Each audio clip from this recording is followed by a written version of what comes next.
What's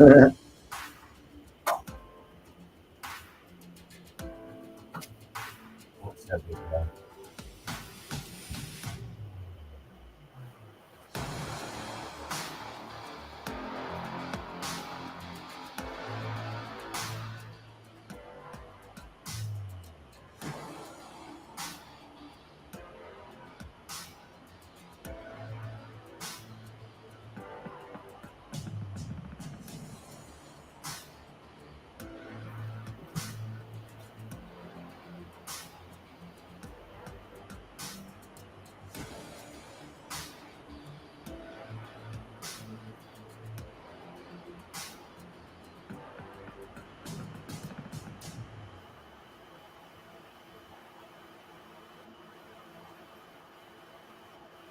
What's up, everybody?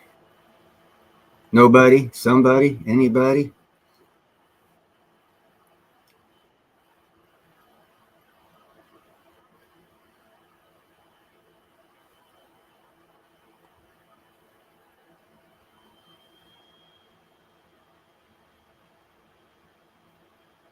What's up, Space Miner? How you doing? I think I got a link up. Yeah, I got a link pinned.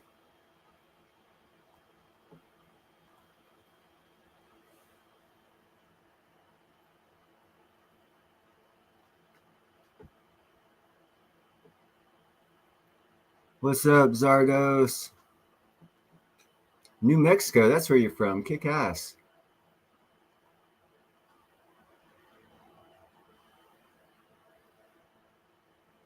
So, gonna have Ian here next hour or so. But until that point in time, what would you like to talk about? Platinum? Osmium? Anything in particular? What's up, Annie?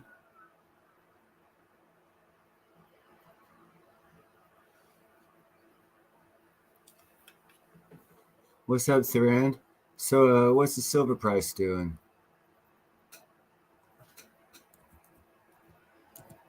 Everyone's worried about it. 2468. It's sitting pretty. I'd get platinum. It's at 907.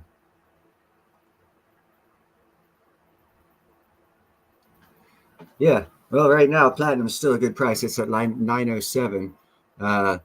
Some information I have put together is I have determined that China is actually behind the price suppression of platinum, and that actually is putting them at odds with Russia because China kind of sort of partnered up with South Africa back around 2011, 2012, somewhere around there. I think it was 2011, actually. Not quite sure on the exact dates. And what's up, OC Stacker? And this year, China is supposed to be buying 2.5 million ounces of platinum. So I can see the way the Chinese run things, that they knew that they were going to be doing the hydrogen hybrid engines, and they would need cheaper platinum prices to where they would use South Africa, put them in a position of power, which they did with the G20 and in control of the African GDP, and then rape them of their platinum and drive the price down. But after this year, they're not going to need that platinum anymore. So they probably let the prices go up again. Something else to do with that is Clearwater Energy Incorporated up in Canada has discovered basically a larger platinum vein than they have in South Africa, and they're just waiting for the price to go up before they start drilling. It's at about 500 meters is the start of the platinum mine, right north of Thunder Bay, Canada. We also have a lot of palladium mines up there. And welcome Ian Everard to the show. How are you doing, Ian? Can you hear me? Can anybody hear me, or am I talking to myself?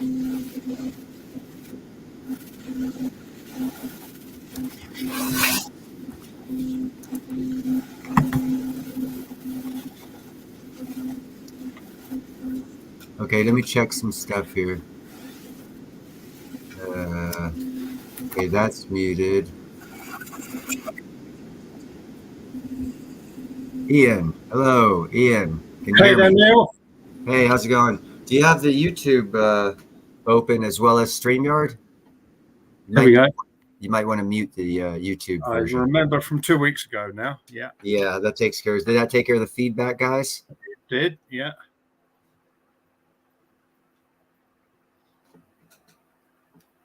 What's up, Chef? We got a whole bunch of people here already. This is outstanding.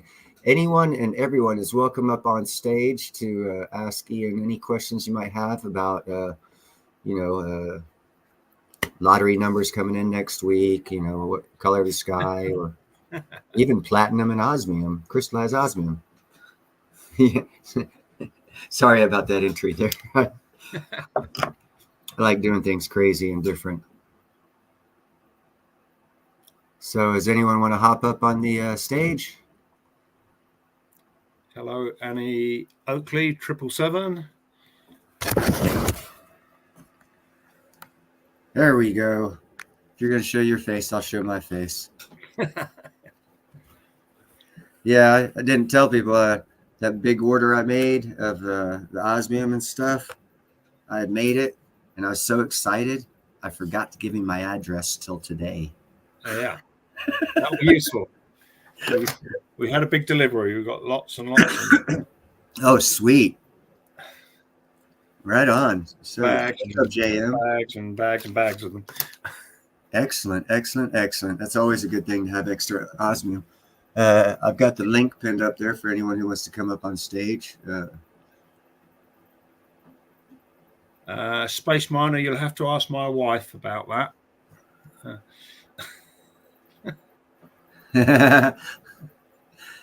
That's a very interesting question. Let me highlight that. There we go.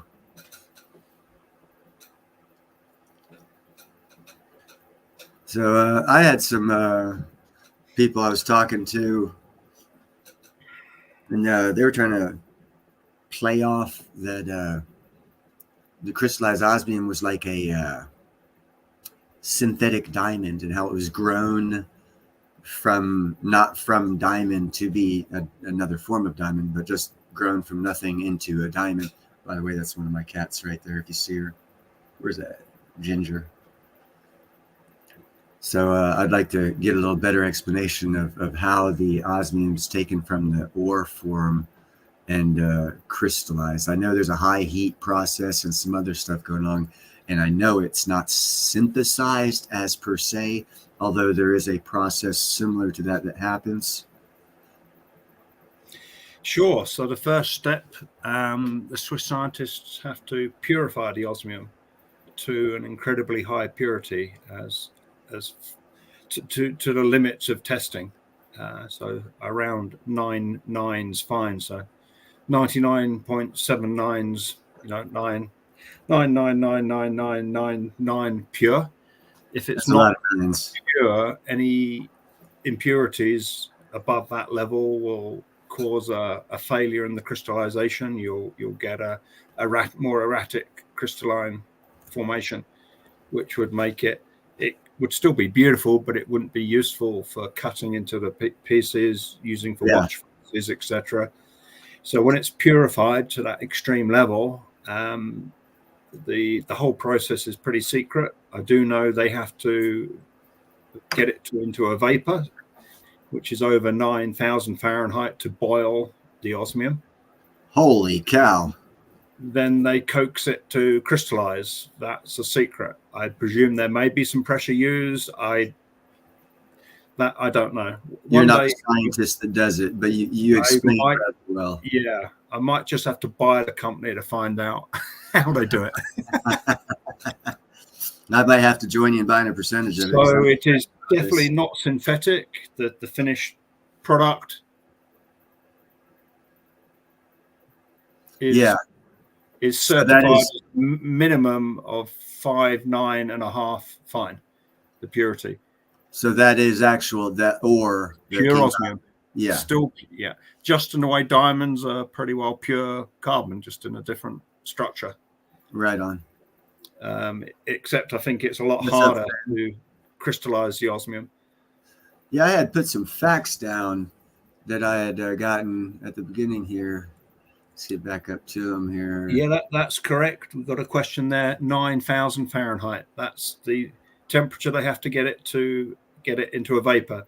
Because being in the platinum group, they're all refractory metals, very high melting point and incredibly high boiling point.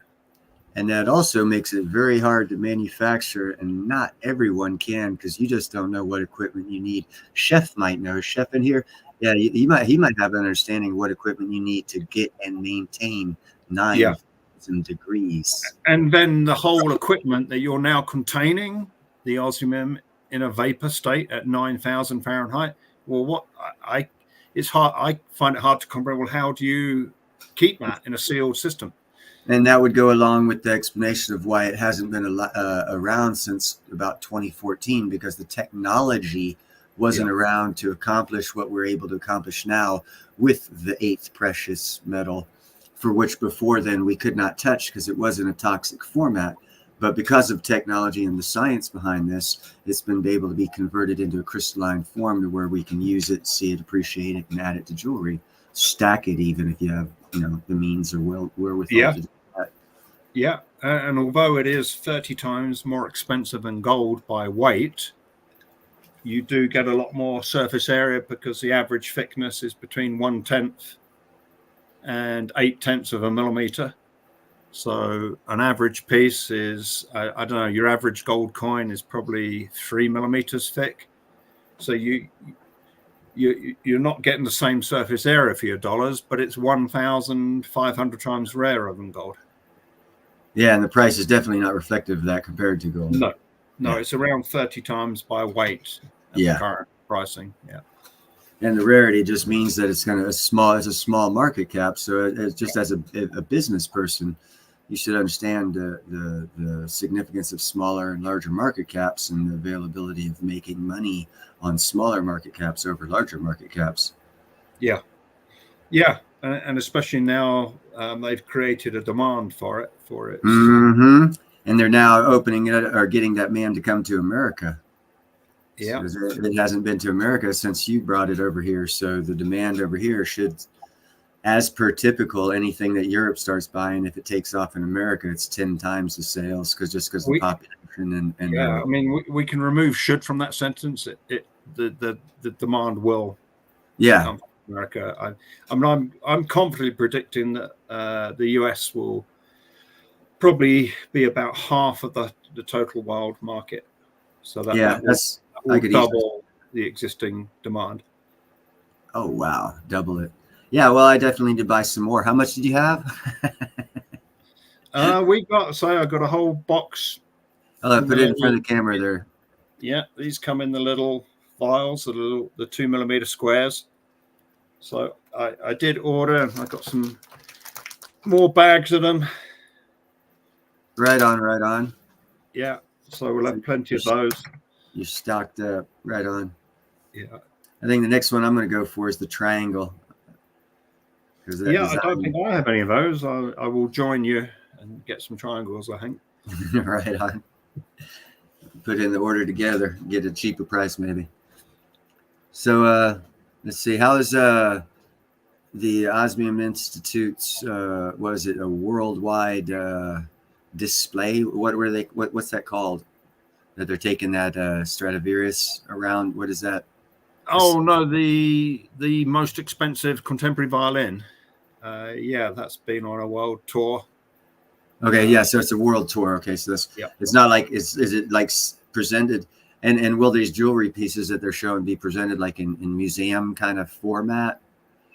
So there is a jewelry collection that the Osmium Institute take round to all the major jewelry expos. So yeah, Scarlett Klaus, the vice director, is more often than not away from Germany at some exhibition. Oh, osmium is 76 on the periodic table. Thank you very much. I didn't want to have to look that up. I figured you'd know. Space Miner's got a decent point here. Yeah, no, exactly. I mean, it was a 4-decade-long process for a Swiss scientist. He decided 50 years ago, I'm going to crystallize this stuff. And then even after that, when they showed it to some Swiss watchmakers, they said, well, if you make it a bit better, we'll use it for watch faces. So he had to refine the process yet again. Hence now they've got a pretty even crystallization process. Right on. I mean, you've seen the watch, haven't you, Neil? This is oh yeah. That's a Swiss watch with an osmium face. That is gorgeous. And again, people outside in natural light, that stuff gleams so much more than under artificial light. It has a very, very nice sheen and sparkle to it because all the different angles of all the different crystals and that light just reflecting off of it. It's beautiful stuff. So, I mean, yeah, to get some more information to Space Miner's question, not only would it take a huge lot of investment, a whole laboratory is you'd have to actually have a good stock holding of the raw osmium, and it's incredibly rare. So by the time you manage to get to market, it might be 3-5 years, even if you could duplicate it, which I doubt. There's little incentive to, because there won't be enough raw material to make any product to sell anyway. Yeah, there's only like 24 tons projected to 25 tons that the Institute will use that they consider as they know where it came from. Yeah. So it will be raw osmium that they will not be prepared to crystallize because it's unknown how it was mined, how it was refined. And some of those mines, I've been showing some videos on what they're doing in Africa to get the gold out. Man, there is definitely a lot of lack of efficacy in mining in certain areas of the world for sure. Just seen a question pop up there. So osmium was first isolated 1803, 1804 by 2 British scientists. Yeah, wasn't it? What, 1808? I think it was, right? Yeah. 1803, 1804. It was over that end of 1803, early 1804. Yeah, I've been doing a little bit of studying. I still have to get a little better versed on it before I can start out answering questions that you know the answers to. OC Stacker says we haven't really started contacting coin shops yet. I did speak to one a couple of days ago, and they're interested. It's like anything new. There's a perceived risk, but we have no trouble selling it from the shop. I've had a few people come in to buy silver, and they leave with osmium.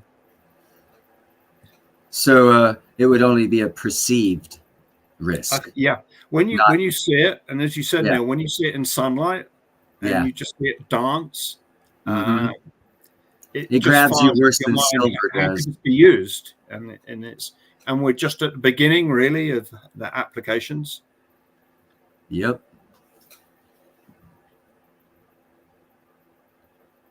I saw that. It might be true one day. You need to get a pair of these droplet shapes. Now those would make some nice earrings. Yeah. Hopefully in the next couple of weeks we'll have some made up using those droplets.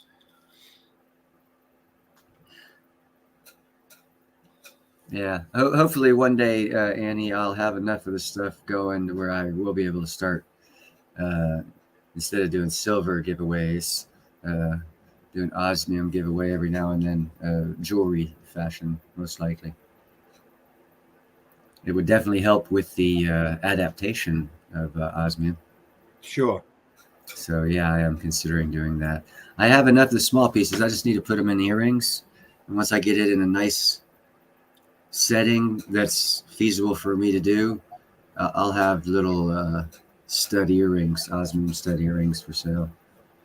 Oh, it looks like Space Miner wants some of the drops. Yeah, he's a big osmium guy. He likes the stuff a lot. Yeah, I would too, Thran. Thran says he'd wear some osmium earrings. Right now I've got this one. It's you can't really see it. It's a little loop, silver loop. And I wear it because it's silver and, it's antibacterial, antibiotic, all this other anti-whatever. So I keep it there. But once I get a osmium earring going, you'll be able to see it because it'll be like glittering. There'll be no problem seeing it. So does anyone have any other questions? We have the man here himself who has all the answers till I get more well-versed in it, and then I'll have all of them. Some of the answers. Thuran, it'd make for a great nose ring too. That's where I'm going to be. I was thinking stud earrings because I actually had at one point in time the inside part of my ear was pierced, and I had a chain running from one to another. So there's a lot of things that you can do. So I was actually, I don't want to talk about that, but there's lots of designs that you can make with this stuff that are just so freaking unique. I mean, your imagination's their limit, and it's open market. Yeah, I mean, there's over 250 shapes already available to import duty-free. And I can give you an example of how quick they can do a custom piece. We've had 2 custom pieces made so far, a hexagon and an 11mm disc. And I think the 11mm disc, they did that specially in about 3 days. For the most part, I believe the answer to that, Annie, would be yeah. I mean, initially in Europe, that's where it was launched, and they focused their advertising on first. It was investment pieces. So these discs, family offices are literally buying boxes and boxes of these because it's about the most compact, secure wealth storage system there is. That is true. What is that, like $76,000? And how light is it? Over 70,000 there. Yeah, 50 grams. Yeah. And you could stick that in your wallet and no one would even know you had it. You can't do that with platinum. You can't do that with gold. You can't do that with silver. Hey, you just give me a good idea. I mean, that would make that'd be a pretty cool. Have your credit card on one side, wouldn't it? Have a rectangle the size of a credit card. Yeah. They got platinum credit cards, so go for it. Osmium credit card. That'd be great.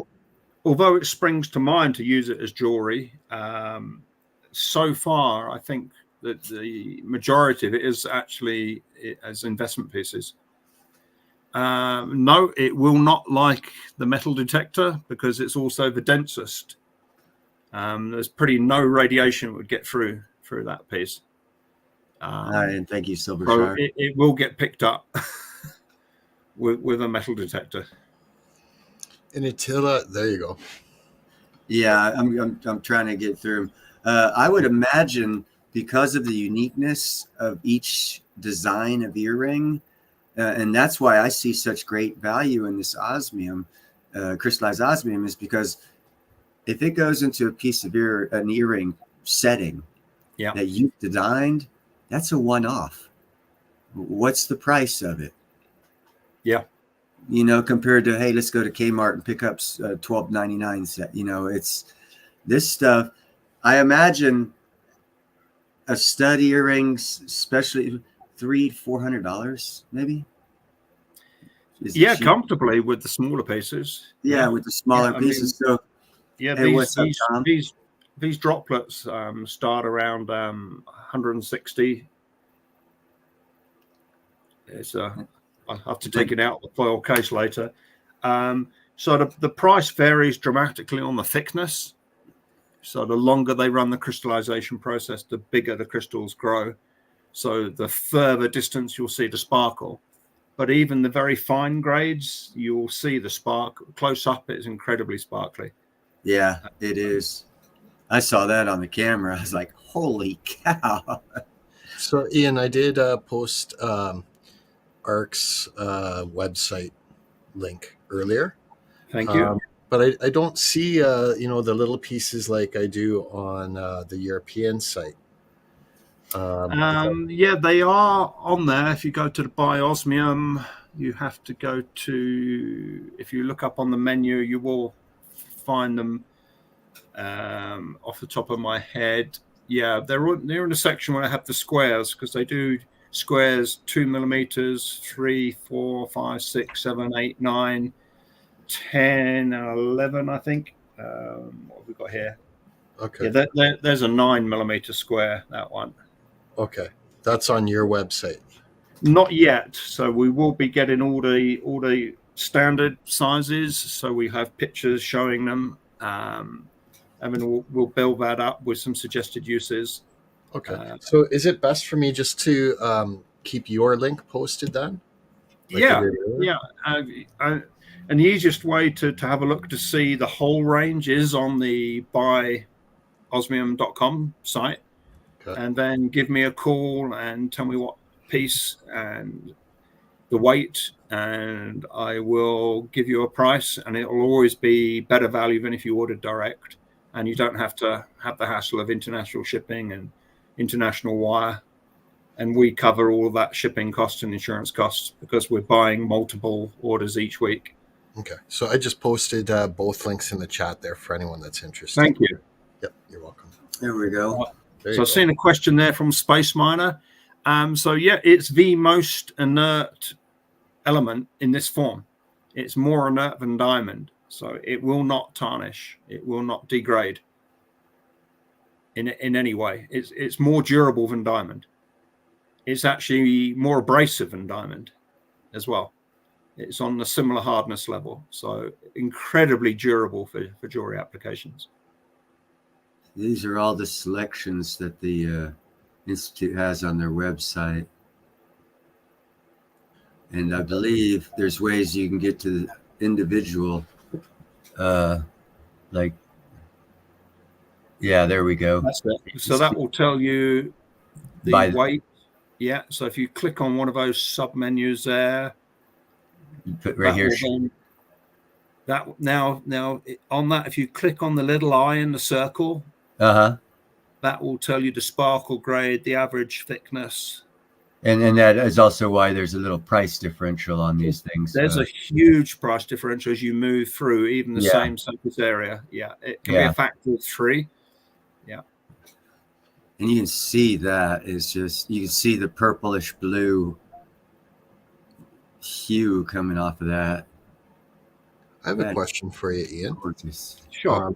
One of the features of osmium that I really like too is you're talking about the security of it, and how they zoom in. So on these tiny little pieces, that are going for, like, let's say $100, are they going to have that same security feature for these little pieces too? Incredible. I mean, these 2 millimeter squares in the files, you've got 4 square millimeters there.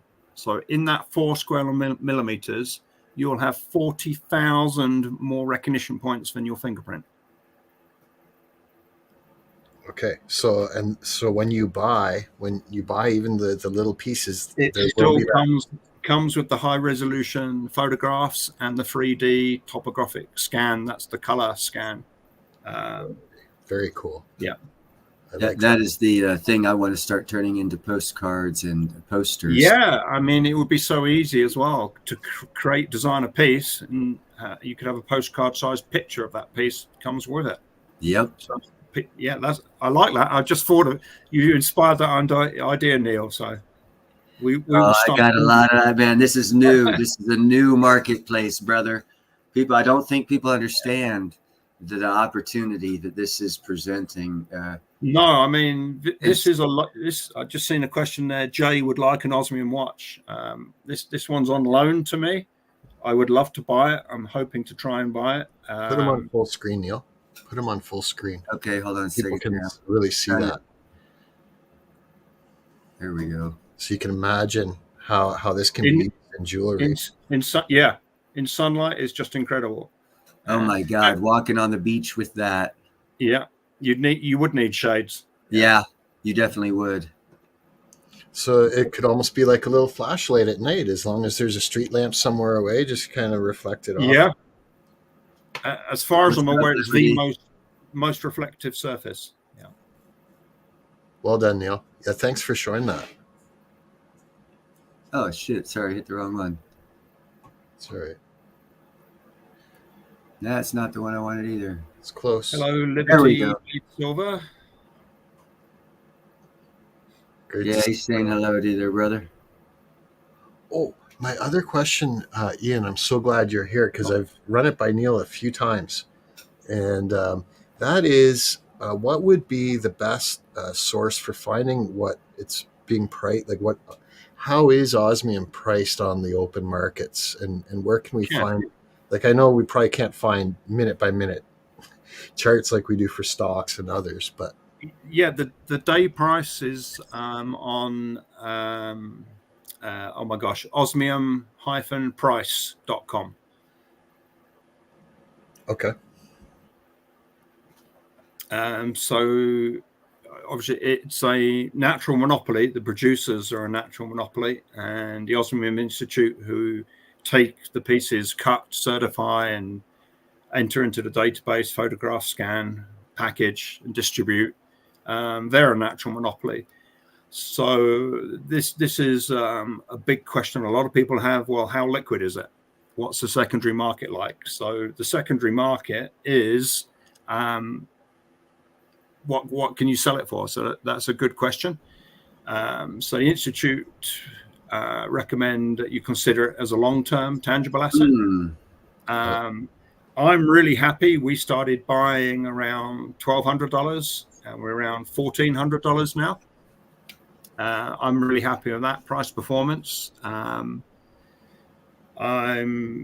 really happy it's actually going to get us to create a jewelry line. You know, I'm a hardcore silver bullion dealer, silver, gold, platinum, and this is causing me to create beautiful things. So that's yeah. Awesome.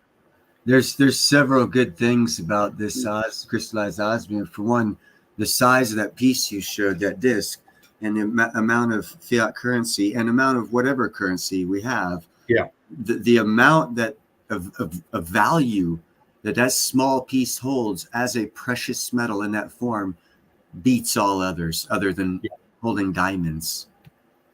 Well, but to my mind, it's probably a higher value density than diamond, actually. Oh, easily higher value. I was just thinking someone wanted to throw something out there. Diamonds would be the closest thing you could carry in such a small amount to bring such a big financial return.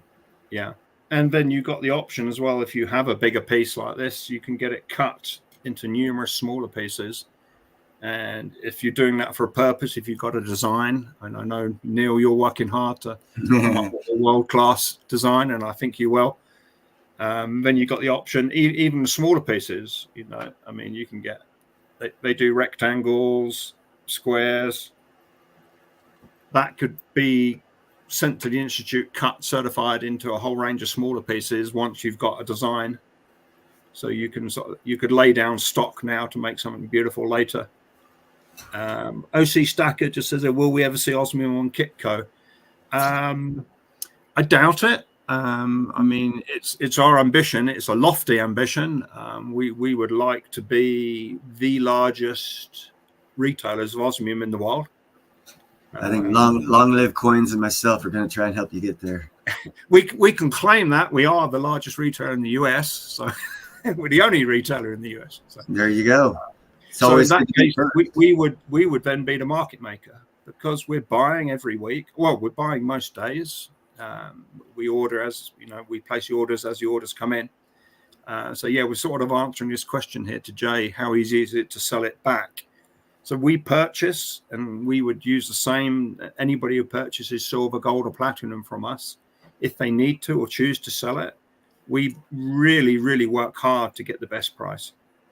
Now, what I would suggest on that answer would be, if, as far as from my perspective, which is a different perspective other than just a stacking perspective, I'm looking to increase the value of that crystallized osmium by throwing it in jewelry, because you're going to no less than 300% markup on what you bought it for and made the piece for is the increased in value. The potential is there. Piece. Yeah. So you'd probably have no I mean, it might, on the higher end market, it might be out there for a little bit longer, but you would be able to sell it, because it's going to be a unique one-off piece of jewelry that's not out there anywhere else. So, you know, as with anything, it takes a little while to sell a Mona Lisa, but when it sells, and we're going to build up a network of goldsmiths across the US. And that's the advantage of this right now, is they're so new. Everyone in chat can get involved with this at a before day one stage of this phase of the crystallized osmium business. It's just a remarkable opportunity. Sorry for cutting you off, Ian. I'm just trying to push the point of how great an opportunity this is. This man right here is the only one that deals with stuff in North America. He's the first one to deal the stuff in North America. That's how new and open a market this is. It is an outstanding, in my personal opinion, outstanding opportunity. I've just seen a question from Space Miner about the security aspect, and that was one of the things that really grabbed my attention the first time I saw it. With that, you know, 10,000 more recognition points than a human fingerprint per square millimeter of surface area. And that's just from a 2D photo. Now, if you blow up that on a microscope, it's almost endless, the amount of coding that is in each piece. Yeah, if you look at this, I can't get it right. I mean, I wish I could do a better job. And if you go onto the Osmium Institute, you have the availability of having this little magnifying glass. And if you go over the osmium and it magnifies it, you will be able to see the uniqueness of what I call the digital fingerprint. This crystallized osmium is the closest thing to a monetary cryptocurrency. Let's try the security level. So here's the high resolution picture of this piece. So I'll try blowing it up so we can start to show now you can just keep on going. And then now you start to see more and more color as you enlarge. And literally you just go on and on and on. And there's more and more layers of code. That's just one tiny corner of one crystal. So if we bring that back down. Forge that. It's fantastic. So the actual size of that is a 9mm square. That's the actual size of that piece. And everywhere you look, is unique code. Yeah, doesn't matter where you are on it. None of these will ever repeat. Just like snowflakes never repeat, and it just goes on and on and on and on. And that's for one small piece, guys. That's why I call it. Yeah, and that's just a high resolution photograph. That's not a scan. So you can. They also do a 3D scan. I'll see if I can pull that up. I would believe that would be a yes to Space Miner's question. So here's the 3D scan. So that's showing even more levels of detail.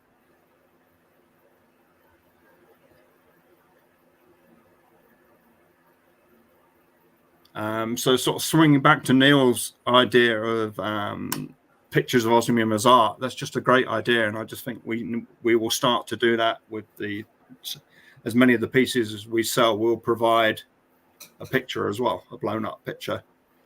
I love that idea, Neil. Thank you. It's awesome. It's awesome. And, and someone could actually, call me crazy, man. I'd send that off. I'd send that picture off as a Christmas card. Yeah.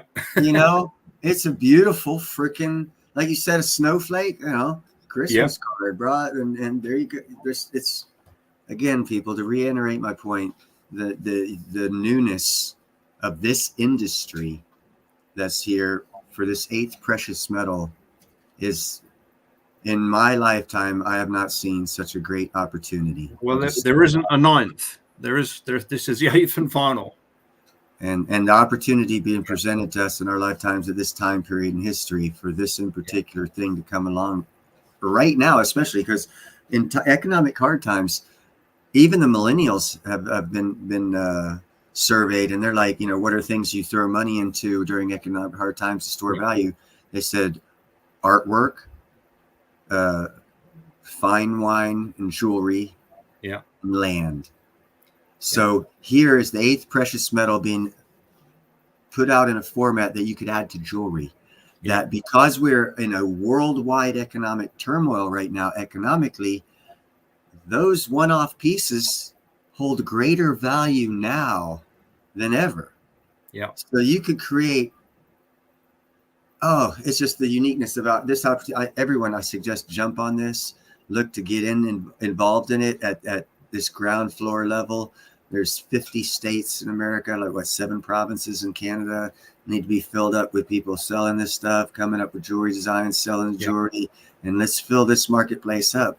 If you need to do some research, go to Europe and see how many they have over there in a smaller area, landmass wise. How many dealers they have, 18, 17, 16, 20, somewhere around there. I saw a lot of little dots over there, and I only saw one in America. It was covered in dots in Europe with dealers that they have, and Ian's the only one here in Canada and America. I mean, COVID got in the way. They did dip their toe in the water pre-COVID, but they hooked up with the wrong guys who just wanted to, thank God, exaggerate and just try and make a real fast buck about it and just not do it properly. I'm glad they ran across the wrong guys, and I'm glad COVID came along, or else I wouldn't have had this opportunity. So, I mean, that's exactly how I felt the first time I saw it. Within minutes, apparently, I was telling them I would not leave their exhibition booth without some osmium, even though they didn't have any they could sell. And I ended up buying the ring off the vice director's finger and the pendant off her neck. Now, I know, Ian, you've got, I think you got 2 more questions in the chat, but I got one question first. Sure. And that is for the osmiumprice.com. That's PREIS.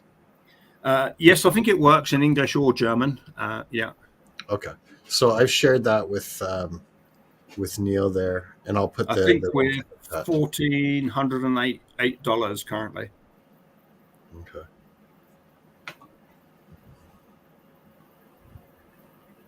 So we've got what questions have we got?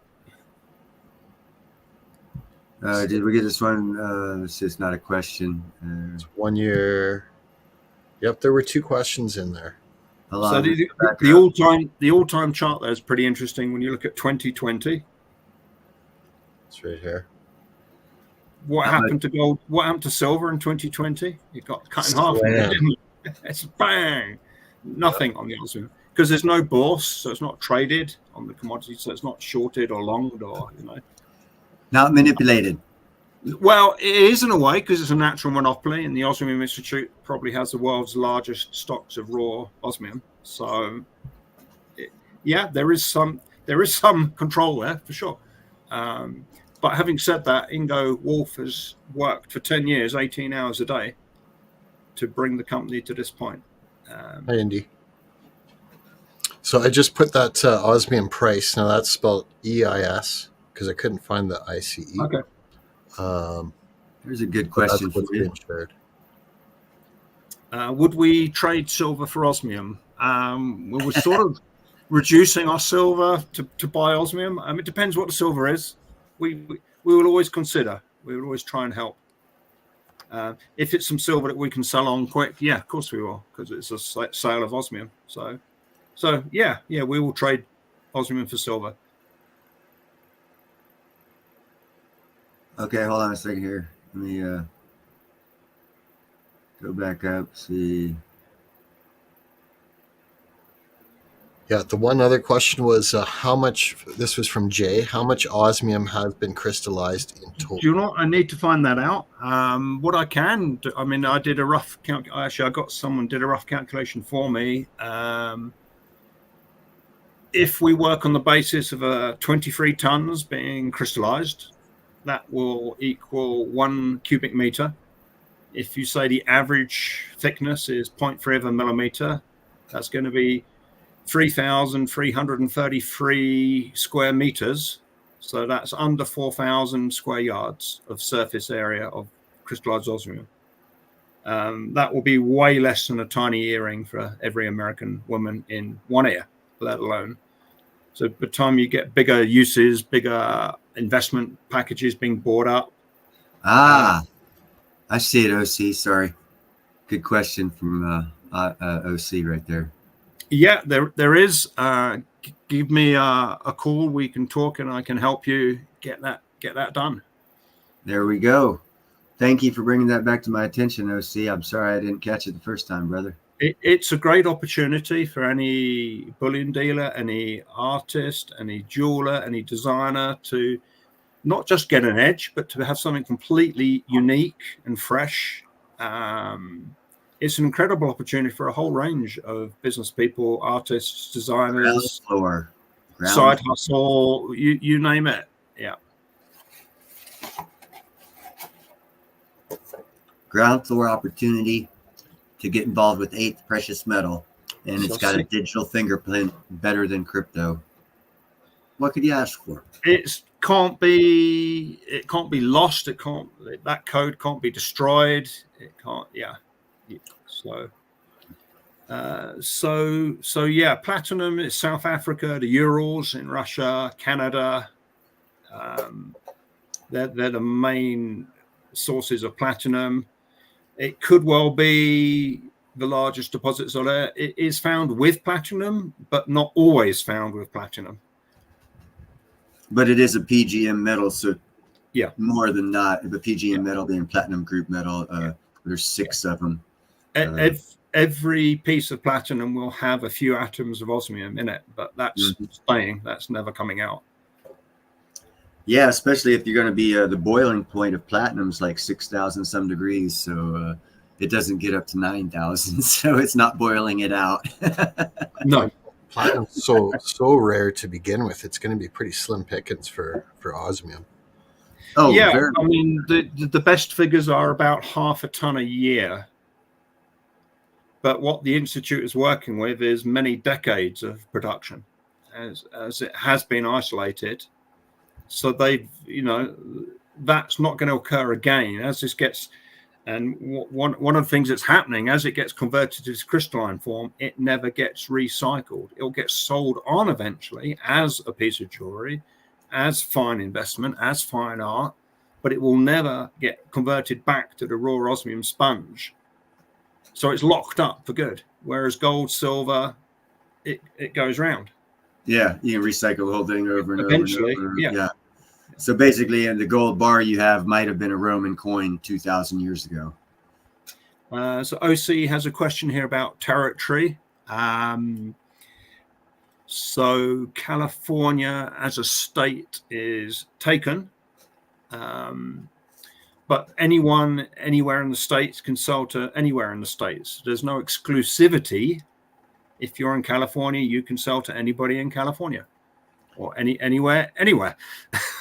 Yeah, I was about to say, OC, if you are looking to become a dealer and stuff, there's, like Ian said, there's this one person who has it, whatever. But see, they've been sitting on their butt and they ain't been pushing this stuff. And from my understanding, the Osmium Institute rewards first place peoples. You get a first place trophy. So if you're sitting on your butt and not doing anything, someone comes along and runs rounds around you on the track, a lot of things can happen.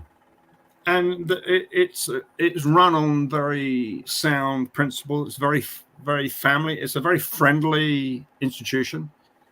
They look after you. It's everyone is accessible. You get unlimited help and backup. It's a great company to help represent and sell their product.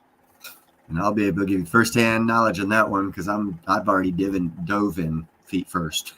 So the water's already getting a little splashy because I'm in there with Ian and we're splashing and Long Live Coins is with us. So come on in. Just seen this question here. I'd like to see some crystallized platinum. I've thought about it. I wonder what the other precious metals would look like crystallized. That's why I highlighted it because I'm really a platinum guy. I mean, I guess it's not likely to happen straight away just because of the sheer complexity and the expense of the process. That's why Ingo Wolf, the founder of the Osmium Institute, when he saw that the rarest non-radioactive element was now in a beautiful form, he knew he could create demand for that and therefore drive the price upwards. Yeah, no doubt. So I think Space Miner will probably be getting in touch with you too. He's in New Mexico. He said he got dibs on New Mexico, and I know I'm pretty sure no one has New Mexico. Yeah, I mean, there's a sort of a process.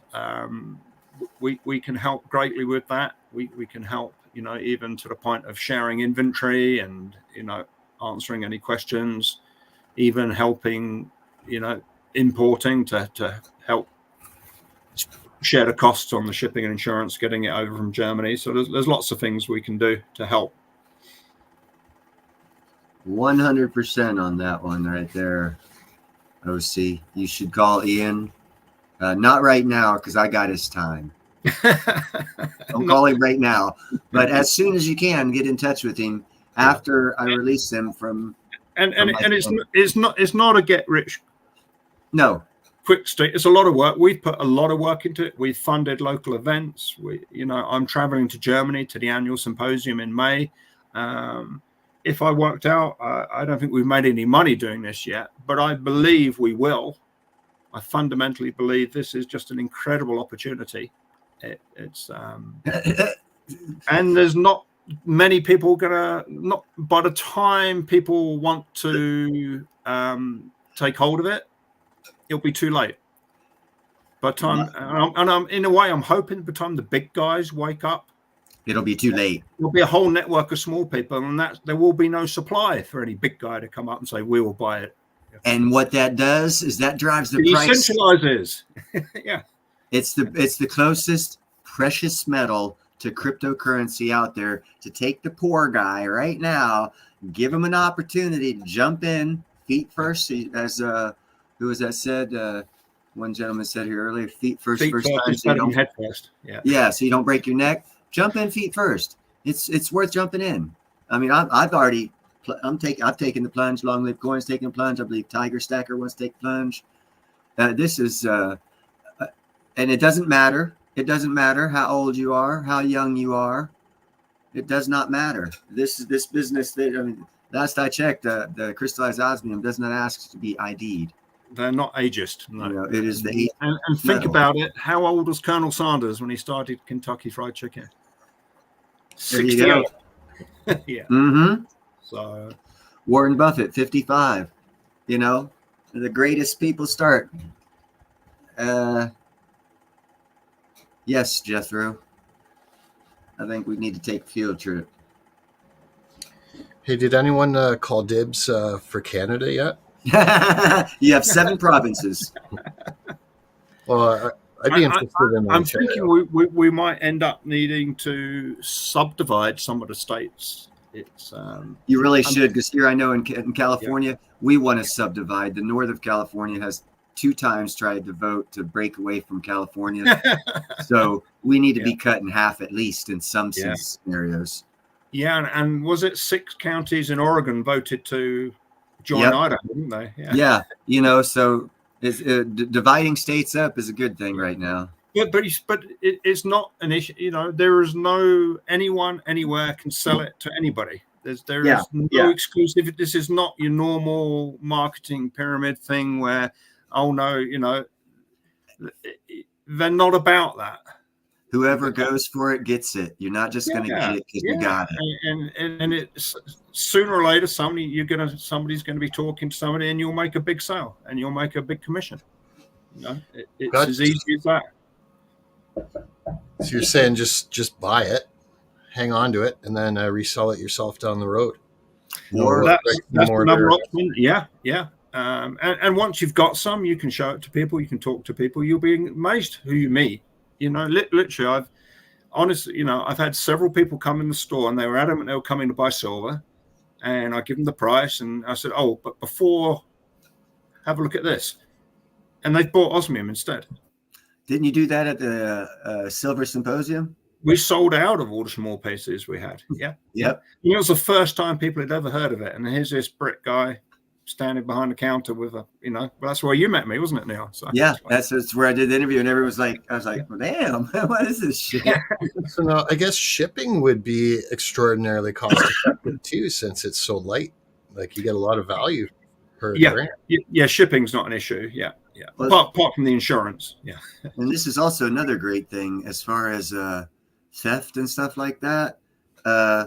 Along with all the security issues, this is a new market. So I'm pretty sure not all the thieves know that it's better than a diamond. I'm just saying, it might be 10, 20 years before they figure that one out there. Well, diamonds made from the fifth most common element, carbon. Crystallized osmium is produced from the rarest non-radioactive element. It's a competition that osmium will win. I don't think it will ever replace diamonds because there's just not enough of it. 4,000 square yards. Yeah. In this thickness, it is. And that's the value of getting in early, guys. That's the value of getting in early. 2 years. Absolute proven scarcity, and there's never going to be a huge surplus of the raw osmium. Yes, I was at the Silver Symposium. And Clear Lake is back in.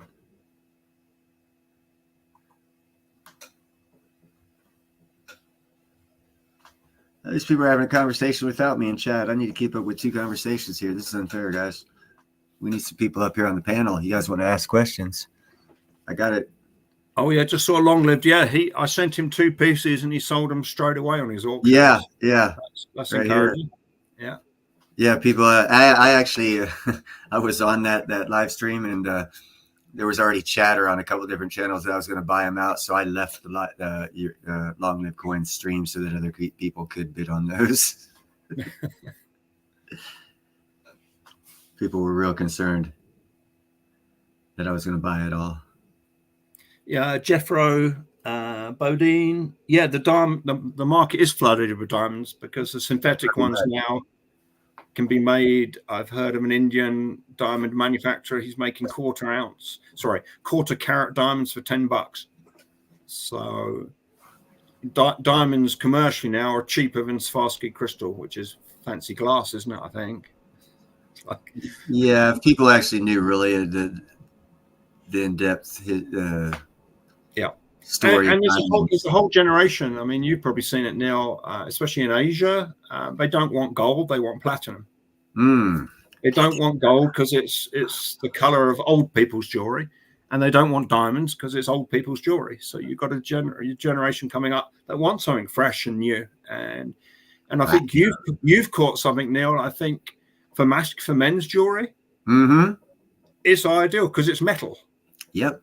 So you can get away with shiny. I can get away with wearing, I mean, if that wasn't osmium, I wouldn't wear it. But because I know it's the rarest non-radioactive element, that makes it cool. It's like, it makes it really interesting on so many levels. Yeah, it's definitely. So I think the men's jewelry could just really take off and run with it.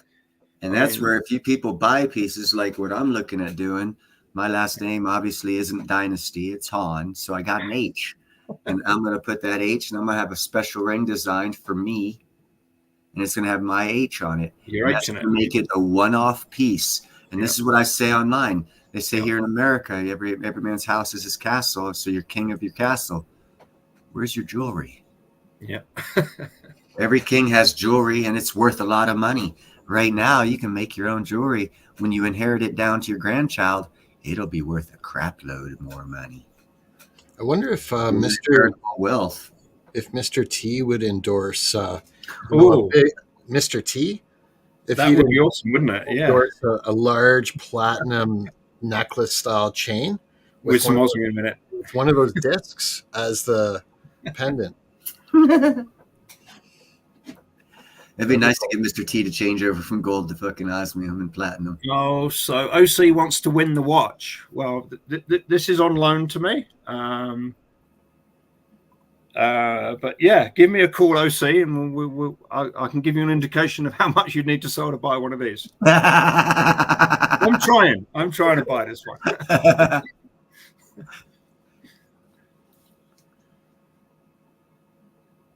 But it is easy to sell. I mean, I proved that at the Silver Symposium. Nobody ever heard of it, and they were lining up to buy it. And Long Live Coins proved that he had 2 pieces to sell, and he sold them. Yeah. I mean, so everyone's asking, well, who can I sell it to? How can I sell it? How can you not sell it? Tell people about it, what it actually is. And that is enough to sell it. As once they find out what it actually is. And it's only been around for 10 years because of technology has allowed it to be taken from a source of the precious metal that was toxic to touch and put it in such a beautiful form. Yeah, there's technologies that's done that, and this is the last, and it's the 8th precious metal. It's this opportunity. The market's going to get flooded. It's going to be flooded 10 years less, probably. Well, it can't be flooded because there's only 4,000 square yards of it. Well, I mean, as far as people wanting it, it's going to be flooded. Oh, the demand will way out. Yeah, and those people who are in now. Yeah. The people that are in now, when that happens, man, that's when you get the price action. Yeah. Mm-hmm. And until then, just create some pieces of jewelry and put them up for sale, and you're a win-win-win there. I mean, as far as price increase and return on investment. Yeah. And although the smallest pieces are small, there's plenty of sparkle on them, and they're starting around the $24 ballpark for the lightest weight pieces. So it's less than an ounce of silver for the smallest piece. That sort of puts it in perspective. And was it 1,500 times more scarce than gold?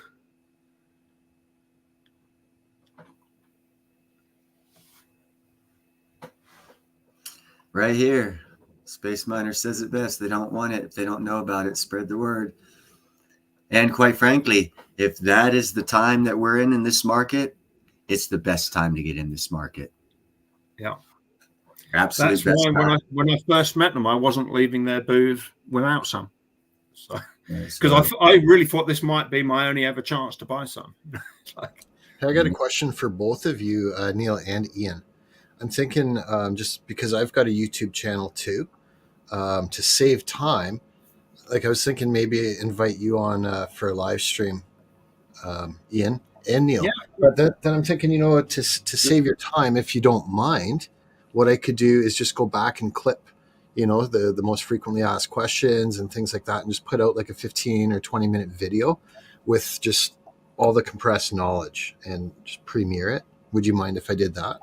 Not at all, but I'm more than happy to do an interview with you. I mean, it helps different people asking different questions, different format. Yes, and we, of course, we're repeating a lot of the stuff, but that's how people learn. Yeah, and there's some crossover. Like some of my subscribers are also Neil's subscribers, but I bet you 95% of them are actually unique. Yeah. No, let's do a live show for sure. Yeah. Okay. Cool. I'll be in touch with you then. Yeah, most definitely, and everyone needs to call in to get involved in this. I'm telling you. But I think we've got to give original credit back to, was it Long Live Coins that found Ian first? Yeah, that was the case. He came to the store to say hi and buy some silver, and he ended up buying osmium. Yeah, and Neil still won. Neil won. He got second. I did the first interview with Ian at the Silver Symposium back last year. You did? Yeah. I just didn't buy it. I think that you represent the product really well, and you seem very knowledgeable. So definitely appreciate your time, and I agree. I think it's really exciting, and you're way ahead of the curve on a good vehicle. Yeah, it's. I can genuinely say this is a great opportunity. There's no hype. It's not like, I don't know. Think of any craze we've had in America. I mean, pet rocks, or you name it. Stuff that is pumped and dumped. This is real. It's not going anywhere. It's just gonna, at worst, it's just gonna steadily increase in value. I think it won't. People aren't going to say, "Oh, it's going to shoot to the moon," like they would with other speculative assets. Yeah, I think it's going to be more of like a bling, a status symbol thing. I've got osmium earrings. Yeah, check that. Like, how cool! Oh, what's osmium? Yeah, yeah. I mean, I'll hold the watch up as an example. How many of these can you make with 4,000 square yards of osmium? Good night, Ian. It's not many, is it? No, not many at all. Yeah. Thanks for stopping by too, Matthew. Yeah, I'm hoping here, as soon as I get less foolish and forgetful, that I'll be getting information that Ian offered me 2 weeks ago when I made those purchases. Now he has my address. He can send me the information.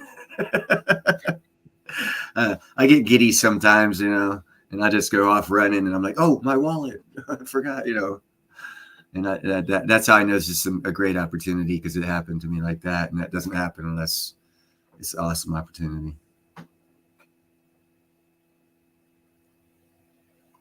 But yeah, I suggest it, and I would like other people to get up on the panel so you could ask Ian questions directly that you might have that I'm not doing a great enough job on trying to catch. I'm trying to catch both the chat on the side here and stay up with the conversation here. And it's a lot harder than being a moderator for Ninja, because I don't have to interact with anyone. But the link is pinned at the top of chat if anyone wants to come up. You don't have to have your camera on, but you can. Yeah, by no means. Just come up here and ask the questions you want answers. We have the man himself right here. He can give you more answers than I can. Oh, Space Miner. So asking for a prediction. So 2017, beginning of 2017, osmium was $565 a gram. We've touched 1,500. We've had a little pullback to where we are now. 2030, I don't think it will be quoted. It won't be available. It'll just be unobtainium. It'll be peer-to-peer selling beautiful. It'll be built into beautiful things. Yeah. It'll be the cryptocurrency of the metals, peer-to-peer. Yeah. Yeah, that's why I call it the cryptocurrency of the metals, man. There's so many relevant likenesses to the cryptocurrency, from the security of this in particular item of the eighth precious metal out there to the, as Ian just said, in about 10 years, it'll be more peer-to-peer.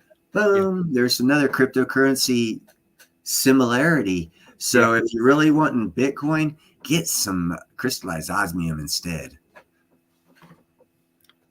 Yeah. Jeffro Bodine. Yeah.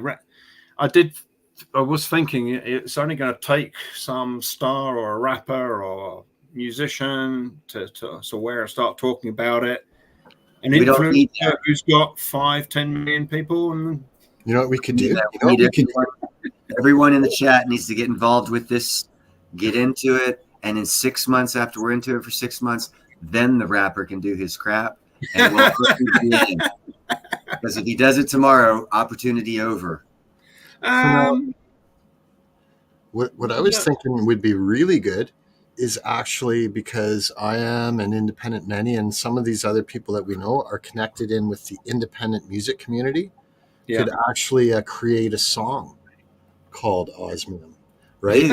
or have a cup, like to have the chorus be something about osmium, just to get an initial recognition on it.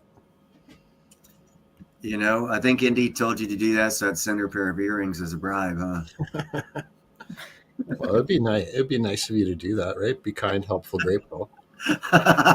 Trapping me with my own words. Mm-hmm.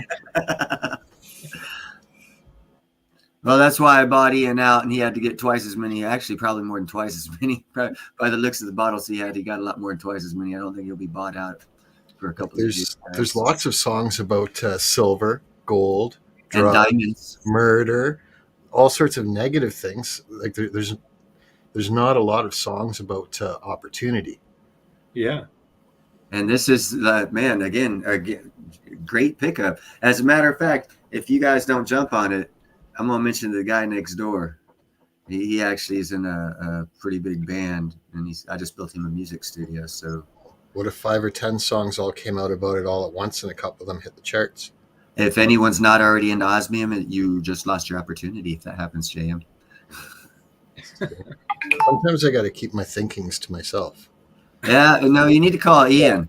You need to call Ian and get in on this. Get a piece of Canada for yourself, whatever, whatever you feel comfortable words-wise. Get into this. Start. The way, from my understanding, the way this works is recognition. It's like if you're an employee somewhere and you do a good job, you don't get recognized. So most people don't do a good job, right? Well, on this thing, from my understanding, the way it works is if, like, you say you're an employee and you do good sales, you get the recognition. And that's another unique thing about this. It seems to be run a little differently than the average business. Yeah. And the fact the guy's German, I got a good feeling of him because, of course, my last name being Hahn, I'm half German, half Scottish. So. Yeah, I mean, Ingo, when he found out about the opportunity, he sold 16 businesses to do it. Yes, independent. It's going to take independent Mary. It'll take a little bit for me to have them made. So long as Klaus Schwab doesn't have something going on with it. I'm pretty sure he doesn't. No, it's a privately owned company. Good. Unless I buy it, but then it will still be privately owned. So. Yeah, and that's the thing. This German guy who owns it, no, I'm not going to even try to say his name. I'll butcher it. But, Ingo. Okay, I'll say that. I can't say the whole thing. Ingo. Ingo Wolf. What was the last name again? Ingo Wolf. Oh, just Wolf? It wasn't something longer than that? No. Oh, okay. Ingo Wolf. He, fuck, I forgot what I was going to say about him. Maybe I'll have another hit. He seems to be the kind of guy that he knows what he's got. Yeah. And he's not going to sell out to let someone else take full advantage of what he's put 10 years into it so far. Yeah. Nah, he's keeping it. He'll take the guy's money and sell him some and make him some until he can't make no more, but he ain't selling it. Yeah. Not from what I've seen or understand and have experienced. Yeah, so you don't have to worry about Schwab or Soros or any of those guys. They're going to have to buy the jewelry from you guys if you get into being sellers of jewelry, which means you'll get the money off of the Soroses and all these guys who want to buy it. Because there's only one, two, and then LLC that I know of that are selling osmium, crystallized osmium. 3, maybe 4. So get in early. Do you have a YouTube channel, Ian? Yeah, we do. I've not put anything out on it for a long time. I think there's an unboxing, an osmium unboxing one on there. So it's arcsgo.com.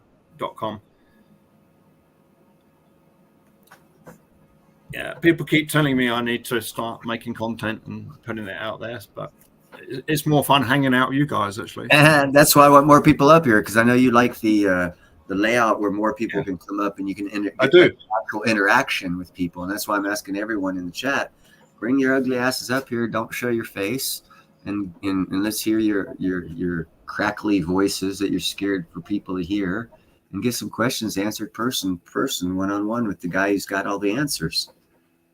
Some of the answers. But. Well, you got more than me, so I call that all. You're not far behind, Neil, now. Yeah. Wait till I get that information you're going to send me out. We'll be like taking a test. It'll be like you get 100%, I'll get 99. Yeah. Because like I told you people, I'm diving in. I'm real giddy about it, and I forgot to give him my address, or else I'd already have a lot more information. But once I get that information, yeah. You think I got some ideas now? And I think sometimes Ian gets sick of me fucking texting him. I'm like, oh, check this one out. What do you think of this one? But it's so new, guys. It's so new. What was old in other industries can be brand new again. Just put the smallest amount of thought to it, and you can add your piece to this growing industry. It's like I don't know, hell, it's like Bitcoin, man. What Bitcoin's been around for 13 years, it's going to be like 80,000, 70,000, something like that. It's kind of sort of like that. It hasn't been around for long, and it's going to run out real soon. And they're saying Bitcoin's going to run out. It's going to be worth millions. Okay. Well, osmium's going to be running out. It's going to be worth millions. It's a prediction of what crystallized osmium is going to be. Bitcoin will go away with the dollar that it's attached to. So when we change monetary systems, the chance that'll go away. Crystallized osmium. Yeah, I think I'd agree with that eventually. If anything that's not actually physical fades away. Yeah. 1 year, 10 years, that doesn't matter. Yeah. This is following the same chart as Bitcoin. It's going to go up into the millions per ounce. Well, it does not have the volatility, though. When we looked at that chart, it looked pretty, it's not a straight line, but it's jump on it, Annie. Pretty low volatility by the looks. Yeah. 15% a year for 7 years. Yeah. Oh my God. Come on, guys. Say that again, please, sir. 15% a year for 7 years on average. Growth. Yeah. Buy crystallized osmium. You see me say it all the time, guys. Come on. As Long Live Coin says, come on in, guys. The water's warm. It's nice.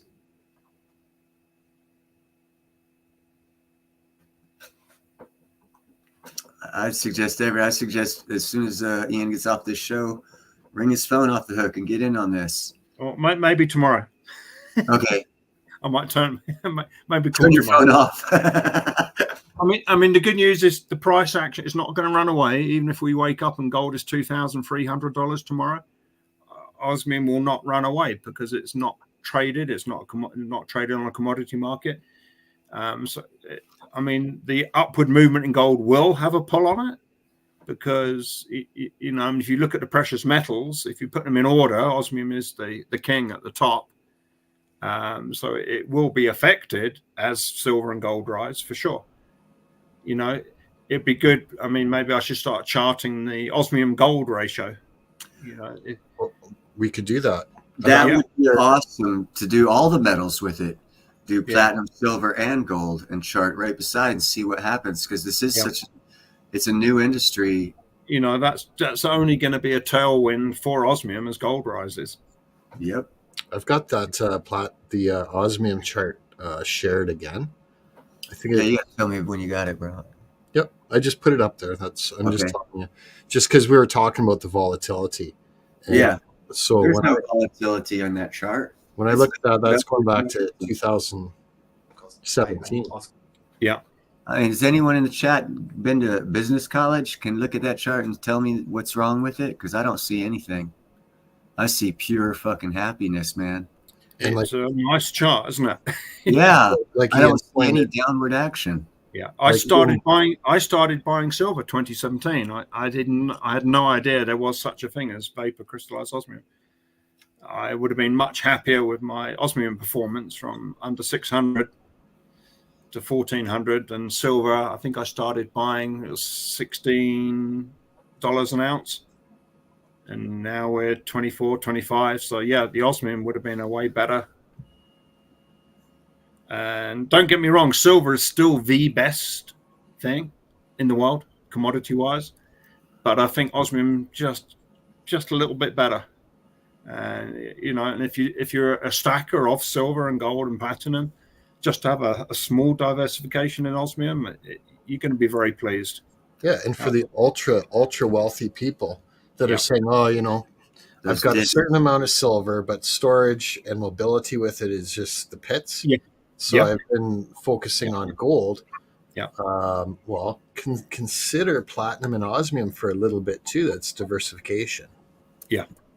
And osmium is actually having a demand on platinum in the jewelry world already, because the bulk of people, when they choose, they want white gold or platinum with the osmium. Platinum and osmium belong together. They do. Yeah. That's all I gotta say. And I'm glad yes, gotta have it together, especially in jewelry form. And actually, again, if you creativity, guys, when it comes to jewelry, man, there's this one piece I designed. It has gold, silver, platinum, and osmium. I mean, it covers the spectrum of the metals. Different. I'm looking at doing maybe some rhodium, platinum, osmium designs. Keep it a PGM jewelry. And it does work beautifully with diamonds and other gemstones as well. Oh yeah. It actually highlights, because if you got, say you've got a red ruby on one side and a yellow topaz on the other, the reflectiveness of the yellow topaz hits that and the red hits it from a different angle. That thing's going to be blinging. Yeah. It's going to look, oh my God. I can only imagine. I can only imagine how beautiful that would be. Thank you there, JM. Yeah, and for anyone that hasn't checked out Ian's website, please do. He's got his phone number right on it. So if if you're shy, you don't want to come up and speak directly, you can give him a call at reasonable hours, please. American hours, not European. I have a strict rule with my telephone. If I'm awake, I answer it. If I'm asleep, I usually don't. So. Anyhow, we got Clear Lake up with us now. Oh, I take it I'm up, huh?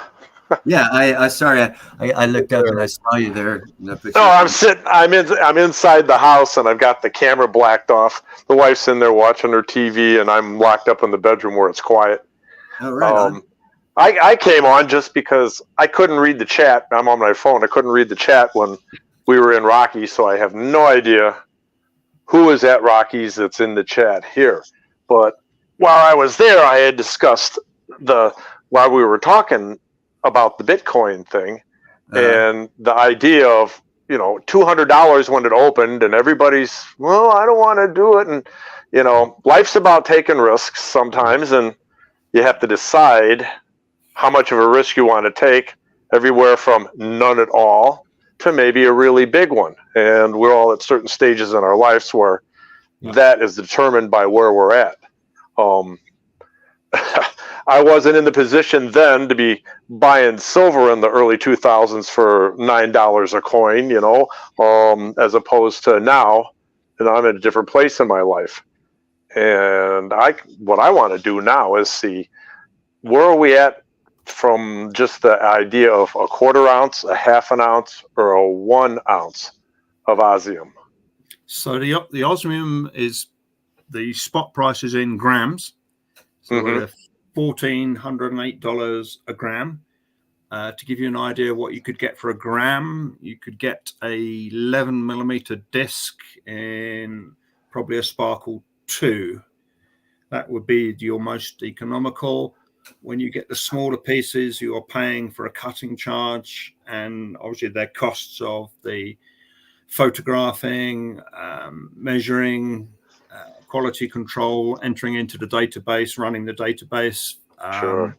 So there, it's disproportionate. Although the 2 millimeter squares, and Neil has picked up on this, I think they're outstanding value because you get all of that. You get all that security. You've got the database. You've got the ownership code. You've got the alphanumeric code it has. You got all of that backing it up, and it's starting from $23 for the 2 millimeter squares. So you get the whole of the system backing it. So those are incredible value. And then, as Neil was talking, the pieces that can be made into jewelry, I think they're great value. Whether they're, these teardrop, let me make it green. These are going to be great for earrings, for pendants. So although you're paying more per gram, it's already a lot of the work is made ready to make it into something beautiful, something wearable. They do all of the numbers, uppercase letters, and the uppercase letters start from around $60 for the letter I's. So I think they've got great potential. We're just making a custom piece for a friend with his initials, his wife initials, and a heart. We're having that made into a pendant. So you're getting great value. The nature of it, because it's so incredibly tough, it can be cut into, you see the detail on that bear? Oh, yeah, that's neat. That's one piece of metal. Precious metal. If you try to make that in diamonds, one, you wouldn't get the sparkle, but two, it would take you days to set maybe 500 diamonds. Little tiny chips that really aren't cut diamonds anywhere. They're just chips. Exactly, which have zero value. Whereas this has a core value for the crystalline osmium form, but it is ready made in a shape that you, by not doing too much goldsmithing, you can add great extra value to it. It's horses for courses. I mean, obviously, as dealers, we're trying to buy a piece of everything that we can, build up our stock so people can come in the store. The squares are great value because they don't charge. There's a much lower cutting charge because obviously there's very little waste on a square. At our suggestion, they've just started making a hexagon, and that has no cutting charge. I'm looking forward to getting the first ones of those. Well, that would be interesting. The square, as it's cut like it is I would think it renders it more like a stackable coin or something like that, just because it's cut the way it is. Yep. Yeah. So squares come from 2 millimeter right the way up to 12, I think. And then they do a whole range of rectangles as well. And then you've got the choice of thickness. So the thinner pieces have a finer crystallization on. So you get a lot more surface area for your dollars there. It can be by a factor of 3. Oh, that's interesting. And I would assume that the pendants and the cuts in that design are both sides. Sorry, can you explain that again? Well, if you're going to have a pendant or an earring, you would want both, because it's flat, you would want both sides to be the same as opposed to. I mean, on this, it's droplet. If you wanted that to see, give you that. That's the crystalline side. That's the back. Sure. So the back's not particularly pretty always. All right. So if you bought something you wanted to be a pendant, you'd have 2 pieces cut the same, and they'd be laminated. If you wanted it to rotate, it would be built into a piece back to back. So it'd be, Okay. Or it would just have a gold back, or the metal you're setting it in. Well, when you were on LLC, a couple of weeks ago, I think it was already. I came in there a little bit late, but I was there lurking, shall we say, and listening to both of you talk. And I was interested then, and I'm still interested now. So, all right. Well, that answered most of my questions. I guess the next thing would be I'll have to either get with LLC or Neil. They're going to make it fair and buy something from each of them. No, buy it from Ian. Buy it from Ian, or buy it from LLC. Okay. Well, I'll talk to LLC and I we've shared phone numbers, so I can get him on the phone sometime when he's got time, and we can have a more in-depth about it and figure out how much I'd like to spend.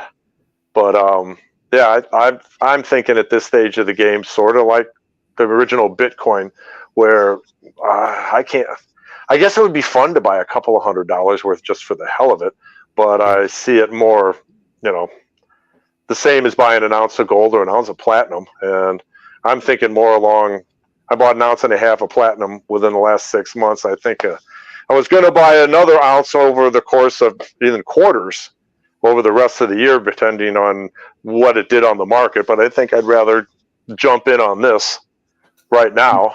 Good call.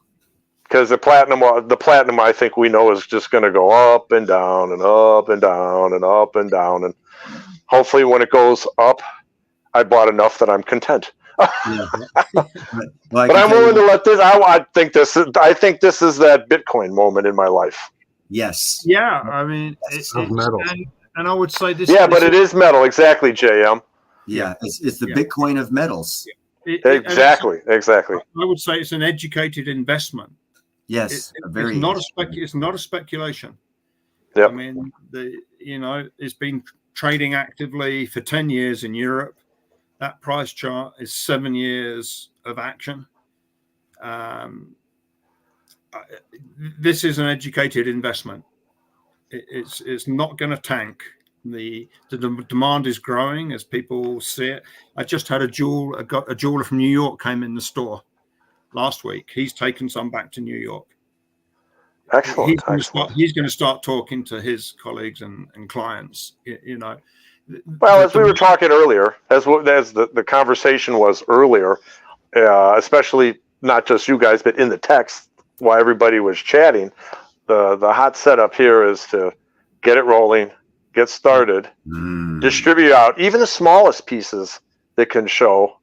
What's the big deal now? Everybody's like mail call and an unboxing and. Yeah. I tell you who loves to do that more than anybody, got to get LBS to get one. Liberty Bleed Silver. And, that would be something. And that would, when I get mine, that's the first thing I'm going to do with mine is run a short, just make a short, something that pops in there that people see it and they go, what was that? And maybe hit it a couple of times and then, you know what, do it again a month later, make a new one a month later. Only thing is, I don't think the shorts videos actually go to people's feed, or at least they don't get notifications on them like regular videos and live streams do. Oh, I get the thing about it is that I get. I've had my channel. I opened my channel in the end of October, and here we are. We're at the end of March, and I'm at 730 some odd subscribers. I'm over 300,000 views. And then almost all of it is shorts. I've got to work with a phone. I loaded a 22-minute video yesterday. It took 10 and a half hours to load it. I don't have internet. No Wi-Fi, no nothing. I certainly am not interested in getting on the Wi-Fi at Walmart when I drive 30 miles to go grocery shopping, wandering around waiting for stuff to load to make it quicker. But like maybe 3% of my subscribers actually in the analytics come back. These are all people that are subscribed and are watching and are feeding off of that shorts feed.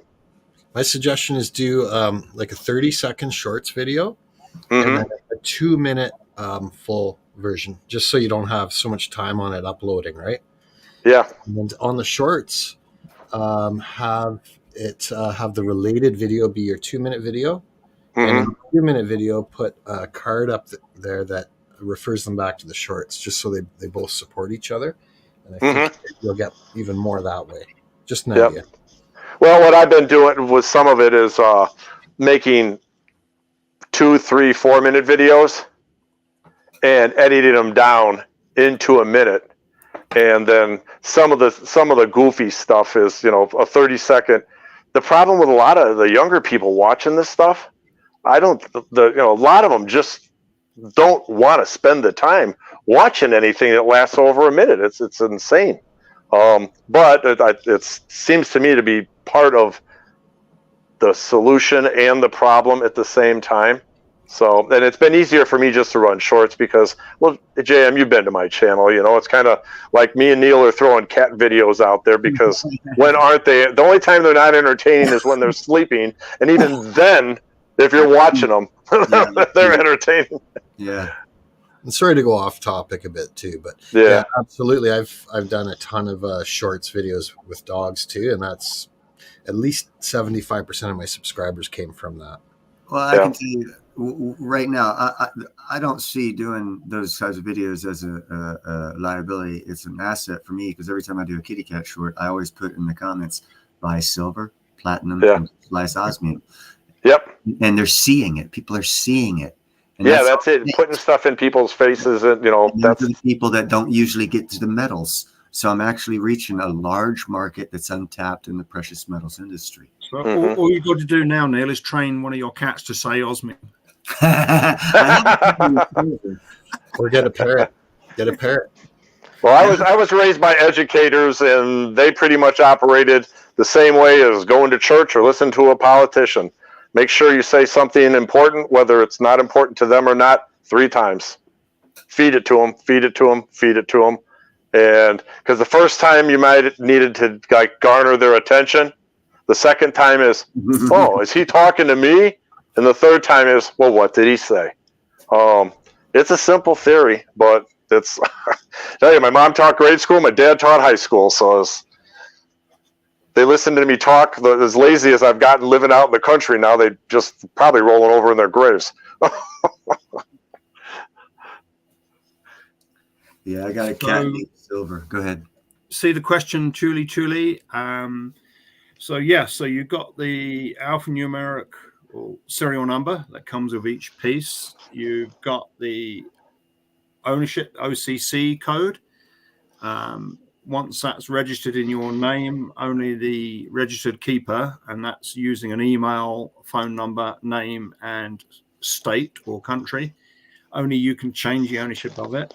If you lost the OCC code, all you need to do is to put in the alphanumerical code into the database and ask for the ownership code to be resent to the email that it belongs to. And then you'll receive the ownership code.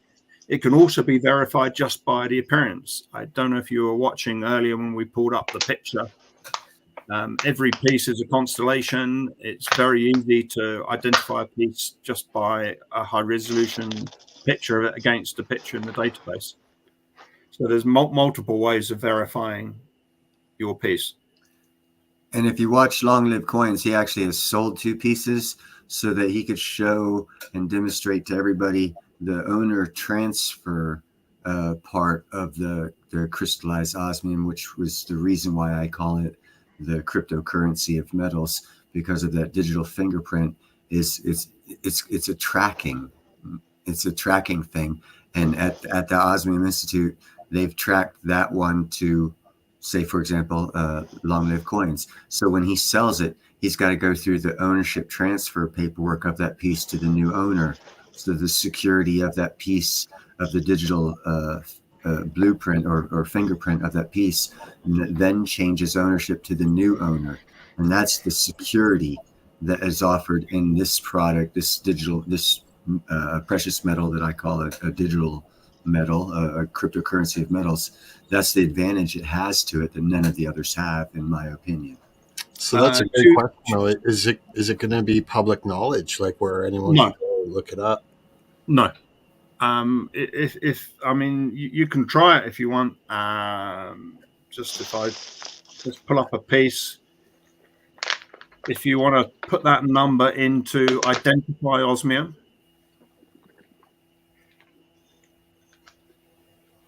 if you go to the Identify Osmium website, scanning that QR code might work too.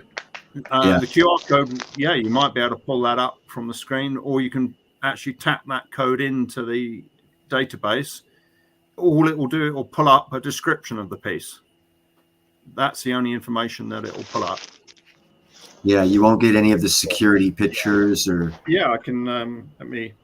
Right, so it wouldn't be like if you bought some 15 years from now, you'd be able to go back and see the entire ownership from day one. No, the history is only available to the owner. So that's what gets pulled up. Is that gonna? We can see it. That just gives you a description of the piece and the current net value. I think I got mine set on dollars. So if you lost your 6-digit ownership change code, you would enter that alphanumerical number in there, the A3M, etc. And then you can ask for the ownership code to be sent again, but it'll only be sent to the email that is linked to the ownership code. So it is incredibly private and secure, the system. Another question I saw much earlier, I don't think we got to, is can that slab be opened, and or will that hurt the value of it, or should you open it or not? I'm just going to go back. I just saw a question from Chuli. No, the personal information is not public. And if you are ultra cautious, you can create an email, whatever you want. It could be just for the purpose of having the ownership code sent to that email. So it wouldn't necessarily be linked to any other email. And they do ask for a phone number, and they ask for a name, but you can put whatever name you want down. And they ask for a state, but you could put whatever state you want down. So it's definitely not giving out any personal information. No.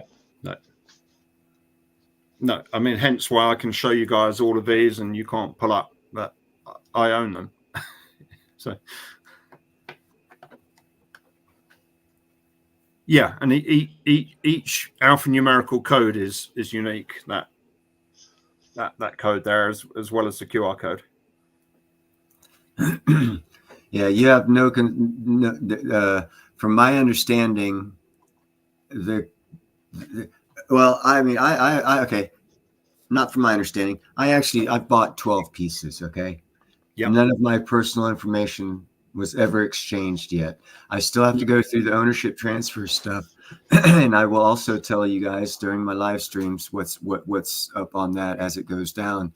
But so far, there's been no personal information of mine given other than the cash was exchanged. And then when the Osmium Institute sends me my pieces, I do the transfer, and that's when the email and all this other stuff.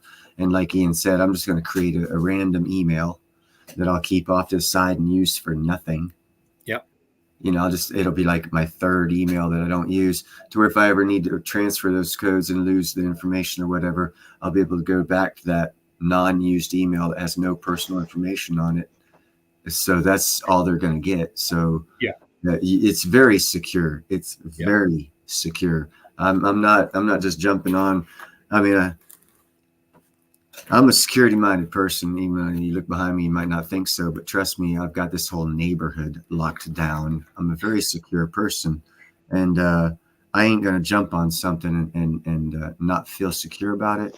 And I'm not gonna have my mug on a TV screen that's recording stuff forever if I'm not 100% sure of what it is I'm getting into as far as investments and stuff like that, because this is all recorded, and I don't want to be made look like an ass in a couple of years. So I do my research, I do my due diligence, and I don't want to get anyone into anything that's too risky as far as personal risks. And I've never done that. I've been on YouTube for 2 years. I don't ask for nothing. I don't give anything. But what I have tried to do is give information, and the information I give is not to be insecure information, because that would put it back on me, and I would never do that to anyone that's on this channel, or nor would I bring anyone on this channel that would do that. So you can rest assured that everything about this is 100% secure, and your personal information will not be at all compromised in any form whatsoever. You have to get more information to get an account to buy Bitcoin than you do to get this stuff. Yeah, and you know, to put people's minds at rest, the wealthiest families in Europe have bought substantial quantities of this, and a lot of them are now using it to do private transactions amongst themselves. That is peer-to-peer, 100% verified, 100% private. Yeah, and that's as we were talking earlier, probably in about 10 years, that's how these transactions will go on, because there will not be a market. It'll be, hey, I know this guy in Europe wants to buy some, and you got some, what do you want? And you'll be like, tell him I want that land, let him get the land, and you say, hey, I'll tell you what, I'll give you this, and you give me that land. And you don't deal with no bank. It'll be like Bitcoin, or like what they're selling Bitcoin to be, but this will be. Yeah. You know, because there ain't no marketplace. It's not traded on the open exchanges or anything like that. It's a small market cap. It is a very small market cap, and it's very valuable. And there's no ETF. Yeah. Exactly. There's no paper manipulating things involved in it. So, I mean, it's the greatest opportunity in my lifetime. And I've done lots of businesses, people. I've done lots of businesses, and I've never seen one like this. And that's why I jumped on it, because I know in advance. It's like when you look, if you're looking at houses or flipping houses after 10 or 20 years of flipping houses, you know what to look for.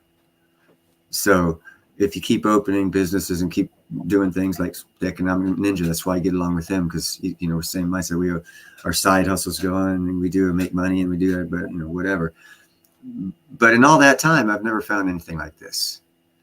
And when I say it is the precious cryptocurrency, precious metal, that's because the security. It's not just for the precious metal, but for the customer.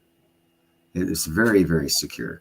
It is very secure. There should never be any question about that. And I don't think the Osmium Institute, unless someone broke into their mainframe, actual physical mainframe, and took information, which would be kind of sort of ridiculous because it's such a small marketplace. You could probably get into a Swiss bank easier and get more money than just information. So it's very, very secure, and you should always question, and always ask, and always get the answers. But know this: it's more secure buying crystallized osmium on the transfer of ownership than it is BTC. That's all. That's bottom line. Yeah. No, it's not considered a tier 1 asset that I'm aware of. Yeah, I mean, I would say it's a tier 1 plus. Because the amount of gold, I mean, there's a lot of gold out there. 1,500 times more gold than osmium. Yeah, so 1,500 times more gold than osmium. Yeah, so it's a tier 1 plus. It's not rated so by governments or anything like that, like gold, if that's what you're asking. I don't even think they know if it exists, actually. Oh, here's a question and it's almost an obvious question. Do you think there's any chance that over time that it would tone, or like obviously it wouldn't milk spot, but no. That it would tarnish it at all? It's the most inert substance in this form. There's no acid or alkali or mix of that. Hydrochloric acid won't even destroy it. Touch it. Yeah. That's a good thing about this stuff. I was reading up on that. I was like, what? Hydrochloric acid, so I drop it in. I could drop someone's finger in there and eat it. You stick a osmium in there. Sit there shiny as ever. Yeah. Yeah, it might clean it, get all the dirt off of it. That's about all it would do to it. Like, oh, that's a nice piece of osmium. Yeah, I just cleaned it with hydrochloric acid. Holy shit, where'd you drop it? On the car. You're not driving anywhere. It's burning through the engine right now. Art collector. I'm not sure Art collector's up to snuff on the crystallized osmium. Hey, Art collector. Well, we covered a lot between this and the last time, and on Saul's channel and on Long Live Coins. I just want everyone to get up here on panel to where you can ask Ian your questions personally to get this information back to your friends, to where you feel comfortable talking with other people and give them information on it. And I feel you can best do that if you can directly interact with Ian. That's why I invite everyone up on the panel. So as Long Live says, it's going to be the last thing standing. I mean, it'll be the last physical element. So if this planet just goes the wrong way, there'll just be cockroaches and crystallized osmium. I guess that's all that'll be left. Pretty much, because those cockroaches will make it through anything. Yeah. Or scorpions or whatever, but yeah. Yeah, I know cockroaches. Well, I hate them little bastards. Them and skeeters, man. What are they doing on this planet? Well, I have no use for cockroaches or mosquitoes. So does anyone else have any questions that Ian can enlighten all of us on? Or does anyone want to come up on the panel? And I haven't seen it. Nope, no one wants to come up on the panel. Well, you've answered mine. Right on. I appreciate you coming up here, Clear Lake. No problem. The thing what made it easy for me is I've been waiting for silver to take a little bit more dip, because I've got 1 ounce, 5 ounce, and 10 ounce bars and rounds. And some of the people that heard me talk before, when I first started collecting, I got addicted to Morgans, and I don't know, I probably got about 30 or 40 of them. I've lost track. But I wanted to buy a key of silver just because I don't have one. Well, rather than blow $800 on that, I would just as soon dump another $600 on top of that and get the equivalent, the $1,400 piece of this. That'd be a good start.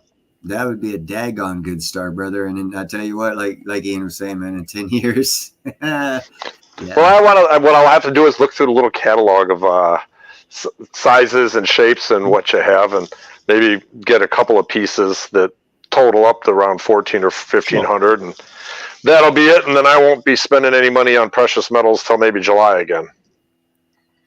Shit, what did I do there? There we go.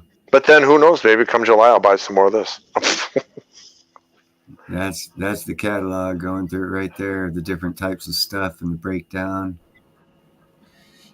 Hey Ian, if you were a gambling man and wanted to speculate, what would right now? What do you think your top 2 or 3 sellers are going to be? Oh, yeah. I mean, or top 1 even. The letters. Jim, now you're asking him what he's going to do. But if I can pull it off, it'll be this. Yeah, I like the discs. I really like the discs. If I can pull it off, it'll be the watch. Ooh. But that'll probably have to wait for a while. I think because obviously we're reselling, I think these droplets are going to put those into a beautiful pendant or earrings or a pendant and earring set.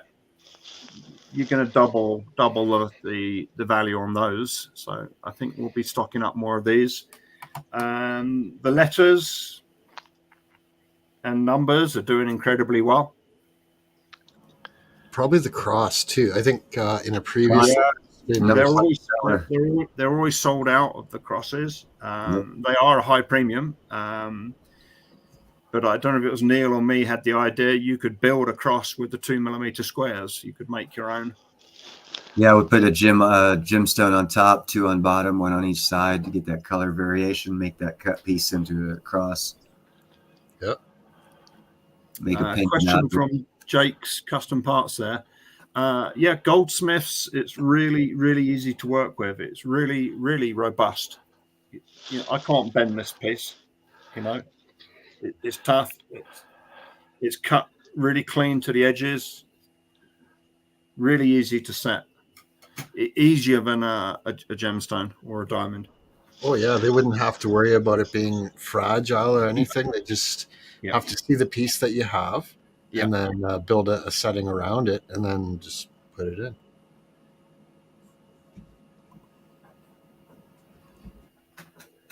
Long Live Coins is enthused about his osmium. He picked a great piece. His piece has got a crystalline structure on the back as well. His piece, that's the only piece I've seen so far that has a crystalline structure on both sides. So, yeah, he picked a good piece. I would think that as popular as piercings are, especially like in the nose and the lip, that the small ones like that would be very popular. Very popular. At the moment, the smallest round piece I do is 3mm, so just under 1/8 of an inch, and those start around $60 for a 3mm 1/8 inch. I can get a whole bag of them. Yeah. I mean, when you buy the smaller pieces, you can get them in a box of up to 40 pieces. Oh, interesting. So you get them in a little vial with the code on.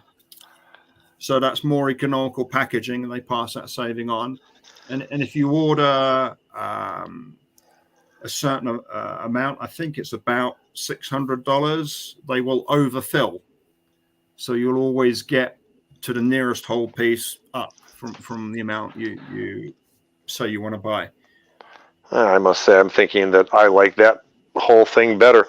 The reason that I've got friends, and I've got children and their friends are into tattoos, and not a lot, but almost every one of them that has at least 1 or 2 tattoos has some type of piercing, even if it's in the belly button. Yeah. But the thing about the nose piercing, on the face or the eyebrow, if you're a decent human being, when you talk to somebody, you don't stare at their feet or their chest. You make eye contact with them. How do you not see that on someone's face and go, "What is that?" Sooner or later, somebody's going to get a tooth inlaid, aren't they? Why not? And a piece put in their tooth. Yeah, sure. That'll be the rapper that sings the song. The stud earring is going to be the big thing. Yep.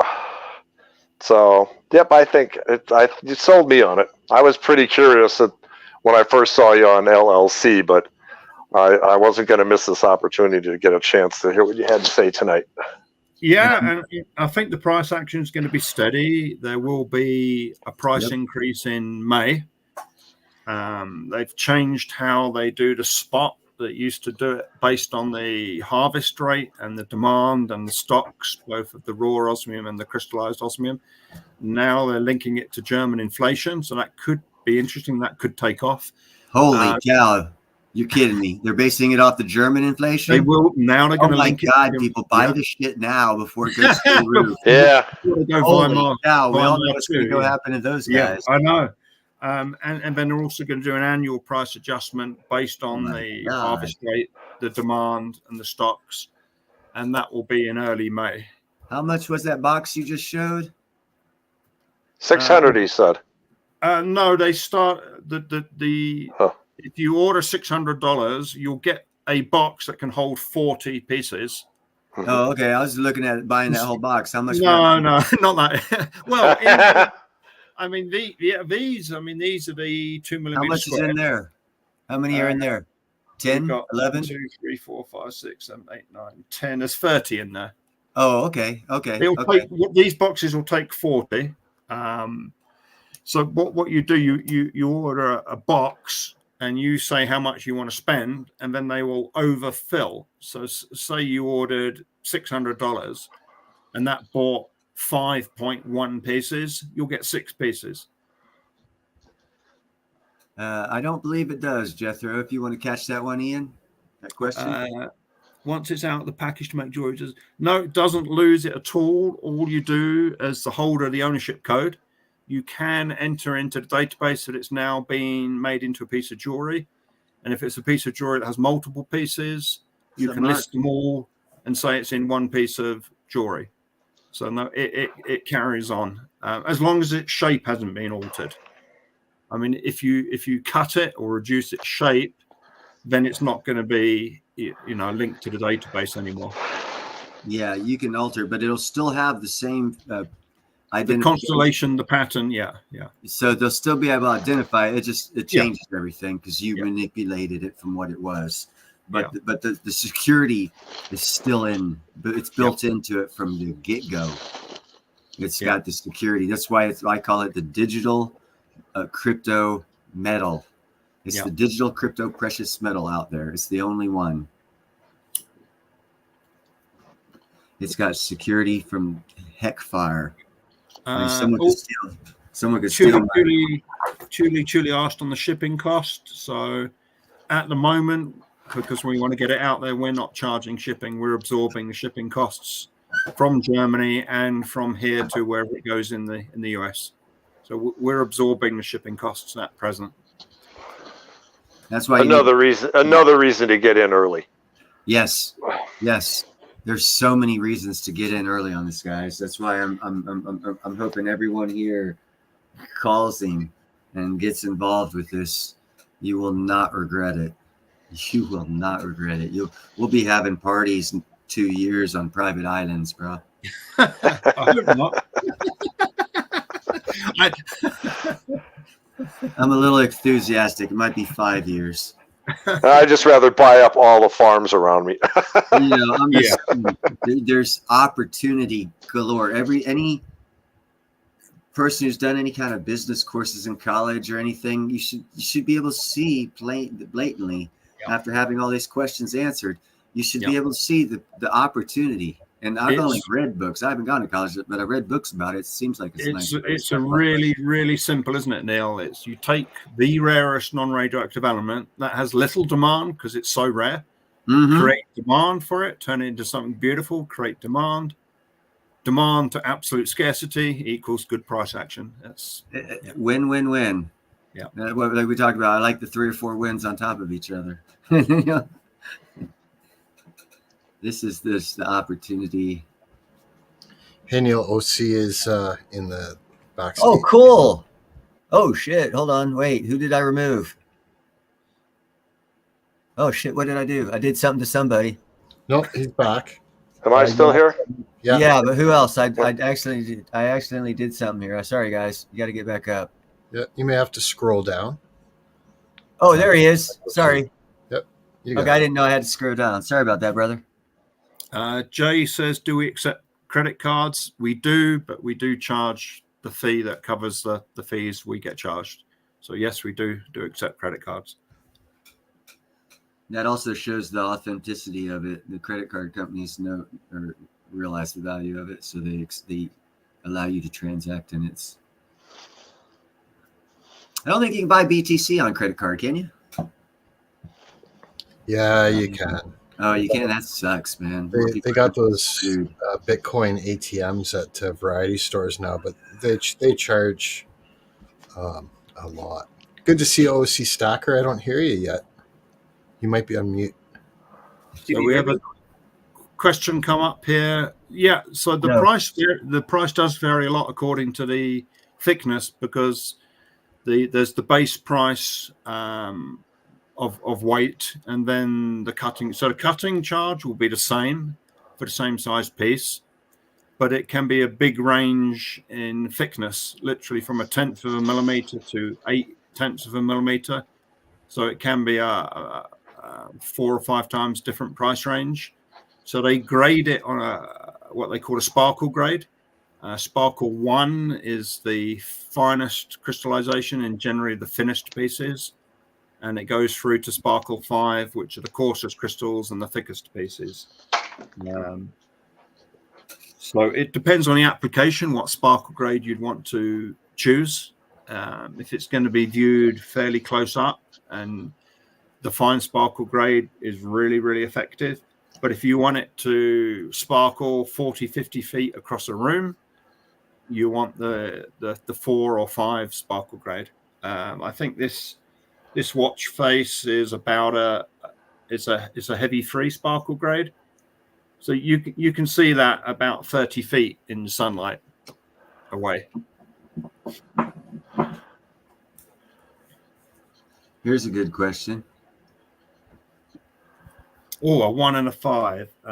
Interesting. Let me have a look. So this droplet is, let's see. What have we got? A 5. That one is nearly a 5.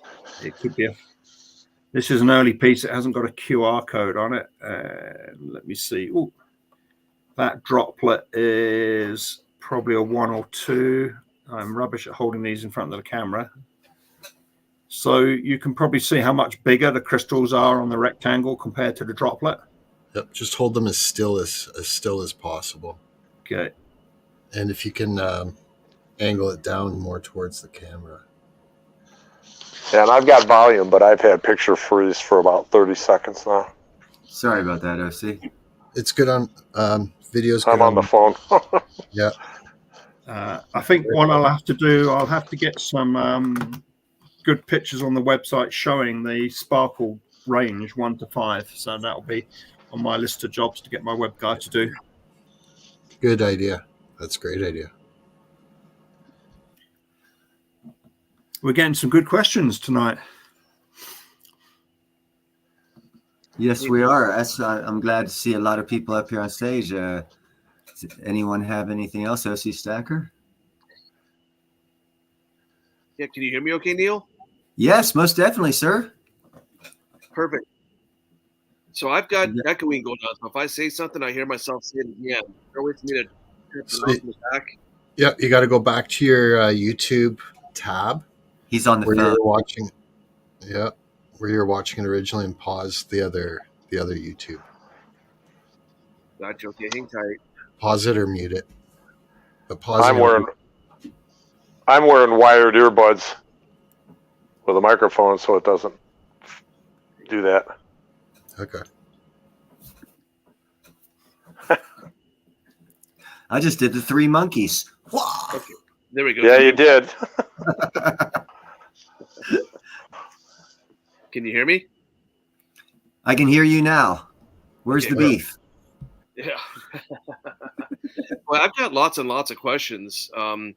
For instance, when you guys talk about trimming or cutting the osmium after you receive it to make it a different shape or something, does it lose material? Don't do it. Don't do it. Don't do it.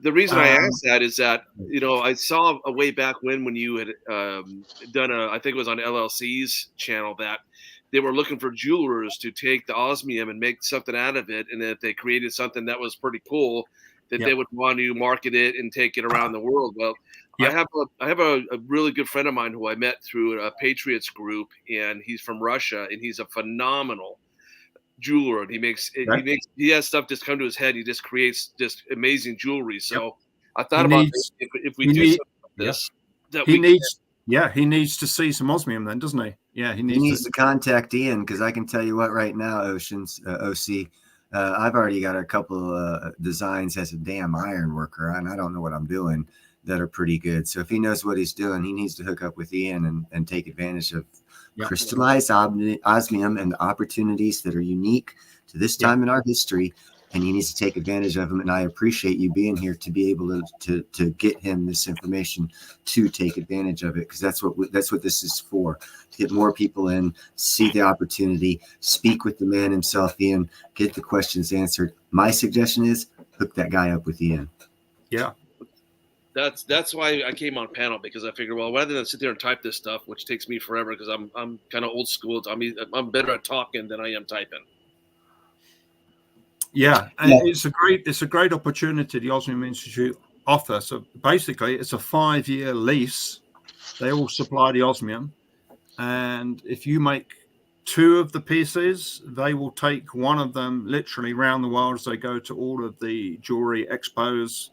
They go to all of the major places: Hong Kong, Dubai, South Korea, China, all the way across Europe, Brazil. Literally, they would take these pieces around the world. They came to our store actually for our twice now. They've been to our store and they've brought some incredible world-class pieces. Some of them there'll only be ever one made of, because the designer said no, we're just going to do one off. An example: a German architect did an incredible geodesic ring. It would look beautiful on a lady, beautiful on a man. It's just incredible design. Scarlett Klaus, the vice director, liked it so much she bought the rights off him on the spot for it. So she knew this is a winner. So it just inspires designs that you just cannot make with anything else. Oh my God. And my brain is going. I've got 3 more. Ian's going to hear from me tomorrow if his phone's not busy from you guys calling him. There's one there for you, Neil. I just shared the screen. Oh, let me see here. This one right here? Yeah. There you go. Hold on. Let me do there we go. If you take Chad's comment down, then. Hold on. I got to... Yeah, and you really do need to see it in sunlight. It just, because when the slightest movement of the piece, it just sparkles. It just like the pattern sort of never repeats as it moves in sunlight. Should I play this ad that they've got? Yeah, sure. Yeah.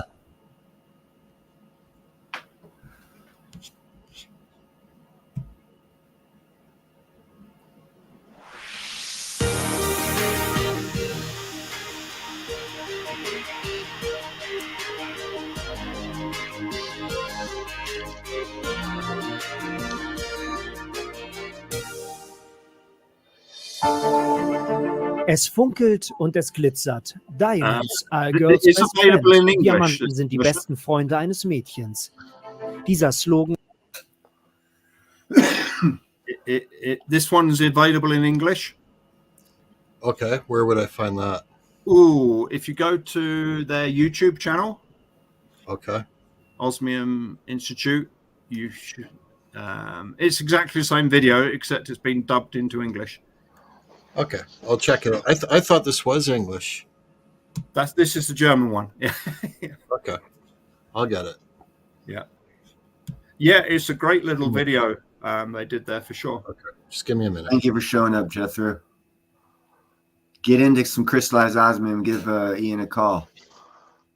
Get into it. Get to selling this stuff and designing some jewelry. Make some money. Designing, yeah. So, Ian, how would that work with my friend, the jeweler? Is that something that he would have to get in contact with you with, and that you would have to get with the people that create the osmium? Yeah, I would. Assignment? Is that how it would work, or would he have to pay for it? I would liaise directly with Scarlett Klaus, the vice director, and she's got the spin-off company Oslery, which is osmium-based jewelry. So, yeah.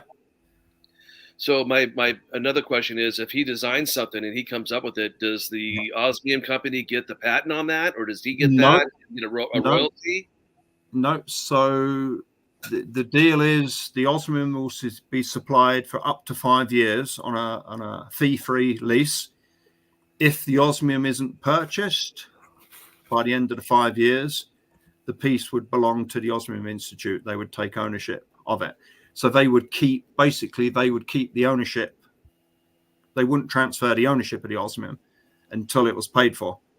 So it just gives the opportunity for a jeweler or a goldsmith to make a piece. They might not have the budget to get it made and get it shown, and it gives them 5 years to sell it or buy it. You know, obviously they'd have to put in the work of the other metals and all the work, but they wouldn't have to. In osmium, can you work with any kind of metal with that? Platinum, gold, silver, you know, any kind of metal will work with that. So basically someone can design their own jewelry using whatever metal they want, and it'll adhere to or work conveniently with. And then carrying on with that, that's the metals part of it. What about, I don't think you'd want diamonds. What if they want rubies or any other gemstone? I designed one piece that has 4 gems on top of and platinum and gold on it. The more the merrier, because the way I see it, the osmium reflects color. It reflects light. So if you have 2 gems on one side of one color and 2 gems on the other side of different colors, as the light comes in, it's just going to make that osmium, crystallized osmium, that much more brilliant. Yeah, wow. It's going to make it shine. It's the unique colors it has as well. You know, particularly the blues, as well as the silver hues. Is there a metal that's designed that works that looks the best with the osmium that you've seen? Is there one you like more than the other, or they all look very well? There was one ring that a British designer made. It was just incredible. My wife put it on when we had it in the store, and she nearly didn't take it off, but it wasn't for sale. So it's like it was, and I think that was in platinum and gold, and it was just stunning. So, I mean, it still needs very careful design to make the most of it, but it really. I mean, just like Neil, I keep thinking up a design, so I keep sketching them down. And you know, I wish I'd learned how to work with gold and platinum as a goldsmith. Maybe I'll have a go. Yeah, my jeweler friend, he's insane. He's phenomenal. I mean, I actually have 2 people but the Russian is a little bit heads above my friend that's here local with me. My Russian friend was here in California, just recently moved to Idaho to get away from the California. You know what? Yeah, I'm in California. I know exactly what you're talking about. Yeah, it's crazy, but I would like to put. He should feel right at home, being that he's Russian here in California. The communism's about the same, isn't it? Yeah, that's why he had enough. He had enough of it. That's why he had to jump to Idaho. So, but I'm pretty excited about putting these guys. I see more opportunity for them. For me, it's just if I could hook up a friend and have him get with you guys, and if he can design 2, 3, 4, 5 things that you guys go, holy mackerel, This guy does amazing stuff with gold, amazing stuff with silver. He does almost everybody that goes to him. They just tell them what they want, and he designs off of what they describe. And then he sits down and draws it out. He's very good. So yeah, I'm kind of excited to just put you two together. I mean, I'll probably call you tomorrow more than likely. Okay. Good. Sure.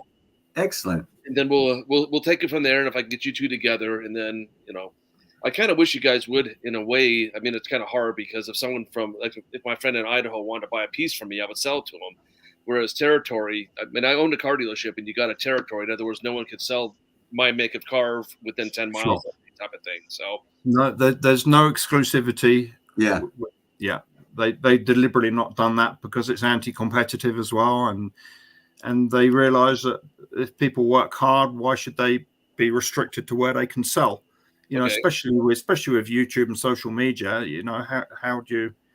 I mean, the difference is if eventually someone does get to form a state institute, that holder of that state institute will get a commission for any sales that are in that state, however they're made or whoever makes them. Okay, and that's to reward people who work hard to want to get to the level of a state institute, and to build it up, and be responsible for helping educate other people, who want to become dealers. Got you. Okay. Well, I'll chat with you more on a personal level. If it goes to the next level, then we'll jump onto another live and we can talk about what we're creating. Okay. So I just want to sell more of this stuff to Neil anyhow. The secret buyer. Neil's gonna own it all. You watch. Yeah, I'm telling you what, I see opportunity, bro. I'm not crapping you, brother. So that's why I'm really excited that Ian agreed to come on here, and I'm even more excited that you guys agreed to come on the panel, because every person that's on this panel, I'm seeing I'm seeing a lot going on in the chat. I'm seeing a lot of positivity coming out of this, and that's what I like. And I'm seeing a lot of people want to take advantage of this great opportunity that won't come around again, and it's not going to be here for long. Yeah, so the way I look at it, I've been doing. I went to my birthday party and won one of those coin books when I was 7 years old in 1970. And I've been dealing with gold and silver ever since then.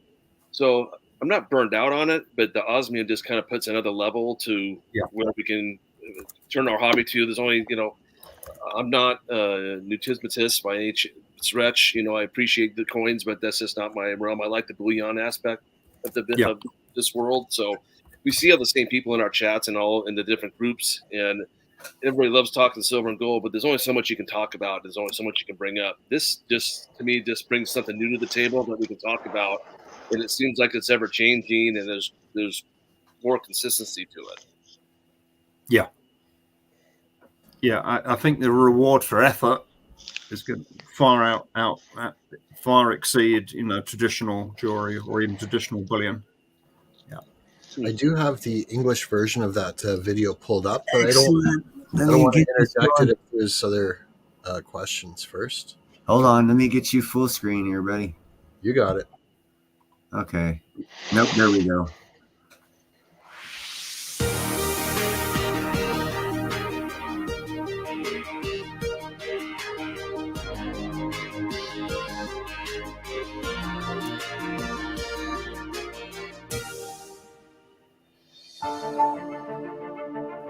It sparkles and it glitters. Diamonds are a girl's best friend. This slogan is familiar, but it could soon be changed, because what glitters here is osmium. Like gold, silver, and platinum, osmium is a precious metal and is increasingly used in jewelry making. Scarlett Klaus, the vice director of the German Osmium Institute, sees the following reasons for this. Crystalline osmium is gaining popularity in the jewelry market, particularly among younger and more forward-thinking individuals. It is seen as the innovative addition that the jewelry industry looked for in recent years but just didn't get. Now there's the rarest non-radioactive element in the world. That it's a beautiful precious metal that can't be counterfeited is being very, very well received. In 2014, osmium was the last of the 8 precious metals to be introduced on the world market for trading. Since then, it has risen sharply in price. It was initially only available as an investment metal, but currently more and more jewelers are adding osmium jewelry to their collections. There are two clear instances where osmium can perform very well. In diamond jewelry, there is something called a pavé. A pavé is composed of many fractions of a carat, many small diamonds, and it is a very expensive surface that sparkles as a whole. But the value is not in the material, but in the work required to complete the setting of all these little pieces. When you take the materials themselves out, they are worth almost nothing. With crystalline osmium, you can create a very similar surface that sparkles as much or even more than diamonds. But in this case, the value is intrinsic. It's the high value of the precious material itself, which is undeniably appealing. Especially nowadays when people say, okay, I'd like to combine my jewelry with a tangible asset, the idea resonates strongly. Designers and goldsmiths also value osmium for its ability to produce nearly flawless surfaces, providing them with complete creative freedom in shaping their designs. And this is something which you can't do with a pavé. For instance, consider a sharply pointed logo that narrows towards the end. With traditional stones, there will always be one stone or diamond at the tip, preventing the creation of precise, acute angles. In contrast, we can achieve this level of precision with osmium cutting, enabling us to craft the finest logos, shapes, and the corresponding surfaces that stones can't replicate. The new headquarters of the Osmium Institute is being built in the Bavarian town of Murnau am Staffelsee, about 70 kilometers south of Munich. Ingo Wolf is the scientific director of now 40 branches of the Osmium Institute on 5 different continents. He is in charge of laboratory analysis and supervises the Osmium World Database. Every single osmium product is registered on this platform.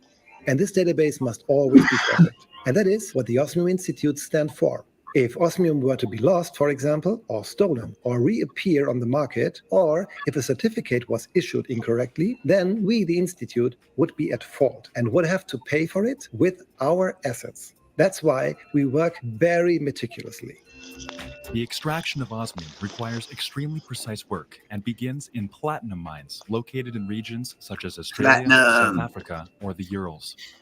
Initially, any non-platinum impurities, osmium being one of them, are dissolved from the ore. Crude osmium is then transported to Switzerland in the form of a gray powder. A meticulous process of crystallization is then carried out, a notably hazardous process. Osmium crystallization was developed over 40 years ago, and only one company has managed it. The process is dangerous in a laboratory setting due to the toxicity of the substances contained within the closed circuit. It involves high pressures and temperatures that must be meticulously controlled. This means that within the laboratory environment, there's not only a need to protect against theft of precious metals, but also to manage a highly hazardous procedure. Once osmium is readily available in its standardized crystalline form, the refined metal is shipped to Germany. There it is cut by wire erosion into bars and inlays, and then scanned and certified by Wolf and his team in Murnau. Investors in kind now have the opportunity to purchase the finished crystalline osmium. There are some standard shapes, such as discs and bars at no extra charge. Then cut shapes, such as small diamonds and stars. The price is therefore determined by quantity and size. In both the jewelry and investment markets, it begins with modest investments, sometimes as low as €100.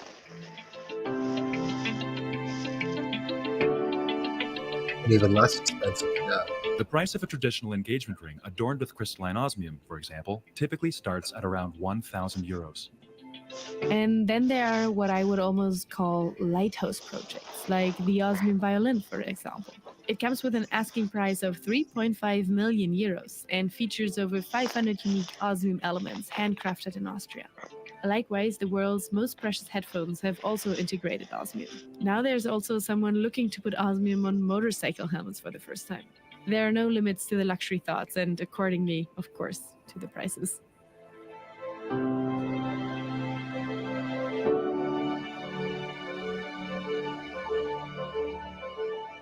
First of all, osmium is incredibly rare. And I mean really incredibly rare.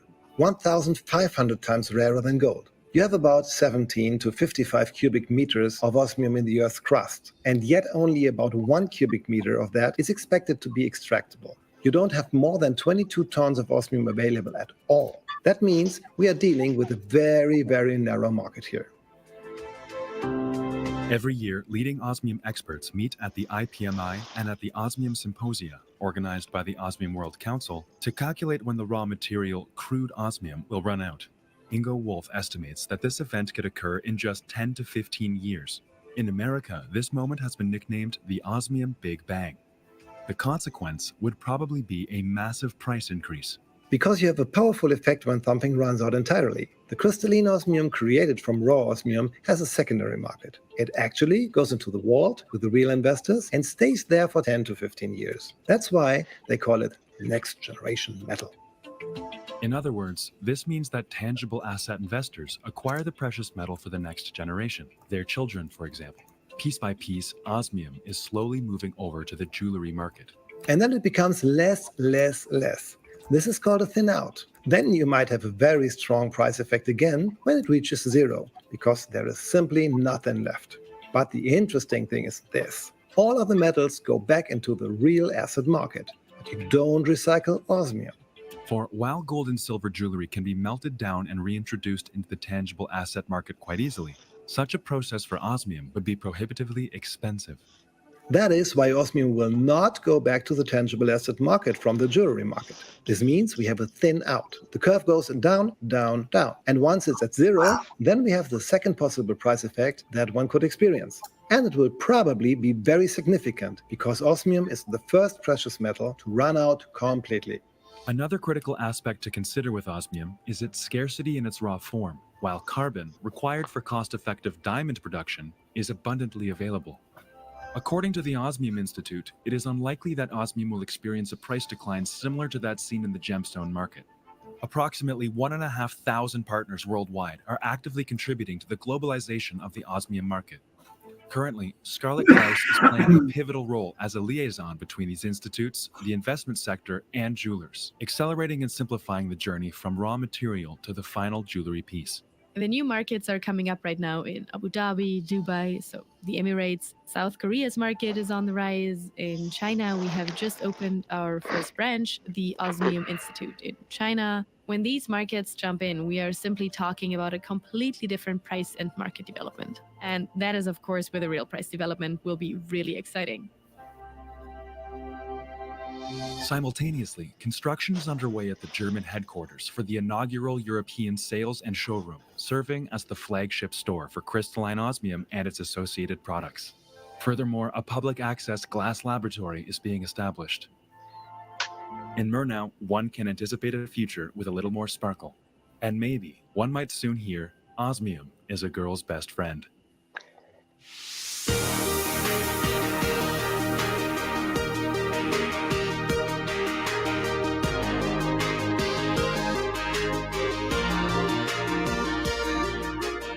That was cool. I'm just glad there's a lot of people in here taking advantage and seeing this opportunity and being excited about it. We can ask Tully, is osmium a girl's best friend, Tully? It's, you know what, you're the only girl in here, girl, so I got to pick on you a little bit. Sorry. Better than diamonds. I did put the link in there. Yeah, I see a question there. No, you can buy it. There's many companies that will sell it in sintered bead form, or I think Luciterne sell it in cubes. It's not pure osmium. You really do need to keep it sealed away from oxygen, or even in what appears to be a solid bar will have nanoparticle holes in it that will let oxygen in. It will react and form osmium tetroxide. Scarlett Klaus, who you saw in the video, she told me they bought one of these cubes. They put it on a sheet of white paper on the office desk and left it over the weekend out. When they came back and they lifted it up, the paper was brown underneath. So osmium tetroxide was forming and stained the paper. So yes, you can buy it in the raw form, but keep it away from oxygen. Right. If it comes in packaging, keep it in that packaging. Don't take it out. And it's best in a glass vial, right? You know, I think some sell it in a plastic. I wouldn't trust that. I saw a story of someone had bought a piece of osmium, not crystallized, and he had seen online or something. And when it got to him, it was in this little jar, but some air had gotten into it, and half of the thing had already powdered, gone back to powderized form. Yeah, and that was his experience. Yes, it is toxic in its raw sponge form. Yeah. So yeah, when it's crystallized, it's the most inert element, the most inert anything. There isn't anything more inert. So yeah, completely, absolutely safe when it's in the crystalline form. Has this ever been done before? Use a dot of osmium on the front siding of his AR-15. That's the first one for me, Silvershire. I never thought of that. I'm sure it would work, though.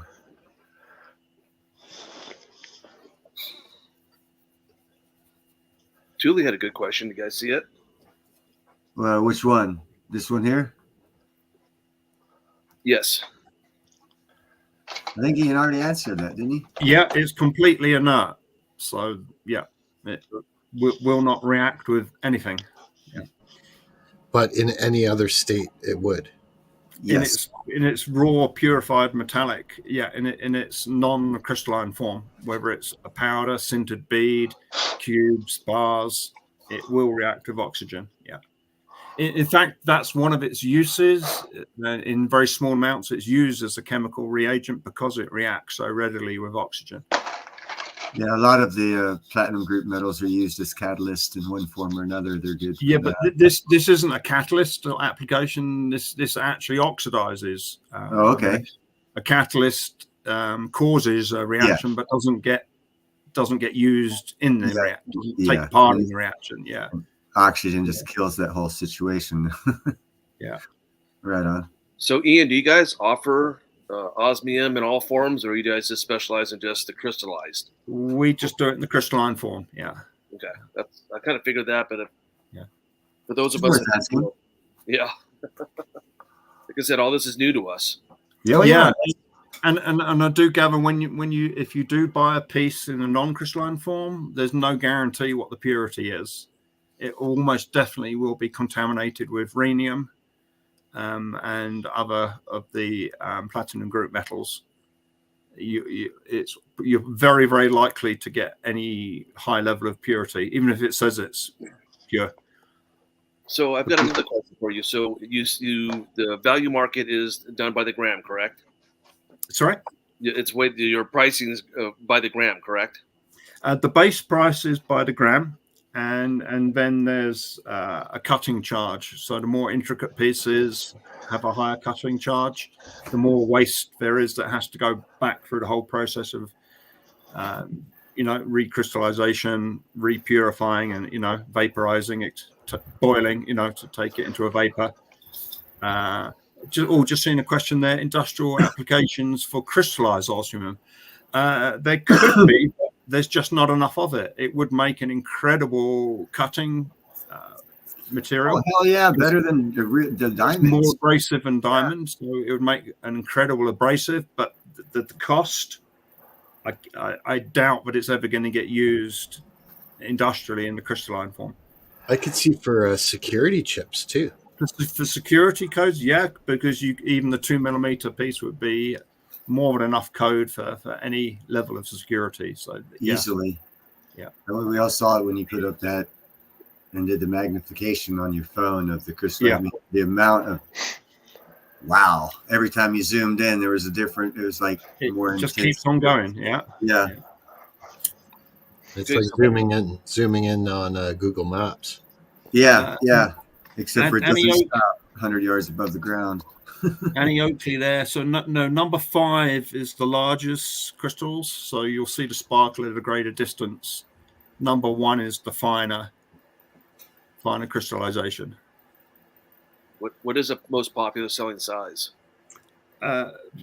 Well, we've only really just started, but we're selling a lot of the 2mm squares, a lot of the 3 and 4mm diameter.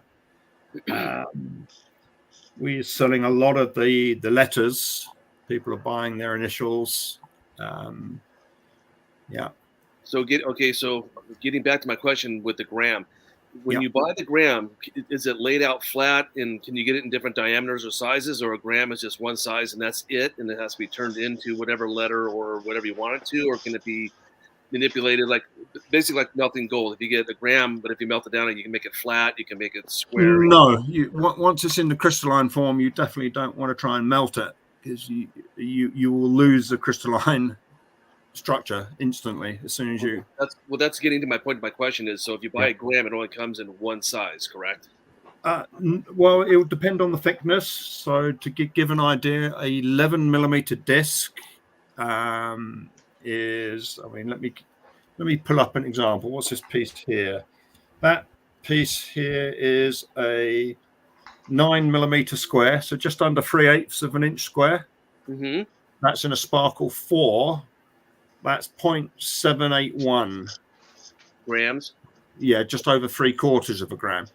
So if that was in a Sparkle 5, that could be a gram.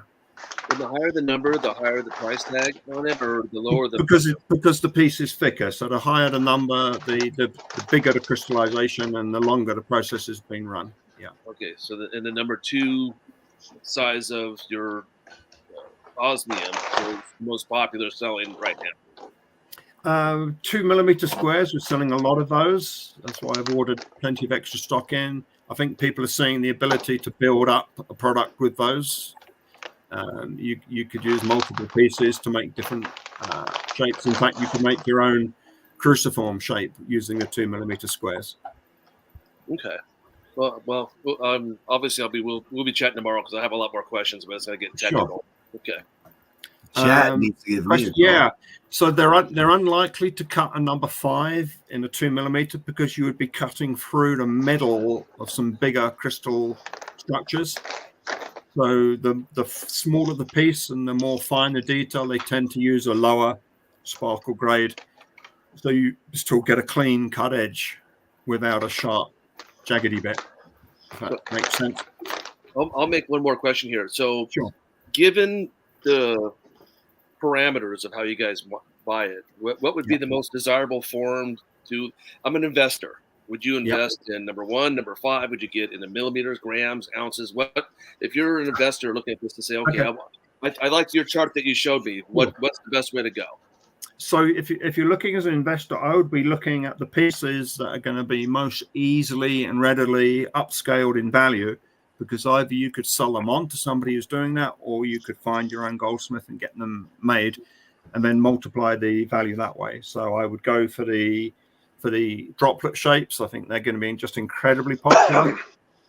I would go for the uppercase letters. They're being really popular. People want initials. They can be combined. I would go for the heart shapes. They're generally cut in a low in a Sparkle 1 or 2. So you got what Sparkle would be the best one to go with? The number 2 then, with the cross or the heart? I think the number 2, you're going to see it across the room still. Number 3 is a great grade, because it crosses the bridge between it's fine enough to be cut into a smaller piece, but it will sparkle at a greater distance. So a lot would depend on your anticipated end use. But it's hard for me to. I think it's all incredibly beautiful. So it is hard to advise on which pieces. But I think the smaller pieces that can be upscaled at a low cost will have an easier return on your investment. So the problem is we don't have enough market research to find out what is selling to figure out which way number 2, number 3, number 4, number 5. No, and it could turn on a dime. I mean, like, okay, we're in our stores in Jackson, Wyoming. We've got these bears. These weren't selling. They stopped doing them. We bought their last 2 bears. If I order 10 bears, they will make me 10 bears, and suddenly the bear will be a popular piece. The crosses, they're always sold out on the crosses. They are usually always sold out on the 18 millimeter, what they call a coin disc, because that has no premium. We've actually asked them, and they've made an 18 millimeter hexagon shape with no cutting cost. So I think those are going to be really popular. We're aiming to try and have a more regularized piece with a more consistent weight around the price of an ounce of gold. I think that will attract the gold investor. You know, if you've got 100 1-ounce gold coins, I think a lot of those people would consider a 1 or 2 pieces of osmium in that sort of $2,000 range. So there is a chance we are talking with some major precious metal wholesalers. If we can get them to start stocking it, then those bullion pieces will be incredibly popular. Will that be hard for the small guy like me to compete with it? Let's just say an SD Bullion starts carrying it. Neil and I are, he's a dealer in Alabama. I'm a dealer in California, but we got SD beating us out. Yeah. It'd be kind of hard on us to compete with them because they buy it in a higher volume. They won't get any more discount than you will if you start selling it. So no matter what dealer size you are, the discount's the same. They have a tiered system. I can explain it to you over a call. It's complicated, but no one can get no one can undercut you by buying it cheaper. Gotcha. Yeah. They're very fair that way. They want to reward people who are just getting out there, putting the work in. You know, that's why Neil's on Dynasty is bringing this to you along with LLC Long Live Coins, because we see this unique opportunity. I appreciate all these tough questions you guys are asking him. I already knew all these answers. That's why I jumped on it. But thank you for verifying all of this to other people. Yeah, but I learned, like I said, I learned about Ian on LLC, and I liked it, but I was obviously lots of apprehension because you just don't know. Yeah. Now that this is like the 4th interview I've seen with Ian, I'm thinking, okay, now I'm going to take a little bit harder look at it. And I have LLC's number. I'll give him a call and I'll say, you know, what's your process? What are you thinking? You know, and then obviously Neil would probably jump on with you. And, you know, like I said on my chat, you know, if we all want to be small dealers, but we all want to go in on X amount of osmium and get to the tiers that we get the best profitability out of, then that might be something to look at. Yeah.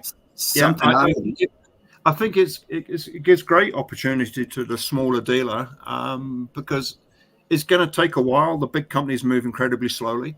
And although this is new, it's got the stability that it's the 8th and final precious metal. So it's as old as the earth, but just in a beautiful form now.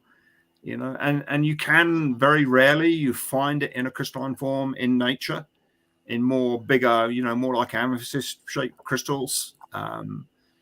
So although it is new, it's proven in a way because it is the final precious metal. So it has a pedigree already. That it's not like some new synthesized product that somebody else could work out how to do it and make it way cheaper. That's just not going to happen. I think what might interest you, OC, is what we could do as a group of smaller buyers is we could find a market for the next hot thing, like say the stud nose earring of osmium, and we could all go in and buy a lot of it, make a lot of those earrings, and all distribute that one product. And like in markets, things come in waves, and if you're on top of that wave of the selling the next new thing, and you've got a group of people that are all with you doing the same thing, everyone can multiply profit from. It's like when the Passion of Christ came along, the guy who made the most money on that was a gentleman who decided he was going to make that nail and sell it for $10. Yeah. He sold 10 million nails at $10. It cost him $1 a nail. He didn't do no marketing for the movie. He didn't do none of that shit. Just wrote it. He made profit off of that marketing in that movie that he did not spend any money on, and he made almost $100 million. Yeah.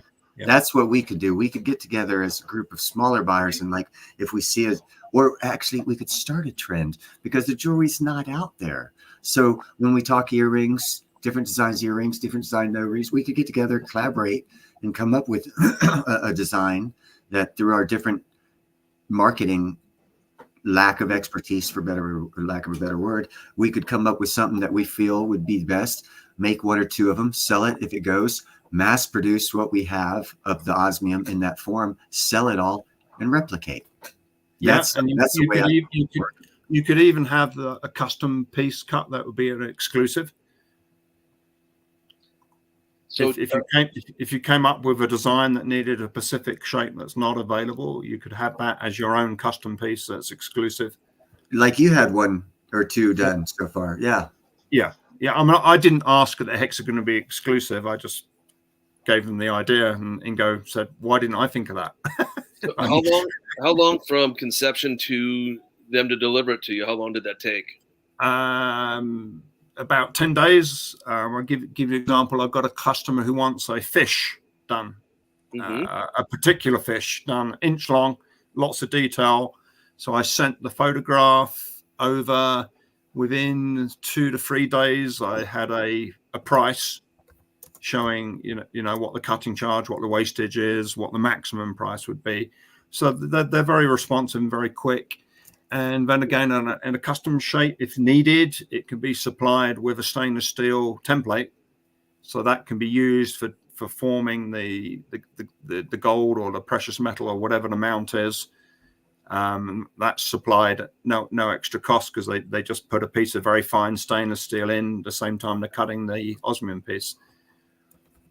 Okay, so that's not bad. No, that's very useful for the guys having to work with it, to have a template. Yeah. I'd like to send some rimmed glasses in so Neil can have some osmium rimmed glasses. Anybody know Elton John? He needs a pair, doesn't he? I actually, back in '89, I was going to a security and bodyguard academy. Why am I on full screen? What the hell happened? No. I don't want to be center of attention. I went to a bodyguard and security institute, and Mr. Titelberg was the guy's name. He was like a 5,000-pound big son of a bitch. He actually was Liberace's bodyguard. Okay. Yeah, and he said his main problem was Liberace always liked flaunting his expensive jewelry, but didn't want more than 2 bodyguards, and he loved public spaces. Interesting. Yeah, he came up with a style of protection that's pretty good. I saw a question earlier that's disappeared. JJ said, "Can osmium be cut?" Yes, I saw that. So it's the Institute cuts the fine pieces of electrical discharge (EDM) machine. So if you have a bigger piece, you can always ship it to the Osmium Institute, and they will cut it into smaller pieces and then certify each piece. So as of yet, they do not recommend that you try cutting your pieces of osmium up. What do they use to cut osmium? Is it with laser? Is it with? For the bigger pieces are laser, and then the finer detail pieces, what's called EDM, electrical discharge. So it's an incredible high voltage is put through a very, very fine brass wire, and that wire moves, and as it moves, it sucks the material away atom by atom, and the wire doesn't actually touch the sides of what it's cutting. So it's incredibly fine. You can get almost limitless detail and acute points, like Scarlett said on that video. You can cut to I don't know, you're into several thousandths of an inches theoretically possible. You can make a real fine design, real fine detail. Yeah. I mean, you could do a sun with sun rays coming out incredibly fine, or Yep. Oh, interesting. I'm glad I decided to come up on panel. I'm glad you did too, because I like it when people come up on panel. This is what I want to do. I want to bring other people up on panel. I don't want you guys just looking at my mug, me talking about platinum and crystallized osmium and Africa. I've got one more question, and then you can dump me. That way I can move around the house without all this other sound ending up on here. The question came up about the small dealer as opposed to the big dealer, and each dealer paying the same price for the osmium. My question is, the little dealer is buying his stuff and he's selling his small items and doing his thing. The big dealer, SD, others come in, and all of a sudden it takes off, and they need a lot more stuff than the little guy. How long before the big dealers overwhelm the supply? It made a priority. I said early on in the program, the Osmium Institute are very family orientated. They really relational people. Part of becoming a dealer and working your way up is a personal interview, a face-to-face interview. So I think it will be way too late before the big guys really catch on. I think they're just, and I really don't think the Institute would favor a big purchaser over lots of small purchasers. I really don't, I mean, I will happy to talk to them tomorrow and say, look, and I have had similar conversations with them, and they appointed us the first US retailer and the flagship store. And Ingo came personally to visit last year. And he said, you will always be the flagship store. So it doesn't matter if we sell hundreds of millions of dollars to a Manhattan outlet, you will always be the flagship store. So they're very respectful and very relational, and that's how they like to roll. And that's why I think if we get together as a group, those of us that want to get into it and do something, like I said, do a trendy nose ring, earring, and all of us get together and do and sharing it, I could almost guarantee, and I have not spoke with Ian about this, but this is the feeling I've got from this place, from what he's told me about it. I think that it would be more beneficial for us to do that, and we would probably get first service if there was only 20 pieces left and we needed 9 and the big guy needed 100, we'd get our 9. That's what I'm seeing. And I can give an example. Literally only 5 minutes after I first met them at the New Orleans conference in 22, sorry. Literally after I'd bought the ring off Scarlett's finger and the pendant off her neck, I said, how much for the whole company? And they said, we would only sell it to you if you guaranteed 100% that everything carries on the way we do it. The ethics and how rigorous they are, how detailed they are. He said, that's the only way we would even consider it. Literally, you would have to sign away any rights to mess with the company. So, JM, you bring up another point too. That's what was carrying on is that we do, the small guys like us and JM, SD, and all these guys jump in, lined up and prioritized. Like Ian, you said that they're family oriented, so they're going to obviously we're on the boots on the ground first running, and they grow big, which is wonderful. That's what you would want, at least if you're coming in at this early stage, that you'd want to grow with them. But on the other hand, there's always going to be a bigger fish, a bigger whale coming in and wanting it. Just like you just said, you want to buy that company. What happens if JN comes in and says, "Hey, I want to buy this company"? That's not my question. My question is, we order 9 pieces, they order 9 pieces, and they only got 9 pieces. Who gets the priority? You know what I'm saying? Well, at the moment, it is whoever orders it first. Yeah. Okay. But we could change that. I mean, we're planning to be major holders of inventory in the US for several reasons. I mean, that's one of them, but 2 is to help create liquidity. If there's a core amount here, that's a lot easier for people to invest in, to swap in and out of pieces. These are good questions. But I have zero concern, and I work my butt off doing this. I work 80, 90 hours a week to make a living, and I have no qualms about them stabbing me in the back or letting me down. I know they've got my back. That's the same feeling I got. This is Ingo Wolf's watch. He left his watch with me. And actually, Neil, can you put him full screen again? Because I wanted to make a comment about that. We were talking about, what would be the ideal pieces for investment. And I was thinking, to me, a really good one, especially for a very large investor. It's a watch face. Yeah. These round ones, approximately the size of, say, an American Silver Eagle or an American Gold Eagle. So you could even put them in a tube. You know what I mean? So they would just fit nicely in a tube or be used for watches in the future. Yeah, so carry a 30 millimeter or 42 millimeter. I haven't even measured that. I'm guessing that is exactly 32, 30-ish. Yeah, there you go. Yeah. That's actually a good point, Jan. If like they have those tubes for the buffaloes and all that kind of stuff, they make those different capsules, just get a 20 millimeter, 30 millimeter, and carry them in the rounds, and take them around to jewelers to put them in watches. Yeah, and or they'd fit in the capsules too, right? Just put them in capsules. Well, yeah, that's what I'm saying. You can actually start just like a Buffalo or anything else. That's what I love, collaboration, getting people together. Yeah, man, this is a new industry available. Not new industry. It's a precious metal. It's got its validation, but in this format to the public, we are at the front line. It really is.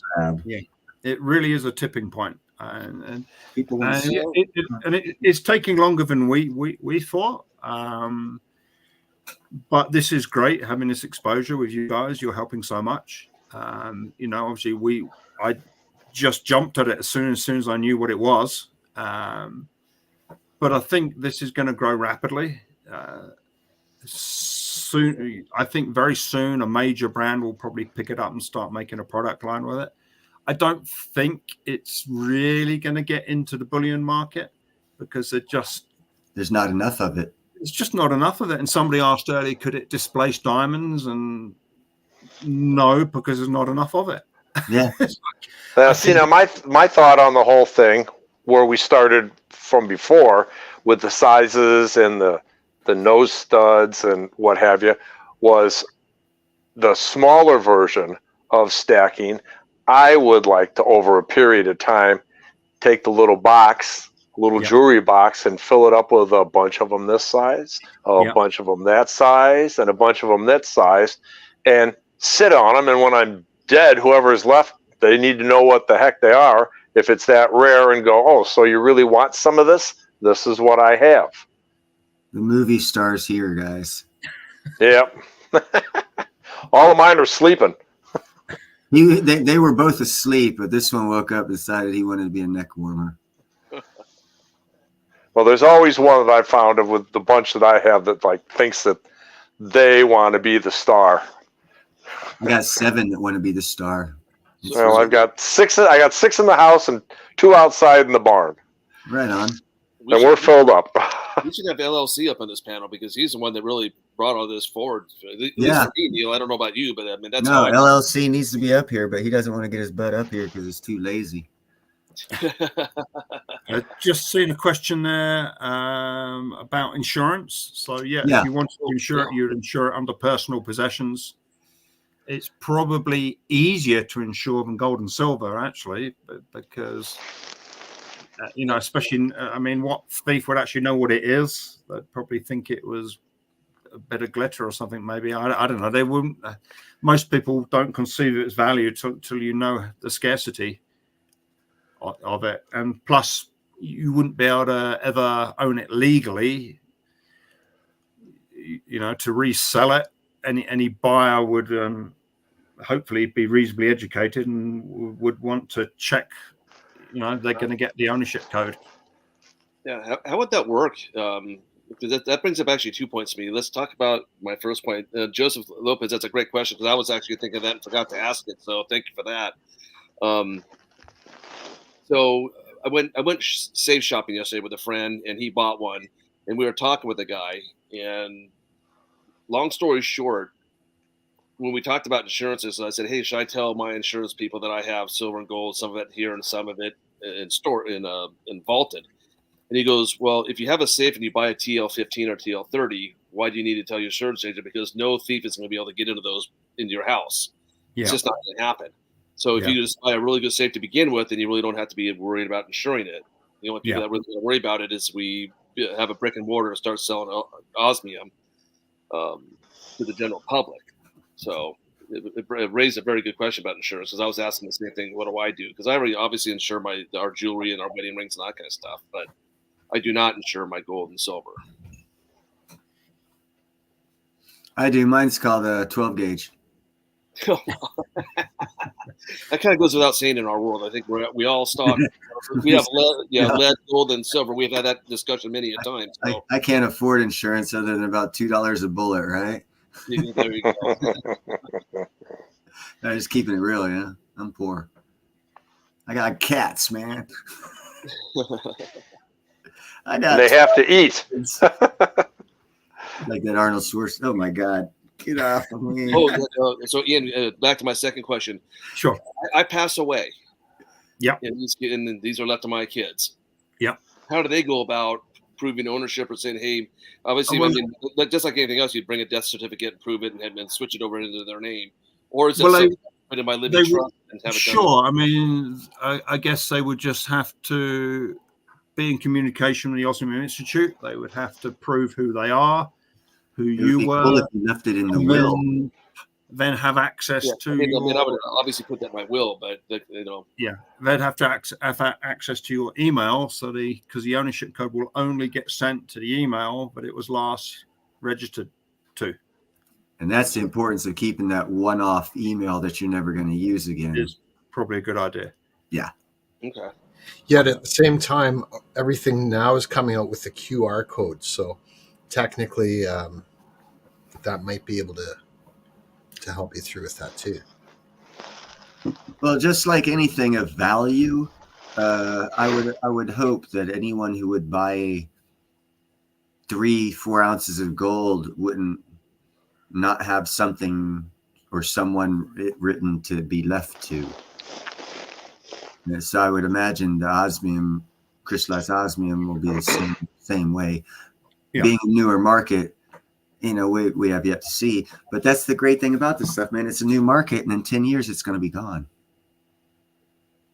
I think it'll be quicker than 10. I mean, well, that was the point I was trying to make with, it being dissolved way too quick, so. And that's where if a group of us get together and do large purchases of like certain pieces, types, design styles, whatever you want to call it, the A's, the R's, the squares, the triangles, whatever, for whatever we see as a collective groups that we could market and get rid of and put in a piece of jewelry, if we do that and like keep 10% back on the osmium itself, within 10 years, bro, we'll all be able to retire selling just that 10% that we kept to the backside, because it'll be worth so much more because of the unavailability of it. This is another one of my questions I had for Ian on the private phone call, but it's probably something I should share with everybody. I want to. What was that bank number? I don't have my pin out. My number? I'll give you Ian's number because that's a number I'm going to call tomorrow. I screenshot it when it was up. Yeah. What's preventing the Osmium Institute from having somebody having the ability to cut the osmium over here in America versus having to ship it to Germany every time? Because that's going to incur cost on cutting and then cost and shipping. This is a question I asked Ingo when he visited. Nice. And I think when I've sold a few $1 million worth, they will train me to be able to do it and be able to certify here. I mean, it's no small thing to do, because it's got to be, it's a lot of expensive equipment. Yeah. It's got to be done rigorously. And as Ingo said in that clip, they've got to get it right. You can't make a mistake. The piece has got to be the right piece in the right box with the right code, the right QR code. So they're still perfecting the cutting part of it and doing that stuff then, correct? No, they have no issue. No, they've perfected the cutting and all of that. It doesn't cost a lot to ship it because it's so small and light. It's not huge. I mean, we consolidate all the small orders because otherwise the cost of shipping would be more than our margin, so we absorb that because they consolidate the orders together. So at present, that's not an onerous. I think when this turns into a multi-million trade in the US, they will seriously consider having it cut and certified here for sure. Okay, so that's on the it's on to address. Yeah, but obviously there needs to be significant sales to so the cost of that can be amortized, in a relatively short period, because we've only got a relatively short period we'll have this stuff available. So. That's where Neil and LLC come into play. And I'm smelling opportunity to learn how to cut this shit here in America, and since we're hopefully going to be over half their market, and it's not tapped yet. Yeah. Yeah. No. So very interesting. So yeah, lots of questions. All right. Is there? They're very responsive, to make special orders. It's around 7 business days now from, if I ordered some on Monday and I said, look, I really need this on Friday, they would probably get it to me within the week. Thanks for being here, Andy. Nice. Okay. Any more questions? Anyone wants to join the panel? Is anyone trying? And I'm ignoring them. Let me check.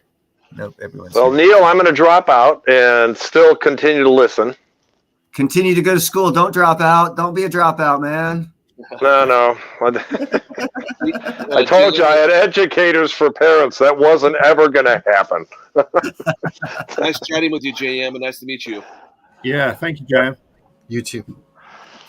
Ditto. Right on. Awesome. Is there anyone else want to jump up here? I can't see the chat. Is LLC still with us? Yeah, I think he is. It's 10 o'clock his time. He's probably in bed. Nope, he was here 5 minutes ago. Yeah, I told him I'd call him at 8 o'clock ish, but obviously didn't make that. I jumped up with you guys instead. Yeah, you're a big fat liar. Yeah, well. It's 10 o'clock his time now. I don't think you're going to get him to answer the phone. Oh, no, long lives. He's turned up. Yep, there he is. He's here. You can go into private chat if he decides to join the panel. You can go into private chat and talk to him. So got a question there from Thule. I think you can put a request in if there's a piece that's not in the sparkle grade you want. You can put a request for it to be cut in a sparkle grade. Here's another. Go ahead. Sparkle grades 1, 2, 3, 4, and 5. Is it each 1 number? to 5. Yeah. And of course you're going to get a fair range because that's not many numbers to cut. A 3 could be very close to a high 2 or very close to a low 4. So there's not an overlap, but there, it's a fairly coarse. When we talk about the pricing, each grade has, let's just say grade 1, I'm just going to use round numbers here. It's $1,000. Yeah. Grade 2 is $1,200. Grade 3 is $1,500. Grade 4 is $2,000. Does it go that? Does it set price for each grade? Yeah. Roughly, if you go from a 2 to a 4, or a high 1 to a high 3, you can be doubling. You can have a look through. I mean, when I'm buying pieces personally, if I want a sparkle free, I'll look for the lowest weight as a sparkle free, because you're just getting a bit more surface area and effect for your dollar that way, or less dollars for the same surface area. So my problem is I've never seen Osmium before in my life. Sure. So obviously I don't know what's going to jump out at me or to my wife or to my kids. I might like the Sparkle 1. My daughters might like the 3, and my wife might want the 5. Yep. There's no telling of what it's going to be what. So we'd have to. So it's hard not having a storefront or having this stuff on display. Sure. To find out, what the desirability is, and it's kind of like when you're shopping at a car. You either get the base model, you get the LE, the XLE, the platinum. Like I said, you want air conditioning, seated heats. It's another $10,000. That's what I'm talking about. So I'm sure this. Sure. I'm just using similarities to make my point. Yeah. Probably start with a 3, and it's quite easy to imagine coarser or finer. That's probably what I'd recommend then. I'm just going to need you to send me samples of everything so I can just figure it out for myself. On consignment, of course. Yeah. I'll take some samples too, please. JM, you still with us? Oh yeah. I mute most of the time unless I think something got missed. I'm not a big talker, but that's a bunch of crap. I talk to him. He talks my ear off on the phone, man. Whatever. You got LLC jumping up in your green room yet? No, he hasn't come up yet. He's shy. He doesn't like showing he's not in his beehive. It's a different beehive. Long live coins. And Ian, you're in Wyoming, you said? Yes, that's okay. Yeah. We have our store in the infamous Jackson. Yeah. Oh, okay. So you about the ski resort? Our store, my office window actually looks straight up Snow King. If you've heard of Snow King, I have. Yeah, I have. I was watching the crazy snowmobilers Friday, Saturday, trying to go up a 45-degree icy slope. Yeah. Uh-oh. Yeah. Any casualties? I wasn't. I had a lot of clients. I didn't get much chance. I haven't got any binoculars there, but I have heard when it goes wrong, sometimes the machines roll all the way back down to the bottom and end up in many pieces. Yeah. Mm. Oh, Ian, I just came up with a brilliant marketing idea. Okay. You can compare osmium with diamonds, right? And yeah. Show the nice young couple getting married. Yeah. And one's giving his fiancée the diamond ring, and the other one is giving the osmium. Oh, okay. And see what the facial expression is. Yeah. And then, or even better, you could have an engagement scene. So the guy kneels down and offers the diamond ring, and she says no. Yeah, that's what I was thinking. He comes back a week later with the osmium one. She says yes. Okay. Yeah, I like that. Let me finish my thought, though. Sure. So then she divorces him, and it shows. Now they had a big argument. And she tries to take the ring, but it's still in his name. His ring. I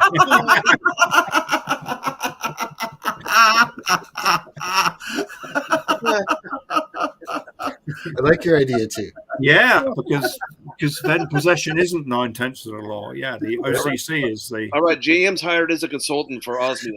No shit. Hey.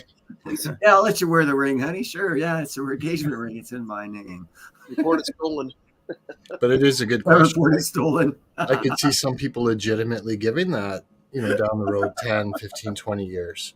So they just have to have the foresight and say, look, honey, I put it in your name. Yeah. Right? Yeah, they'll catch on to that quick. Yeah. After you get past the 7-year itch, then I'll put it in your name. Yeah, exactly. Yeah. Forever's not 5 years. You'll get it on the 6th. Part of the nuptial. Yeah, that's funny. Go ahead, Tully.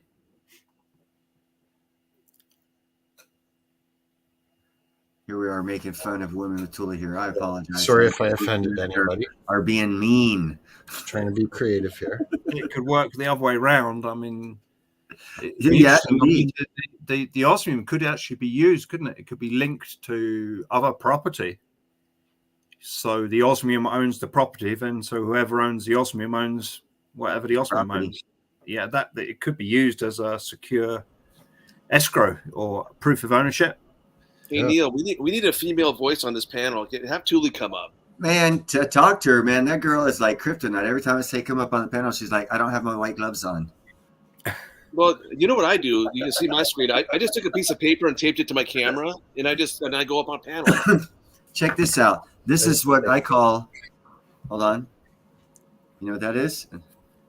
Looks like a napkin. I did the same thing. Right? Just cover the green screen, bro. Green screen. It's too funny. Just cover your 5-cent green screen. Come on, bro. It'd be nice to have a female. I would like to hear from a female on this and get her thoughts on this stuff because it's. She doesn't want to get up here and talk. She just keeps typing, man. Who would be a good one is Nick's Coins. I bet you Nick's Coins. Yeah, that would be a good one. Thanks for thinking about that. Or you guys get Julie's questions? Mrs. Coin Crew. There's another good one. Since Tully is lacking in the stand up for feminism bit that we're trying to push her on tonight. And I would say Gold Chick, but I know she didn't respond. I hope that she's checking these out. Yeah. She's a jeweler in Florida. Yeah, I tried talking to her. I got no response. And gemstones, she specializes in gemstones and jewelry. Neil, can you put her questions back up? I missed the first part of one. I can do 1, 2, and 3 here. She started off with I have a question. I want to make sure because the question was for Ian. I just want to make sure Ian saw them. You don't quite. Maybe one of you guys can work out what the question is. Okay, it says, let's say I buy. I'll start over. Let's say I buy one 3-inch diamond shape, and then 3 months later buy another 3 millimeter. Is it going to be a die lot is basically the same one, like a cookie cutter? Okay. Oh, the shape. A die lot. No, it's going to be a separate piece. It's going to have its own digital ID and fingerprint to it. It's going to be created separate. It's not going to be it's a one-off. It's not like coins like the American Eagle where they make 12,000 of them and you just send them out. This one, there's one. But the shape, I'm sure.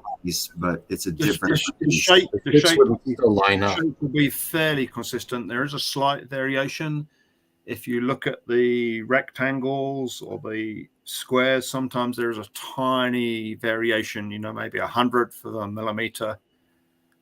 So there can be a tiny variation. I think Julie understands that the surfaces are always going to be different because there's no two the same. So I think she's just talking about there's no crystal or any part of the crystal ever repeats. Yeah, it's. Oh, there she is. She's finishing right there. So if I want 2 earrings, I must buy them together? No, because interesting question. If you bought them together and you bought 2 that happen to be the same weight, there's a very high chance they were cut at the same time from the same piece.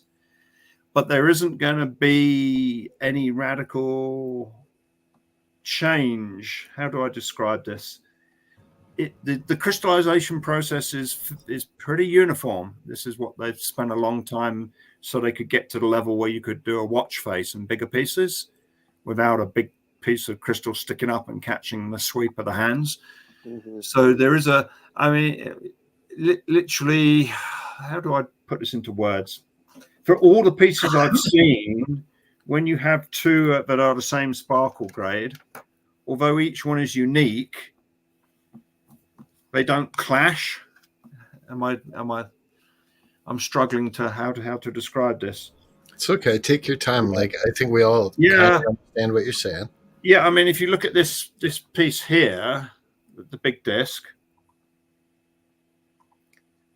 you can see the darker ones. They're reflecting more of the blue wave, the blue light. But the average height of all the crystals is fairly consistent. So you could cut a piece from anywhere of that, and it would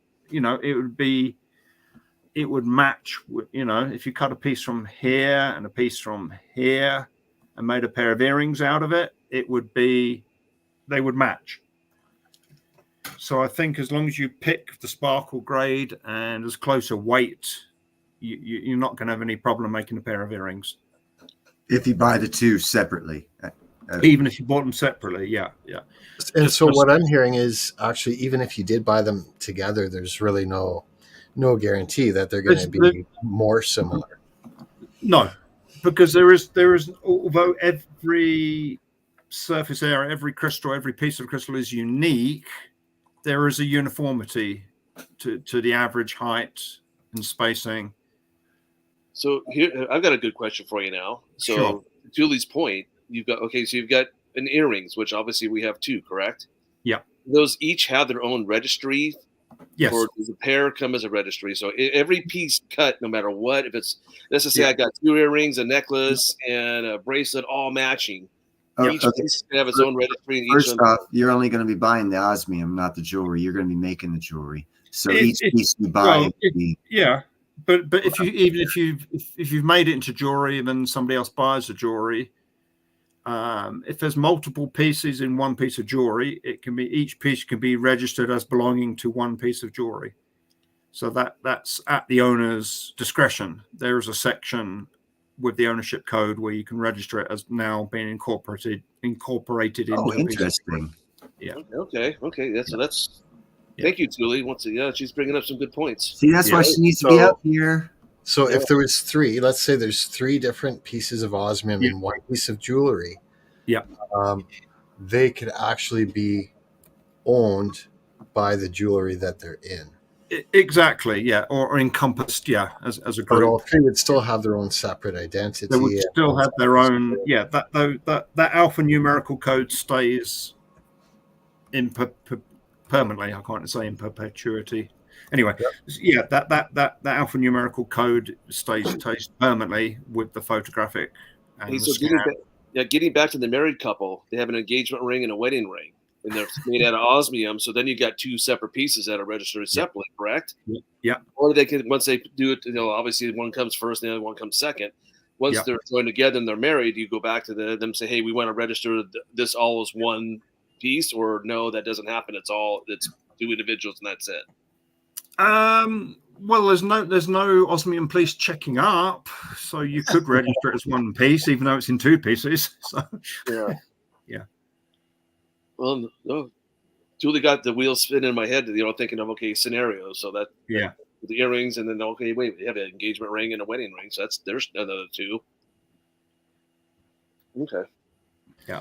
I really think if I was going to speculate, that the heart shapes will go too. Yeah. I think they'll be in high demand. I think so. We're just making a custom necklace with two initials, initial with the heart in the middle of an initial. So we're just literally getting that designed and made as a custom piece. So when that's made, we'll get the picture up on the website. So like a letter N, then a heart, then a J for like Neil and M. Yeah, independent. Yeah. Try to make you spit up there, Neil, while we were putting that out there. Yeah, good timing. Yeah. Okay, interesting. And those would be three separate pieces: the N, and then the heart, and then the M or whatever. And it'll be registered as just being part of one piece of jewelry. Yeah, but each piece. And they'll have photos of that too, correct? When it's in the registry. Yeah. Okay. See if Tully was up here. I like it. Yeah, I like that idea. Yeah. We need you up here, Tully. That's a great idea. She's very protective of her identities, and I don't blame her one bit. So it's okay. As soon as I get a picture, I'm going to have it as my emoji. What's that? As soon as I get her picture, I'm going to use it as an emoji instead of my Mandalorian. Everyone's going to see your picture because you're trying to hide yourself. Get up on stage, girl. No. Long Live says he's sold 2 hearts. He needs another one. So, yeah, they're selling well. And he's going through the whole process. Actually, if you go to Long Live Coins, and most of you are sub to him anyhow, but if anyone isn't, he is, he, as I said, sold 2 pieces, and he's showing as it goes along how to transfer ownership that we're talking about right now, that Ian's talking about. He's actually going through physically selling 2 pieces and doing the paperwork and the changeover on his channel, so you can see the experience and get the experience of how that works. So Long Live Coins channel has that going on for him. I think that's very smart, because people have to be educated. I mean, this is something very new. This isn't like you go to the show and pick up a tube of silver eagles or a half ounce of gold. It's it's lickety split. This is a process. Yes, and JM, I like JM's idea to have Ian on his show. It's excellent. Just see Tuli says, can 2 be adhered together? Yeah, absolutely. It's the most inert element. So I would have thought a range of high quality adhesives work.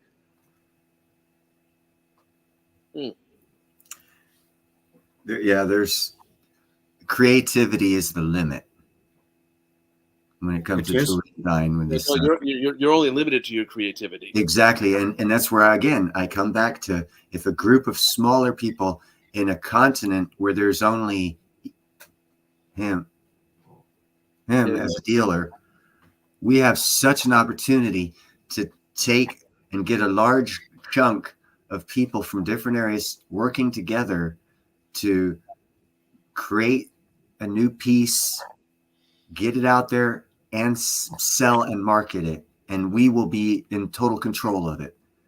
Again, I say, is anyone out there taking any college courses on business?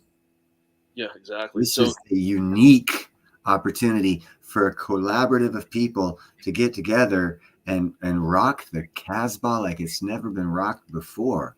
So, Ian, that poses another question I have. Like I said, I have so many. I'm a former business owner and car dealer, so like I said, I haven't run the gamut. Oh, so you have gone to business school? Yes. Yeah, the hard school of nuts, I call it. But anyway.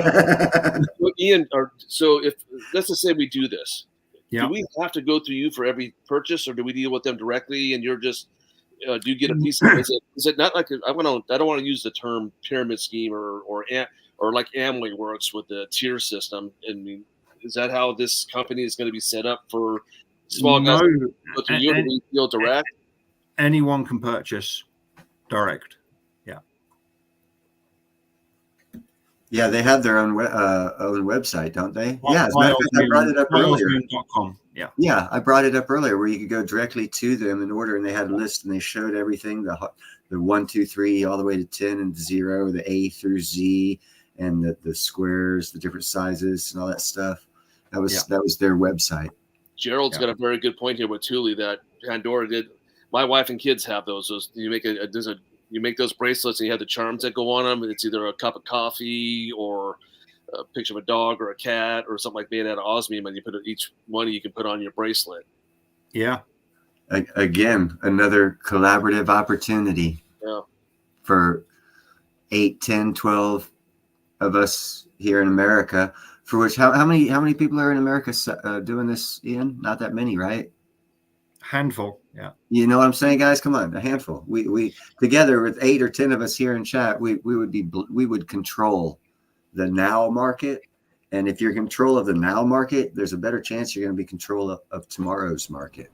Ian, the guy that's in California, is he more in Northern California, Southern California, San Diego? Sorry?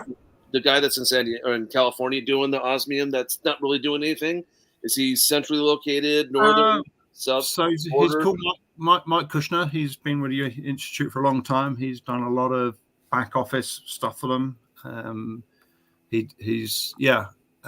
met him briefly. I think he was at New Orleans when I met Scarlett, the vice director. So yeah, he's been working with them a long time. So he's quite a good connector. But he's not doing anything with osmium, though, right? He's not doing what we're doing. I don't think he's more on the active sales. No. Gotcha. And it really doesn't matter if they say he's got the state or not. It's a title. It's not a money thing. It's you do get a privilege. You get a higher tier of discount. Yeah. And in which case, if 8 or 10 of us got together and each of us bought 20 of those little 3 millimeter pieces, that's what. Are the tiers 300 would surpass his discount rate? Are the tiers decided by volume or price point or? As a representative, you work your way up. Part of it is the personal interview. They want to work out who you are, what your motives are, what your track record is. I mean, obviously, we had a bit of a head start because we were an established bullion dealer, retailer. We were, when they came over to visit, we combined it with opening our store. So that was a bonus. That's useful to have it on display in a high-end town. So yeah, you work your way up. Do you have to be a brick and mortar? Sorry? Do you have to be a brick and mortar? Not necessarily, because that doesn't determine sales. There's plenty of people make lots of sales out of physical premises. I think it helps. I think it's something to probably to aim, even if it's a collaboration. If you know a jeweler who would consider, letting you have part of a showcase or something. I think that is always useful because we make a lot of sales just when people see it. Then they want to know what it is, and then they buy it. Do you get more sales through your walk-in or through your internet? Probably through the walk-in. People see it. Yeah. I'm the same. I've never seen it before in my life. So like I said, I'm inspired. Yeah. That is a big filter. People who buy it without actually seeing, and even people at the Silver Symposium, they didn't see it in sunlight. Yeah. That's a game changer again. When you see it in sunlight, then you really, really want it. Another point is if it's in earring form, do people actually see the diamond earring before they order it from the catalog? Well, there is that too. And if it's a trendy thing that's out there, even less people will buy it.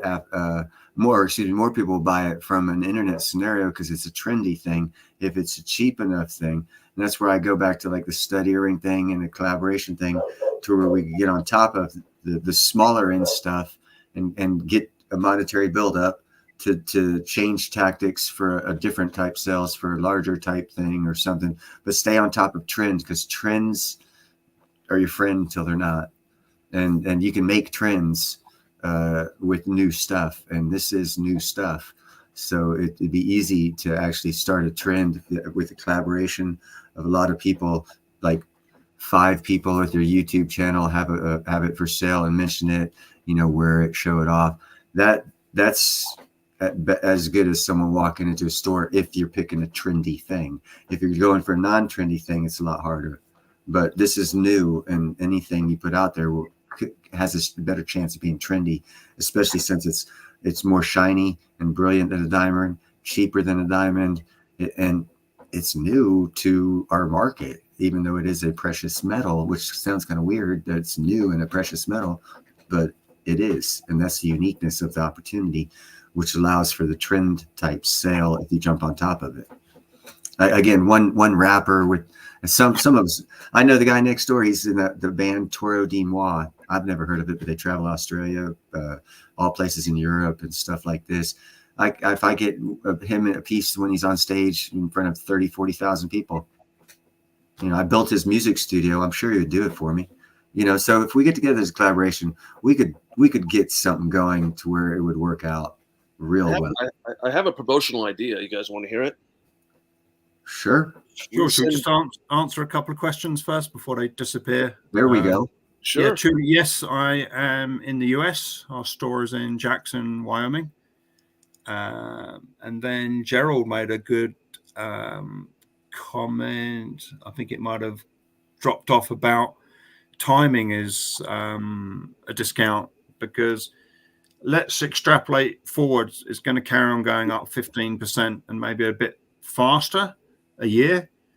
Well, if you're buying a stock and you're making pieces, and say from buying the piece to selling on average is 3-4 months, well, your value of the osmium has gone up 4 or 5% in that time frame. So yeah, timing is definitely a discount, and we are early. Yeah, and the price has been doing a really steady 15% a year. I think we're in that the bottom of the hockey stick. We're not got to the bend yet, but I think we will start to see 20-25% increases as soon as this becomes more widely known across the US. I think the US will be the largest market. And that's what Jared was just asking if that was, or Gerald was asking if we're at the bottom. If I don't know, Neil, can you pull that chart up real quick and show him? I don't know if he saw it or not, if he was here when we did that. But while you're doing that, I'll bring up my point for advertisement. Sure. Not picking a political party here, but I say if we have an osmium made with a T and send it to one candidate and one made out of a B, and they use them as pin ties on their ties, every time they go on stage, the people are going to start asking what that shiny, bright, cool thing is. That pin, what is that pin tie? And they start talking about it. Just thoughts. Yeah. No, there's pin ties, cufflinks. Yeah. Actually, it would be just as useful and probably more doable to get someone who's got like a YouTube channel with 500,000 people to wear it on his show. Hey Neil, I've got that chart pulled up that he was asking for. Thank you, GM. Yep, you're welcome. There you go. So Neil, you were asking earlier if I saw a problem with that. I said the only thing I don't see is a cup and handle. Yeah, that's because this is like no other, man. There is no cup, there is no handle. It's just it goes up. Yeah. So hopefully that answers Gerald's question. That goes back to 2017, and if we look, there's 1 year. So there is some volatility in there, but not a whole lot. It's in the 1150 to 1350 euros per gram range. You can switch to USD up left. Oh yeah, thank you. There's a currency. I messed that up last time too. So Ian, was this even in the U.S. back then in 2017, or when did it come to America? Well, when I bought the 2 pieces of jewelry off Scala in 2022, there were only 3 known pieces of jewelry in the US, and I owned 2 of them. Because that dip is there before July of 2023, it looks like. That's the fork. So they'd increased the productivity dramatically, so they decided to cut the price by 34%. What they did, anybody who'd previously bought physical osmium received 54% more osmium as a compensation for that, in effect, temporary price cut. So it wasn't technically a dip then? No, not really. Not for an honorable company like this one. I mean, thankfully, we did manage to buy some in that dip. But that shows you the ethics behind the company. They did not. I mean, whatever company. I mean, is Tesla, when they give a 30% price cut on their cars, giving everybody 50% more car who'd previously bought a Tesla? Mm-hmm. No. It shows you the ethics of they don't want anybody who invests in this as a long-term asset. They didn't want anybody to be affected by a decision they'd made to dramatically reduce the price. And how many employees does Osmium have approximately? So worldwide, employees and people earning part or all of their living from Osmium is 1,500 people now. Okay. Is that counting dealers? Yes. Yeah. It includes people who are earning all or part of their living from selling it. Yeah. What was that number? 1,500. 1,501. Neil's there. Yeah. But not many in the States. I mean, there's myself, there's Mike in California. I've got a couple of friends starting to do it in Texas. So my question to you is, you're talking with Neil and LLC. Are they in the process of signing up with the company, or they are already been interviewed? They can be. Yeah, so I can. Do they have to go? Do they have to go through a vetting process? Yeah, that's me. Oh yeah, so you're the one that decides. I'm the first point of contact because I'm in the US. You know, and one thing is they insist on a face-to-face interview, either with someone from Germany or a state representative here. Via Zoom? So, preferably face-to-face. Yeah. There's a lot of... Yeah, well, Zoom, you can fake it, can't you? I mean... Does that mean they're flying here to the U.S. or we're flying to Germany? No, I mean, I can do that part of the process because we have Idaho. And the face-to-face is me going to Wyoming to interview with you then, or Neil, or that's their preference. Yes. Or I could sweet talk Ian into taking a trip to Napa with his wife, and that's just 7 miles north of me, and that'll save me a fucking ticket. And his wife will be happy, and everyone knows if mama's not happy, no one's happy. Yeah. But yeah, they do insist on a face-to-face. That's and I can see why. I mean, the meeting I had with Ingo was 8 hours. Yeah, well, I mean, being a former car dealer, I mean, we had 30, 40 plus employees, so I understand the process and what it takes and what it would be. So I think you can read a lot with body language, you know, with spending a day or half a day with someone. That and a FICO score. Yeah. Well, they've put a lot of time. Like, we've got over a decade of work going into this. Yeah. Yeah, they don't want a unique opportunity for us, and it's rolling out nice. Like when you look at what they're doing, it's really nice. Neil's leaving California, so there's less competition. He's gonna take it. He can take over the Alabama market. Yeah, I will be going to Alabama in a year or two. So don't you have an interview set up pretty soon? You said for what with Ian? No. I haven't talked to Ian about that yet. Well, I have met Neil. So yes, actually, we have met. We count that an interview? Was that the Osmium Institute? No, at the Silver Symposium. Yeah, I did. I did an interview with him actually. Very nice. And then, dumbass that I am, I didn't follow up on it. And then I see Long Live Coins follow up on it, and I'm number 2 ever since. Day late, $1 short. Opportunity knocks, guys. Jump on it. And this is opportunity. Exactly. Yeah. Jump. Yeah. Oh, it's definitely something to look into. Like I said, if you were a used car salesman, I'd have a lot of jokes right now. No, I'm sure it isn't anything I haven't heard. I was more focused on the repair side, to be honest with you. Even though I was the owner, I did more about the repair than I did the car sales. I had a partner that took care of that, so much more rewarding. What's up, Broke Stacker? Didn't see you come in. Julie's still with us? Yes, she is. I think she laughed when I tried talking Ian into coming to Napa. The great thing about living in the Bay Area, you have a chance of talking someone into coming there because there's so much shit that people want to see out here.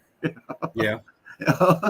Hey, what am I you want to go to Reno? You want to go to Tahoe? That's 4 hours away. So now, for anyone that's just got here in the last half hour or so, you missed a certain segment where Ian said that he actually still thinks that silver is the number 1 metal to look at. I did put the disclaimer that osmium was just that little bit better. Just a bit, but other than that, you'd say silver. A little bit better. Okay. Yeah, if I had to choose, could I only own the vapor crystallized osmium or silver? I would actually choose vapor crystallized osmium, and I can't believe I'm saying that. Well, you have to. You're under contract. We understand. His bosses might be watching. It is recorded. Yeah.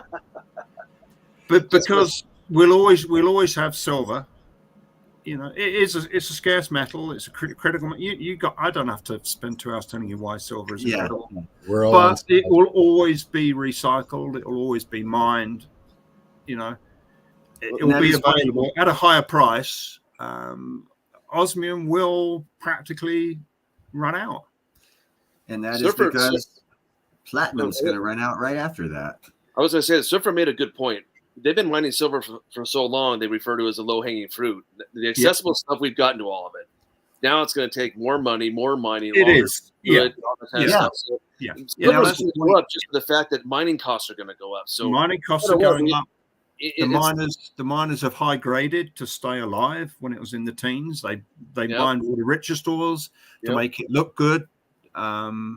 The explorers, some of the juniors, they drill holes between holes to give another set of good results, which they know exactly what the result will be because they've drilled each side of that extra set of holes they just drilled, and they come out with a story. Oh, we've drilled these holes. Look at these results. And people don't think, well, where did you drill the hole? It's no different when they come out with a jobs report and then 3 weeks later say, "Oh, we made a mistake. It's not 14, it's 17%." Yeah. So silver's definitely epithermal deposit. We've picked off the places, the nuggets. We've mined out pretty well all of the 1.5 kilos per ton, and now they're scrabbling for 100 grams a ton. Yeah, it's a little over 100 years ago, a lot of the silver was right on the surface too. Yeah, just north of where I live was one of the largest silver mining areas in the world. Where are you at, Cam? I'm near Toronto. So what I'm talking about is Cobalt. Yeah. Cobalt, Ontario. Mm-hmm. And that's actually how Toronto was built. Yeah, Toronto was built and financed off the money, the silver that they pulled out of cobalt. I watched a movie on that, and they showed all the different markings and all the people that are in charge of those territories where the mining's going on. It's very interesting. So yeah, you were correct. That is. Yep, and there's lots of platinum up there too. And there is.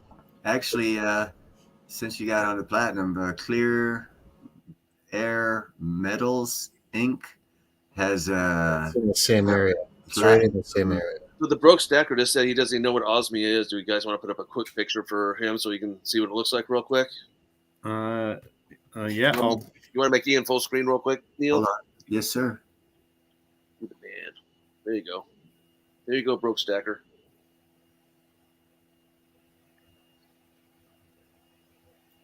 We need to get you an HD camera, Ian. Yeah. That's as glorious as it gets, let me tell you. Okay, I will give a brief rundown of Osmium, then I'm going to call it a day. Right on, brother. Thank you. So, Broke Stacker, Osmium is the 8th and final precious metal. Isolated 1803, early 1804 by 2 British scientists. Incredibly rare. Typically a byproduct of platinum mining. Give you an example. To get a piece about this size, which is about the size of my thumbnail, you'd need to mine 10,000 tons of platinum ore. Prevalence in the Earth crust,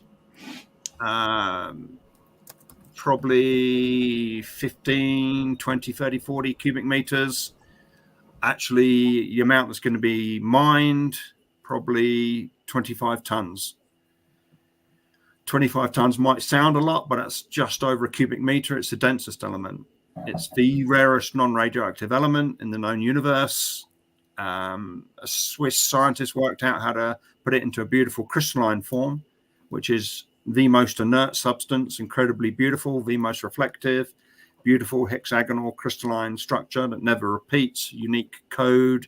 Every speck of it has more recognition points than the human fingerprint. Share the screen, Neil. Keep going, Ian.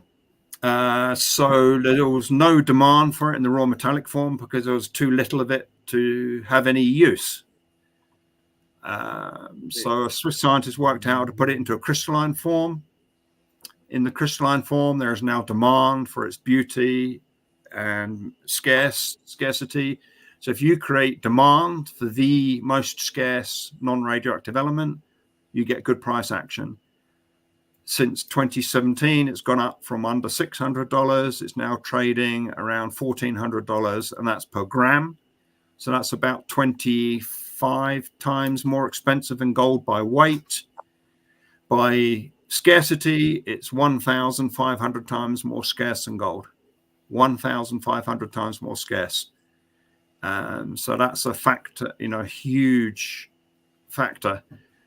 A cubic meter will probably make approximately 4,000 square yards. In this crystalline form, it's about 30 millimeter thick on average. So 4,000 square yards, there's just not going to be a lot of this stuff. Once it's put into the crystalline form, it's staying in the crystalline form. It's an incredibly expensive process. Only one company can do it. Therefore, the raw osmium will practically become extinct, with maybe half a ton a year being produced. When it's in the crystalline form, it's staying in that form. And I fundamentally believe there will be great price action, way better than the 15% a year we've seen for the last 7 years. So that's a very brief rundown. That's awesome. So well done. Well done. Yeah, that's awesome, Ian. Thank you. How much osmium is available, like if you were to fill up a swimming pool? How much osmium is available or out of the ground and ready for sale? How much would you say? Available for sale? Well, the total amount that the Osmium Institute estimate they'll be able to have access to is 1 cubic meter. Well, that's it, period. That's a small office desk. That's not a lot. Just over a cubic yard. I was trying to put that in perspective so that you would get a 33 cubic feet. So that's the trunk of a sedan. That's the trunk of a medium-sized 4-door sedan. Now you guys see why Long Live Coins and myself are bringing Ian to you as much as we can. It would easily fit under the hood of an F-150. Yeah. This is way better than Bitcoin, and we can hold it and see it and touch it. You can hold it, you can see it. The code is the cryptocurrency of precious metals. Yeah, it's coded in many levels by high-resolution photographs. It has an alphanumerical code assigned to each piece, a QR code, and then every facet of every crystal face has more recognition points, thousands more than a human fingerprint. So built-in coding physically. It's a physical code that surpasses anything that, you know, any blockchain or hash graph could ever aspire to. I don't really think it's speculative either. Like no, it's an educated investment. Yeah. Is it 11 or 12 o'clock your time, Ian? It's time for us to let him go. He's getting tired, guys. Okay. I will bring him back within 2 weeks. Long live Coins. Make sure to subscribe to him. He will always be bringing Ian back. Ian loves talking about it. I love having him on. I love talking about it. I hope you guys see the opportunity presented. Let's show the watch for the broke stacker. Here's one example of a high-end use. Is a Swiss watch. Oh, let's hold it the right way up. Hey, Ian, in the private chat is my address, so you know where to send it.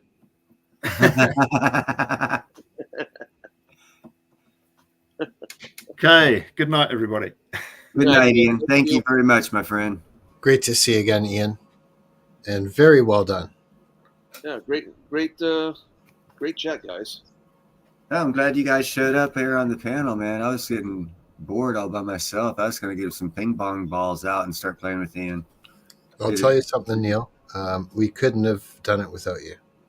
It's Long Live Coins is the one who inspired me to jump back on Ian. I saw him grab the opportunity. I started kicking myself in the butt. I said, I ain't going to let no one take it from me, buddy. And no, it's not like that at all. I'm a very competitive person. I like making fun and whenever possible to make life easier. But this truly is a great opportunity, and it's a great collaborative opportunity for a jewelry market out of this stuff, guys. I'm telling you. And the benefit of it is we can buy the stuff, each of us individually, get one, buy as much as we can, get one person or that we all agree upon to do the jewelry piece or design that we all agree upon. And the great thing is, as we sell it, we'll have a stockpile of this shit. And you heard Ian, shit's going to go up year over year. And if we have to maintain as a collective a stockpile of the shit. Oh, Neil, I got a great idea. How about saying, look, we're going to have a collaborative like that, but we want it to be a limited run that will never run again. It's going to be a one-time run. A one-off. That's trendy. It. Trendy. We'll do exactly. 100 pieces or 1,000 pieces or 200. And then 6 or 8 of us YouTubers selling it. How long will it take for that to freaking kick off, guys? Now we're talking things that are like, think of things that have never been done before, because that's what we have available to us. And if you take it, be kind, helpful, grateful. Think of the times we're in, spiritual war. People talk about saying things, so let's all do the right thing. Involve as many people as we can in this, because it's not I'm going to make more than him. Let's all make money. And like JM said, man, let's make the trend, and we can do that as a collaborative with Nuvas. We can make this work. It's very easy if everyone's on the same page and there's enough people on the same page. I mean, hell, Hitler took over half the world with 4 other guys. Yeah. So 5 people on the same page. Trust me, I know. What about something like a collaboration of the letter O or the 0 and a Z for Oz? Which is the symbol, right, for osmium? There's a lot of different things we can do. It's actually OM. It's is it Neil osmium? I think it's OZ actually. I think for osmium, as far as the periodic table, I think it's OZ. I thought it was too. Yeah, it's OS. Nope, it's OS. It is OS. Okay, yep. I'm totally wrong. But I would like to start with the smaller end shit that everyone would want to buy, because if you get to the bigger end stuff like the letters. Like I bought an H, decent size H, $150 basically. So you put it in jewelry, you're talking $500, $600, $700. But now if you're talking stud rings, nose rings, earrings, belly rings, things like that, tongue rings, one-off single studs for $150 for one, and it costs $20 for the piece of osmium, however much for the jewelry, and you got that markup. So the difficulty I see for us, I mean, they're all great ideas. Yeah. If we send this stuff to our jewelers and our jewelers say, well, hey, I need to cut the piece here, here, and here to make this piece, Well, that's the thing. We designed the piece that doesn't need to be cut because the Osmium Institute already has all those designs. That's right. So the jeweler needs to educate themselves on all of this and see that it's kind of prefab shape. Or you could the people we collab with is the jeweler.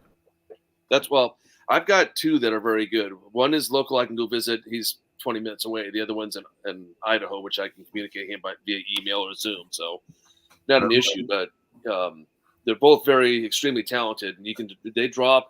I've seen them take drawings from people that were, not artists, and he'll sit down and create it, and it comes out even better than what they anticipated. Well, I can tell you this: I've never been into art. My half brother and my best friend were tattoo artists. They were very skilled. I have never been skilled with art. And the Osmium Institute has taken two of my designs and are going to be making them into jewelry. So would you have your brothers draw it up for you off your description, or are you trying to do it? No, my half brother's dead. Oh, there you go. Okay. Yeah, so I can't fall on him.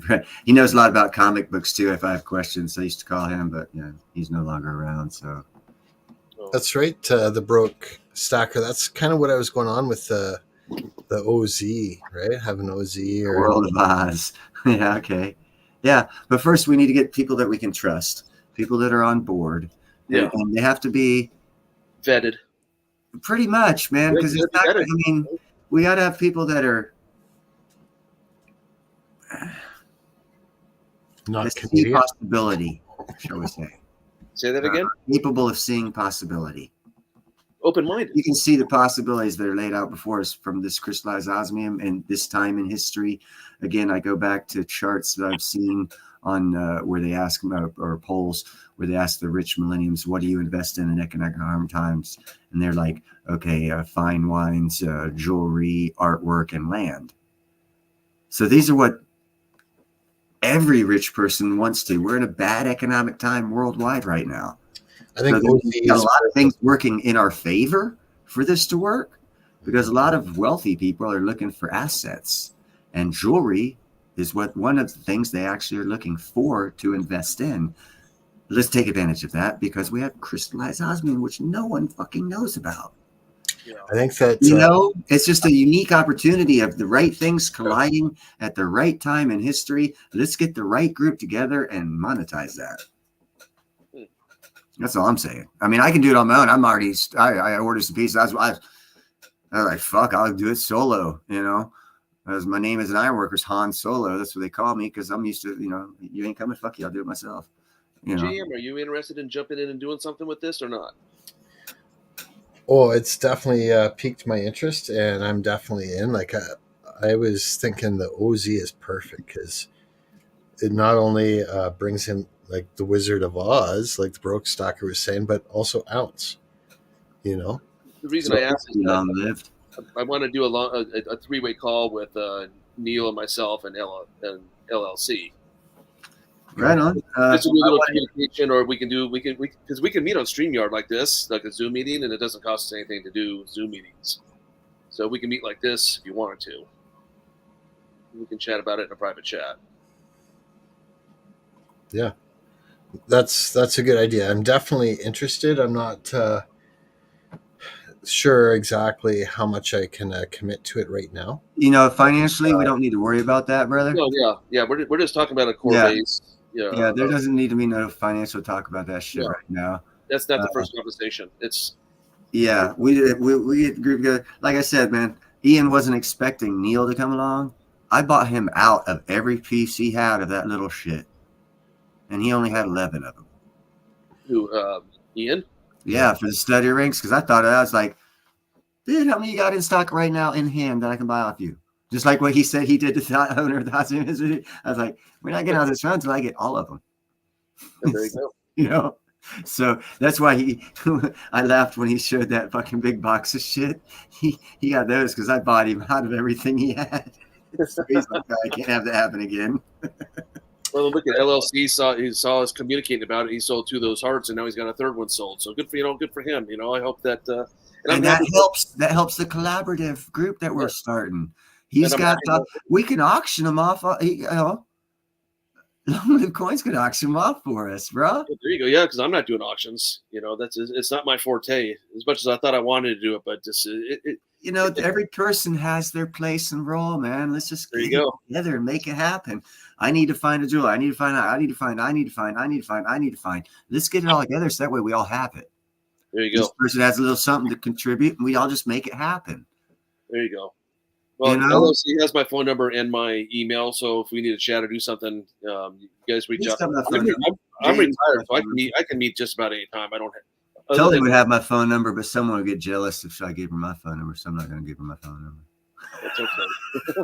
Well, we can meet like this until we feel comfortable to do that. Everybody has their own level of how much exposure. My wife flat out put her foot down and said, "You are not going on YouTube. You are not showing your face." I said, "Okay."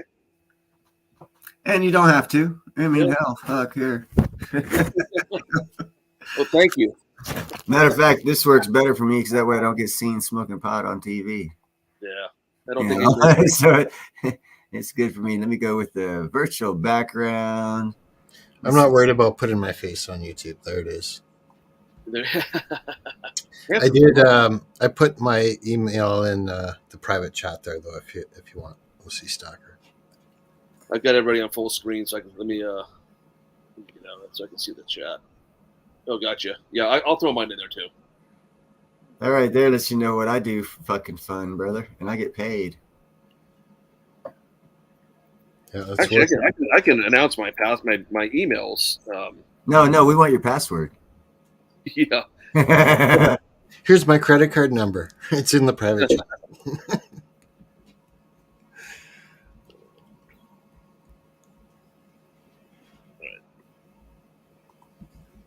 There's my email. Neil, is yours on your YouTube channel? My what? Email? I know, dude. Hold on a second here. You communicate through LLC, right? So if I need to get, I can get it from him. If you're cool with that, obviously.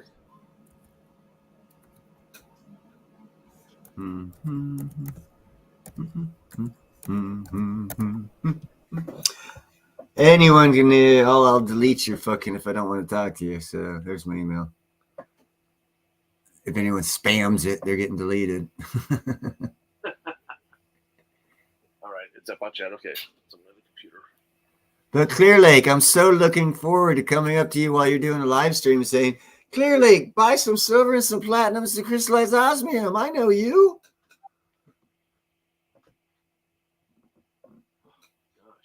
Broke Stacker, Loco 324. I'm in Loco 378.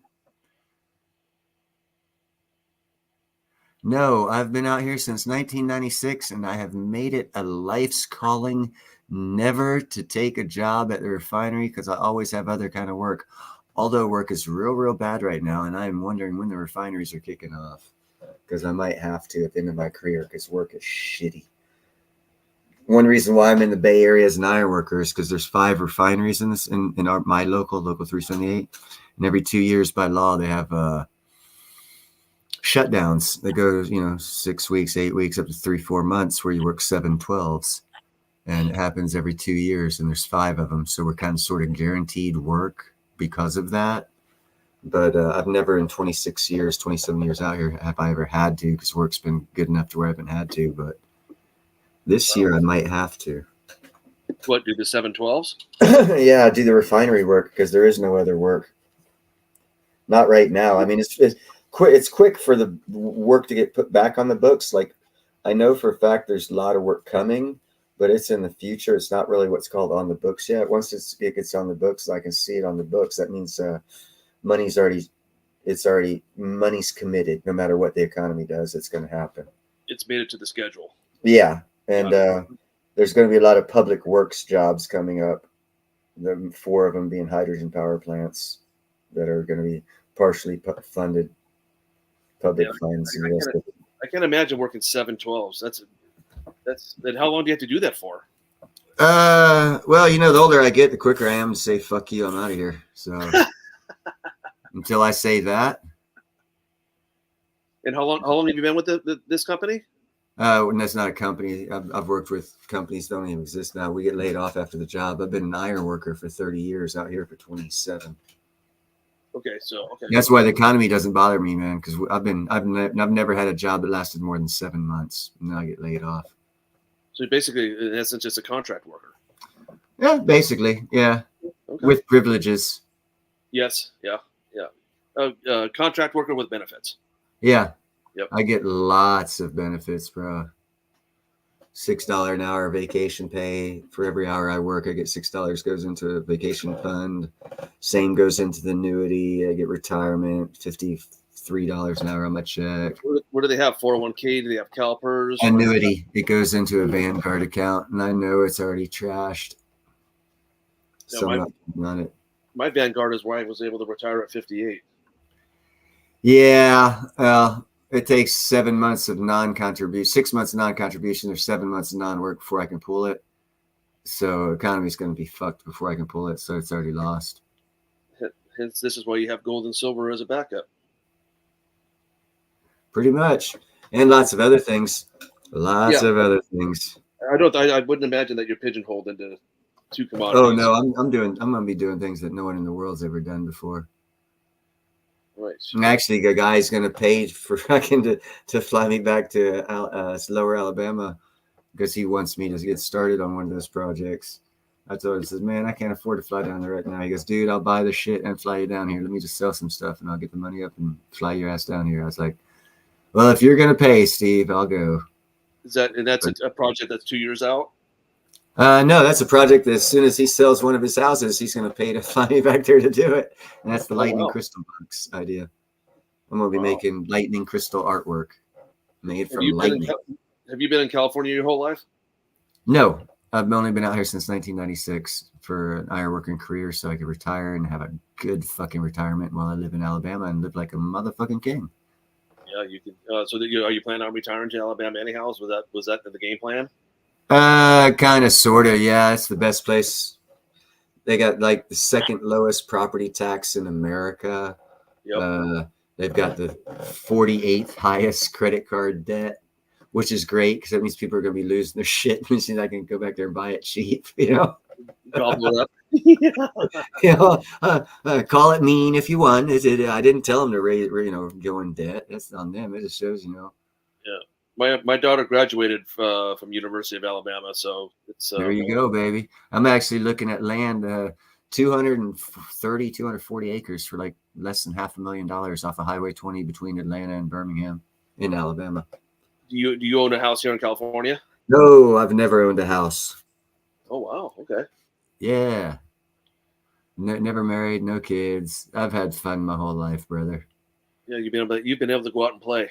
I do what I want when I want because I want.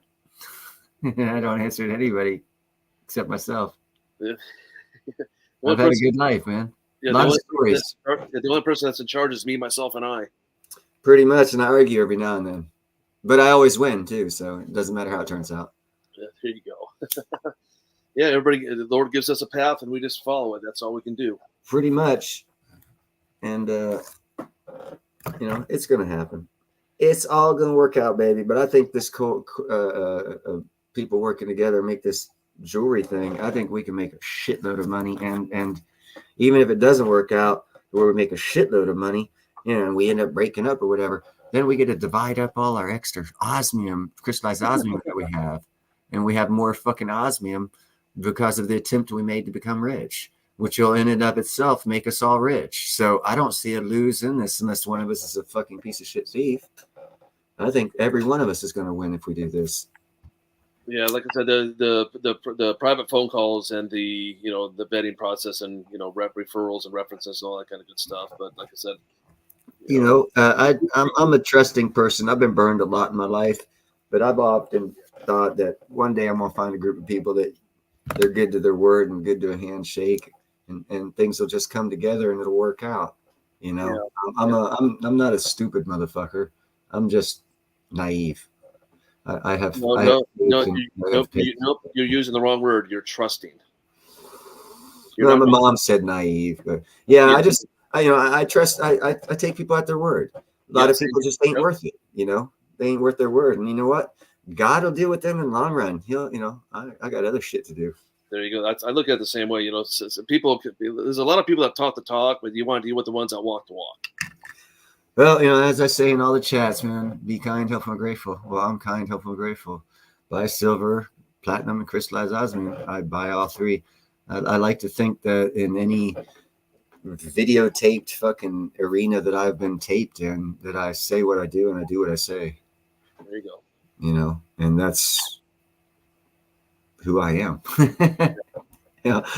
I don't have records of shit. I don't do this because I've been single my whole life. I've had a lot of fucking stories though, but no, there's no proof of them because half the shit I did was probably illegal, and I don't want proof of it. Yeah, and you're certainly not talking about it here.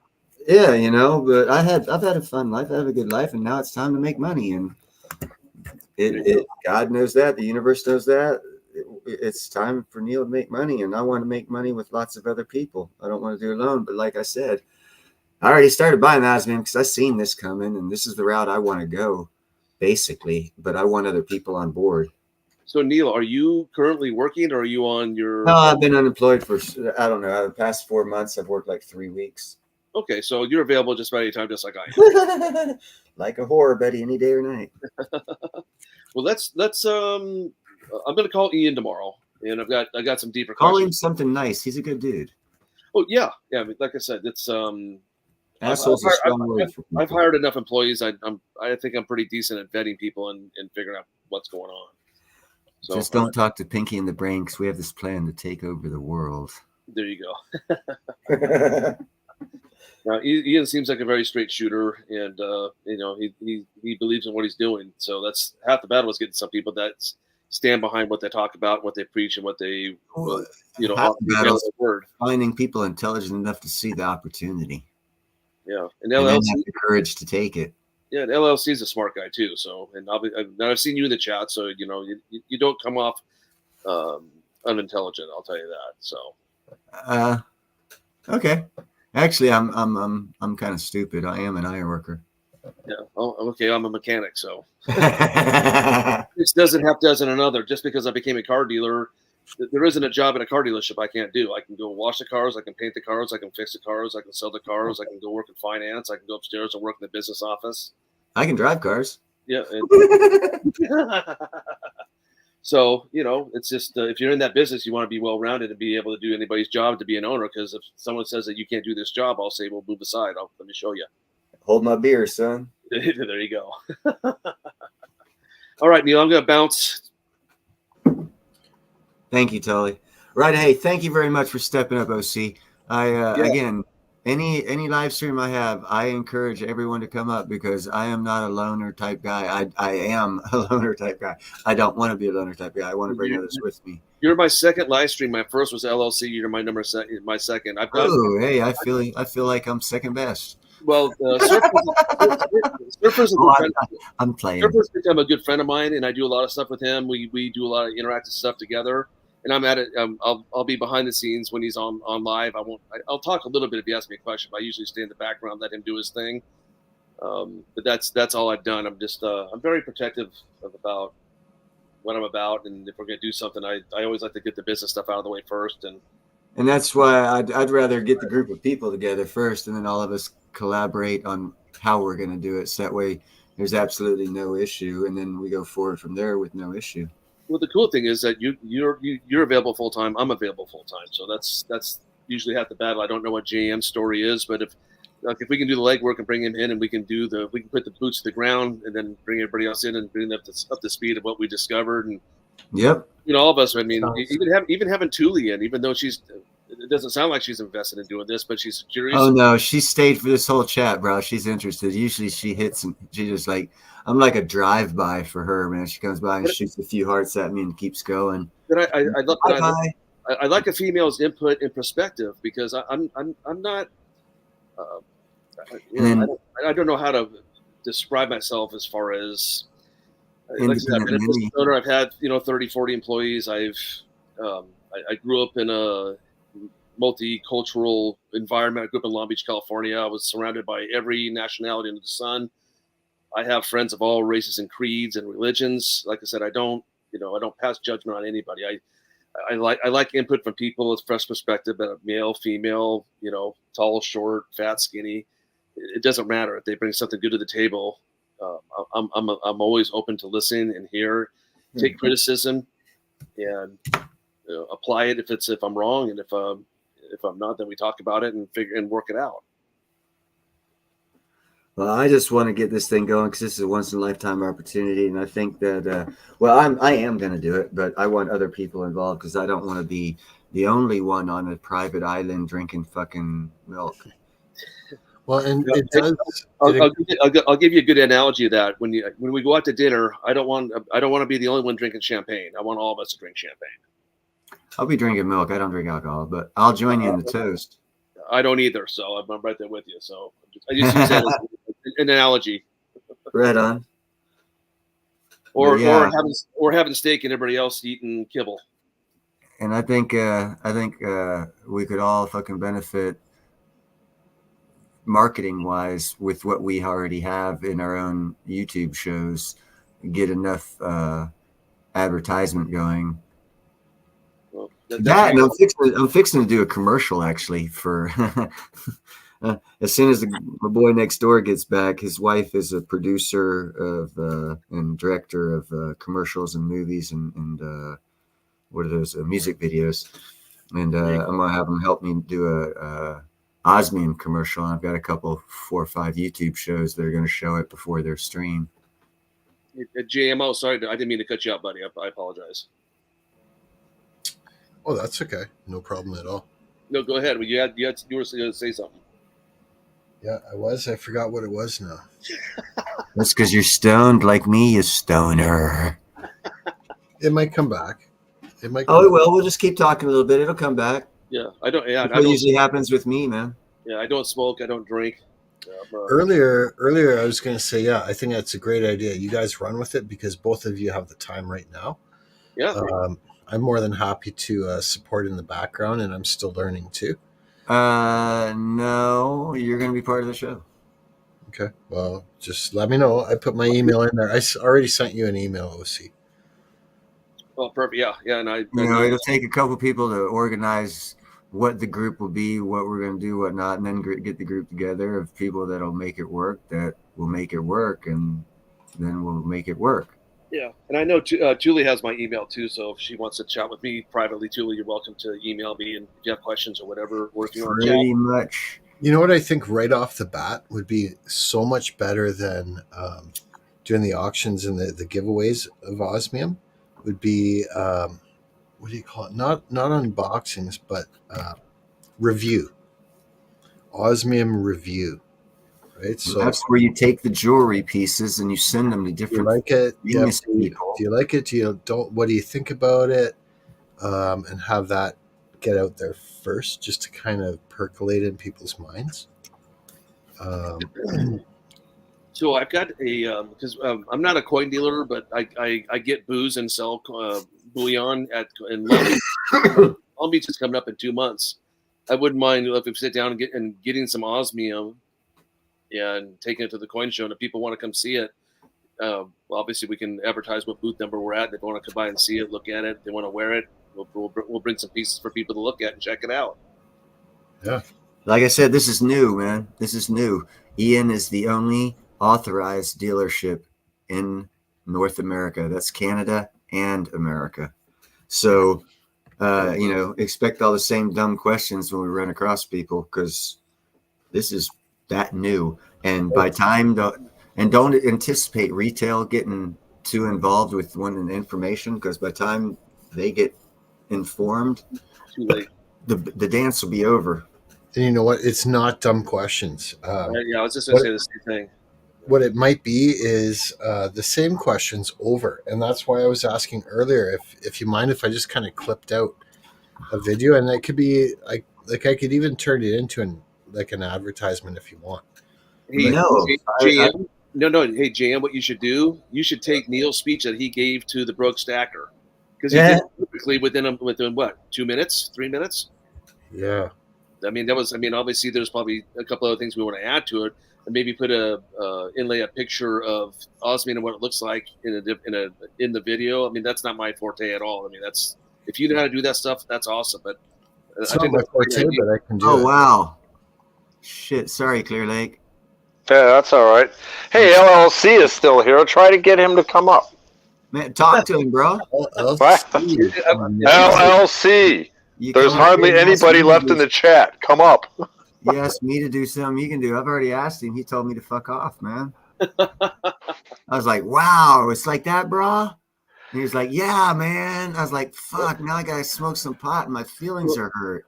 LLC didn't realize it, but he's the ringleader because he's the one that brought this to the forefront. So he needs to have some kind of. I am more than happy with blame him. Let's just get that on tape. It's LLC's fault. Hey guys, what about osmium dog tags? Yeah, for security. You know, well, I don't know. I had dogs lose their tags. No, it'd be more for like a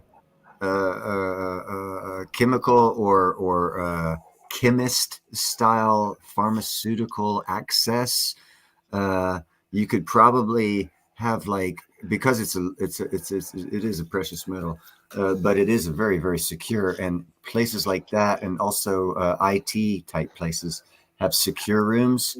And if you gave someone an ID card that had some osmium as a code, you could have them sign for it and whatnot. And it would definitely, because of the value of the stuff, they'd definitely keep a closer eye on that security card than any other security card they've ever had in their life. Oh, look at that. We've shamed him. Here's the boy. Did you see his comment? He goes, get him some osmium headphones. Yeah, I saw that. Most expensive headphones in the world. We'll have to put sunglasses on to watch his stream. Yeah, that and Neil's glasses. That would probably use up our allotment. That's our retirement, tied up in those two items. What's going on, guys? What's Not much. Good to see you. Thank you for joining us, brother. Sure. Yeah, I'm not my beehive, so like Neil says, I'm out of my skin here, but well, I thought everybody was sleeping here. My wife heard me talking. I just heard the bedroom door open. She was sleeping on the couch. I guess not anymore. Yeah, I'm making sure you're not calling your honey. She's making sure you're not talking to your honey. Oh, no. There's the closest neighbor's a half a mile away, and then the next one's another half a mile. Oh, nice. I'm destitute here, man. If I need gas or food, it's 10 miles. If I want to go to a Walmart or a real town, it's 30. You don't know how beautiful that is, my friend. Yeah, oh, yeah, I do. I lived with 7 million people before I moved down here. I lived in South Cook County of Chicago. GM, where are you at again? Where did you say you lived at? I lived in the south suburbs, the far south suburbs of Chicago and Cook County, 3 miles from Will County. And where are you at now? Southeastern Illinois. Okay. Down the bottom of the state. Yep. Yeah. Hey, Tuli, are you still here? I guess I can probably look if I type you up. Oh yeah, you should come up on the panel. Yes, she should. Are you unable to? Are you out of your beehive as well? I am a master beekeeper. You are safe here. Yeah, Neil, I need to have you on, and I want to ask you some questions about. I can bring in one of my creations that I made, the bottoms that I'm talking about before I added it to my mobile apiary. I started with the single stands and whatnot, and that's where part of the base is what makes my system different than the Langstroth system. Julie, it's BLLC. I was wondering if you can join the panel since it's kind of just us here. If you're interested, we could always invite her up and go in the back and just close out the feed, and we can do back room if she's more comfortable. I know she's very protective of her privacy, so we have to keep. No, it's me. She doesn't like me because I make fun of her. She likes you, Neil. She wouldn't be here otherwise. I know. I'm fucking with her. Hey, Neil, did you take pictures of, or do you have images of the designs that you sent off to Ian or off to the Osmium Institute? Actually, yes, I do. Awesome. You feel like sharing? Well, Once we form the group, I will. Oh, okay. I'll be more than free with even the designs I have in my head right now. And I can tell you right now, what was that? Mr. Wolf. What was his first name? I heard he forgot. Yeah, I just know it's Mr. Wolf. That's all I heard. Yeah, he already told Ian that he expects to see great things from me because I'm coming from an ironworker's perspective because he liked 2 of my designs. It's top secret, folks. Well, designs are different. Designs of jewelry are different. That's why I want to start this group, because when we do a design of jewelry, it will be custom. It will one of a kind. It will be one of a kind, and it will be our creation. And the group will get the trademark, copyright. We'll do picture, postcard, all that shit. I mean, it's not just going to be the sale of jewelry, because those would be one-off pieces. If we do 12 of them, that's a calendar. Well, that's what I was trying to get out of Ian is, okay, so let's just say there's 5 of us on the chat right now. Let's say each one of us come up with a design that the Institute said, hey, you know what, guys, we like all 5 of them. We're going to take those and we're going to go do the Then we got a jewelry line. So, but my question is, and Ian didn't really answer it. I designed it. I came up with it. What is, and you're going to take it around the world. That's great. What is the benefit for me designing it? Does that mean that for everyone that gets sold, I get a piece of the action? Hold on a second. You're not seeing the opportunity here. What the opportunity is when is the next time your name is going to be represented to a piece of something that's worth so much that people around the world will see it, to where the next time they see your name or being brought up, it will have elevated your stance. Let me give you the next piece of jewelry you make, they'll be like, oh yeah, you did that one. So it elevates the group. Let me give you a scenario. I'm a musician. I created this song that's gone worldwide. It's a hit. Everybody else is making money but me, the guy who designed it and wrote it. Yeah, bad lord. I'm not saying I'm trying to be a hog here or manipulate. I'm just saying, my question is, how do I get paid off of this design that you guys are taking and people want it? Does it go through my jewelry people and it goes? Yes. We exclusively sell that piece. If that's it. That's great. Now if they resell it, because he kind of did answer that question as far as I can recall. Because someone said he didn't want it replicated, so they didn't sell it. In that case, he had 5 years to come up with money to buy it, and they'd sell him one of them. Or if you give the right to the Osmium Institute to remake that and resell it, then that what you're talking about would come in. Okay, that's where you lost me. So we have the right to buy what? I have the right to buy the design. If it's a one-off piece that you don't want it copied and resold in like 10 or 20 or 100 or 500 or 1,000 or however many they make and sell, if you don't want that to happen with that design, like that one guy he was talking about didn't want to happen, they gave him 5 years to where, and they wouldn't sell it, that one-off design. They would keep one and give him 5 years to come up with the money to buy the osmium in his design.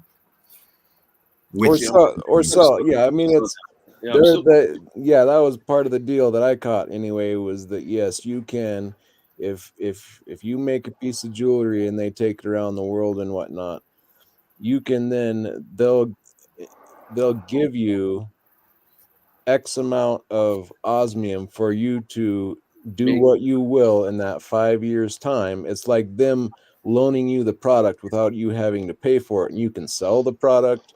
You can, that's your chance to do it. Now, obviously, when you make the sell, you're going to have to pay the base price, but whatever premium you get is your premium.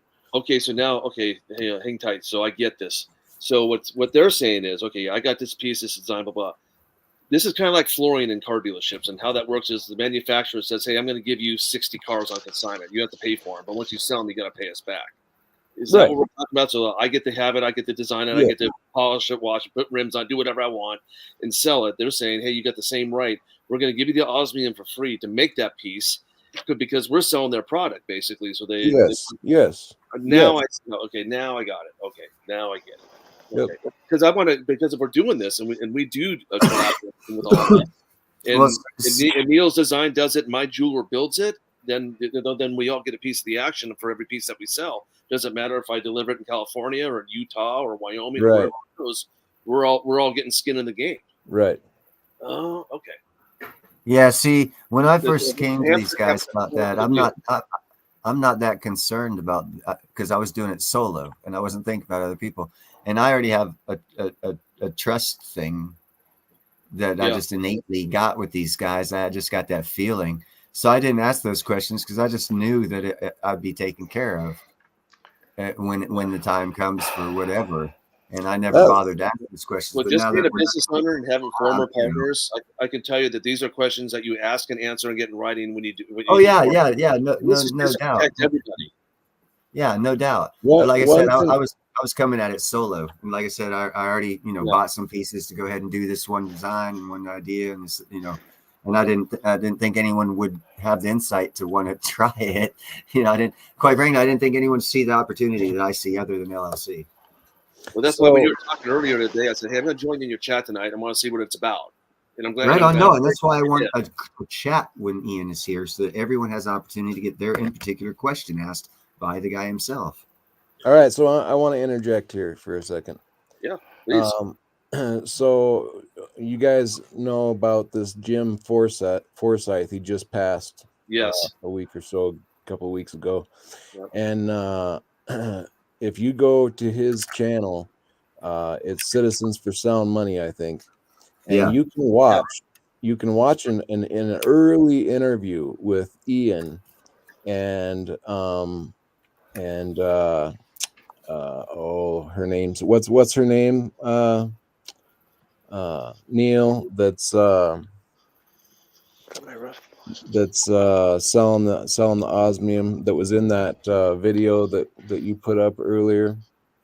Not Ingrid Wolf, but her name. Fuck yeah, that's anyway, you know who I'm talking about. So she's in there, and they're talking, and what I found that was really interesting is, they were on the Citizen for Sound Money, and so that topic came up, and she went into detail on how they've looked over this being a sound money product and how they're not going to let that opportunity slip out of their hands. And they're talking, they have high net worth families and wealth companies over in Europe, basically, that are buying and selling, trading with these products, because it's a secure way of transferring high value wealth in a small, ultra secure form.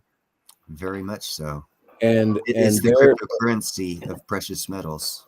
Right. And so exactly, you're kind of touching on something like this is, it could be big, and big in a way. They've lifted it. They've made it so you can transfer from one country to another country and get through customs without a problem. Mm-hmm. And so this can be like a very safe, double layered form that is secure, actual wealth that you can hold in your hand. The most rare, the most secure form built into it.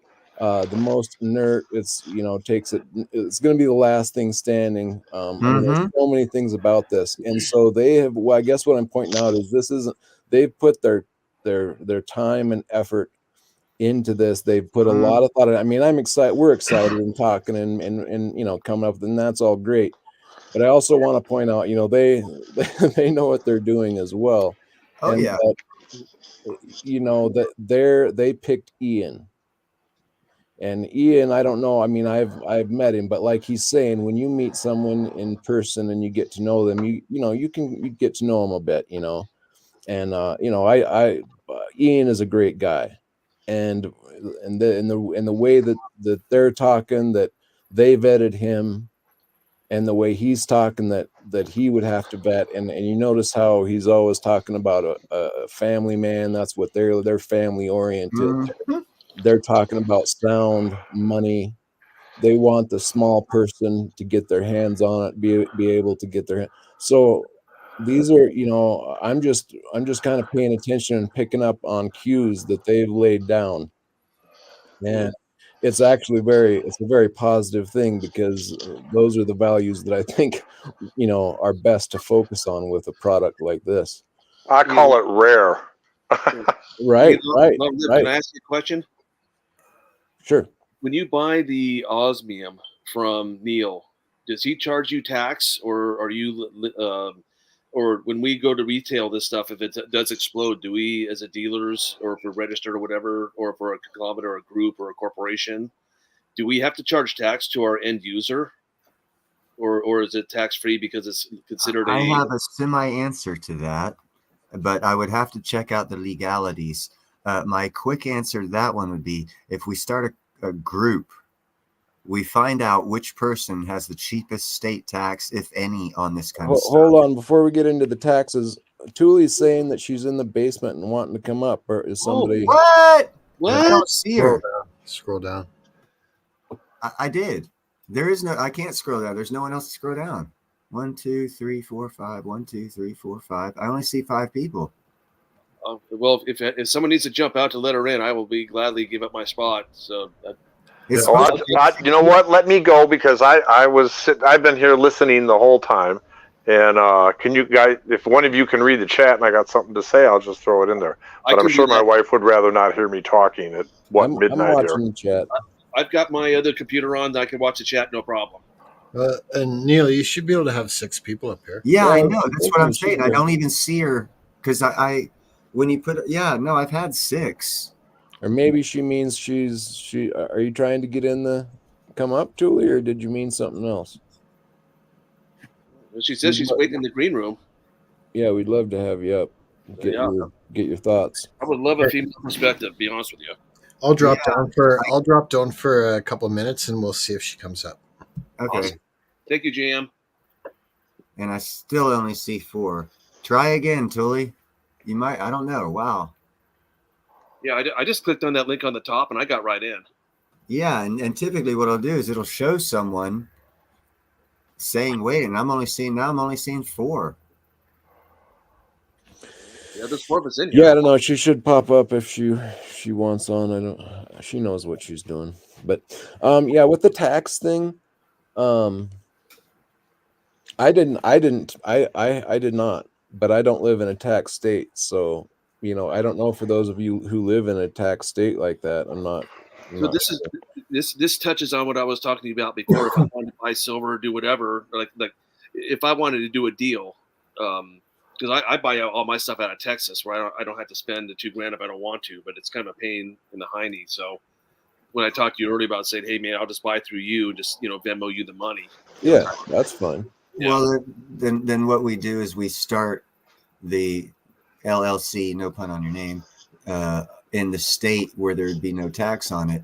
We start the website and attach all of our own websites to that website, so that way any sale from our website will go through the website. Yeah, that's already accomplished through Ian too. I would rather just have one. Why would we have individual? Why not just have one? Our YouTube shows is where we'll be selling stuff and talking about it to help get the word out. Julie, we're not holding you off. Go click on the at the top of the chat, that link there. Just click on that link. What are you trying to get in, and we're not letting you in? What do you mean? Julie's funny. She goes,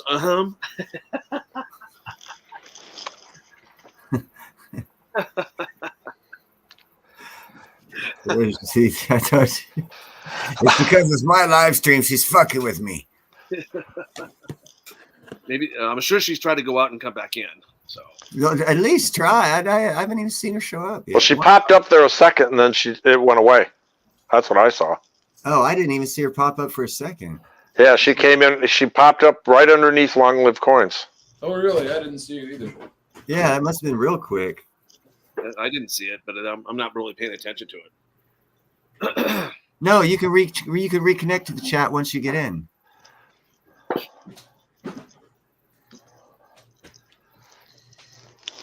Okay. Yeah, when I left, I just completely bailed and shut the phone down, and then cycled back in. And when I came back, you had a stream banner in the chat, and I just clicked on it, and it went in right away. Neil, can you just send her an email with the link if this is not working? Okay, hold on a second. Put that pipe down and get to work, son. Yeah. There, empty it first. Don't make me cough, motherfucker. All right. We just used to do bongs until we couldn't stand. I don't have Tully's email. Can someone who has her email it to her? Hang on, I'm gonna jump out. I'm gonna.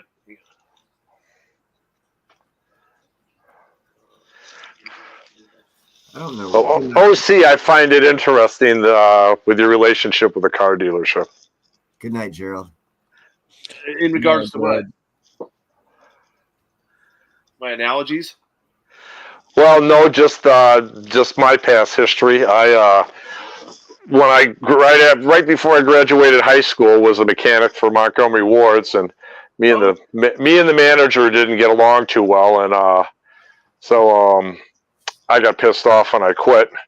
And the store manager from Montgomery Wards called me up and said, you're one of our youngest guys. You're one of our good mechanics. Go back and apologize to him, and I want you to come back to work. So I went in there, and the guy gloated, and so I told him to shove a can of fruit cocktail up his ass and fire out the cherries. And and I had a '68 Camaro Super Sport that I had driven into the shop, and it was longwise, where you enter on one end and then park on both sides to work on the vehicles, and then straight through the other side. And the tire busters were washing the floors, so I put it in third gear and slipped the clutch off, and had like a 500 horsepower motor in my Camaro. And that was that. Well, 3 days later, I went to work for a Pontiac dealership, and they sold Pontiacs, and Hondas were big. We had just started selling the Accords. And so I've been a dealership mechanic, and I quit that and started building custom vans, because that was a big thing back then, and that was a lot of fun. And since I understood how to do air conditioning, then we put rear AC heat in the back of the big Dodge Maxi vans, and we had a couple of dealerships that if you wanted a nice van, you would have to gone and bought them in Elkhart. And so the dealerships had us custom making them. The customers would come in, over the boss would tell them what they wanted, and we'd build it for them.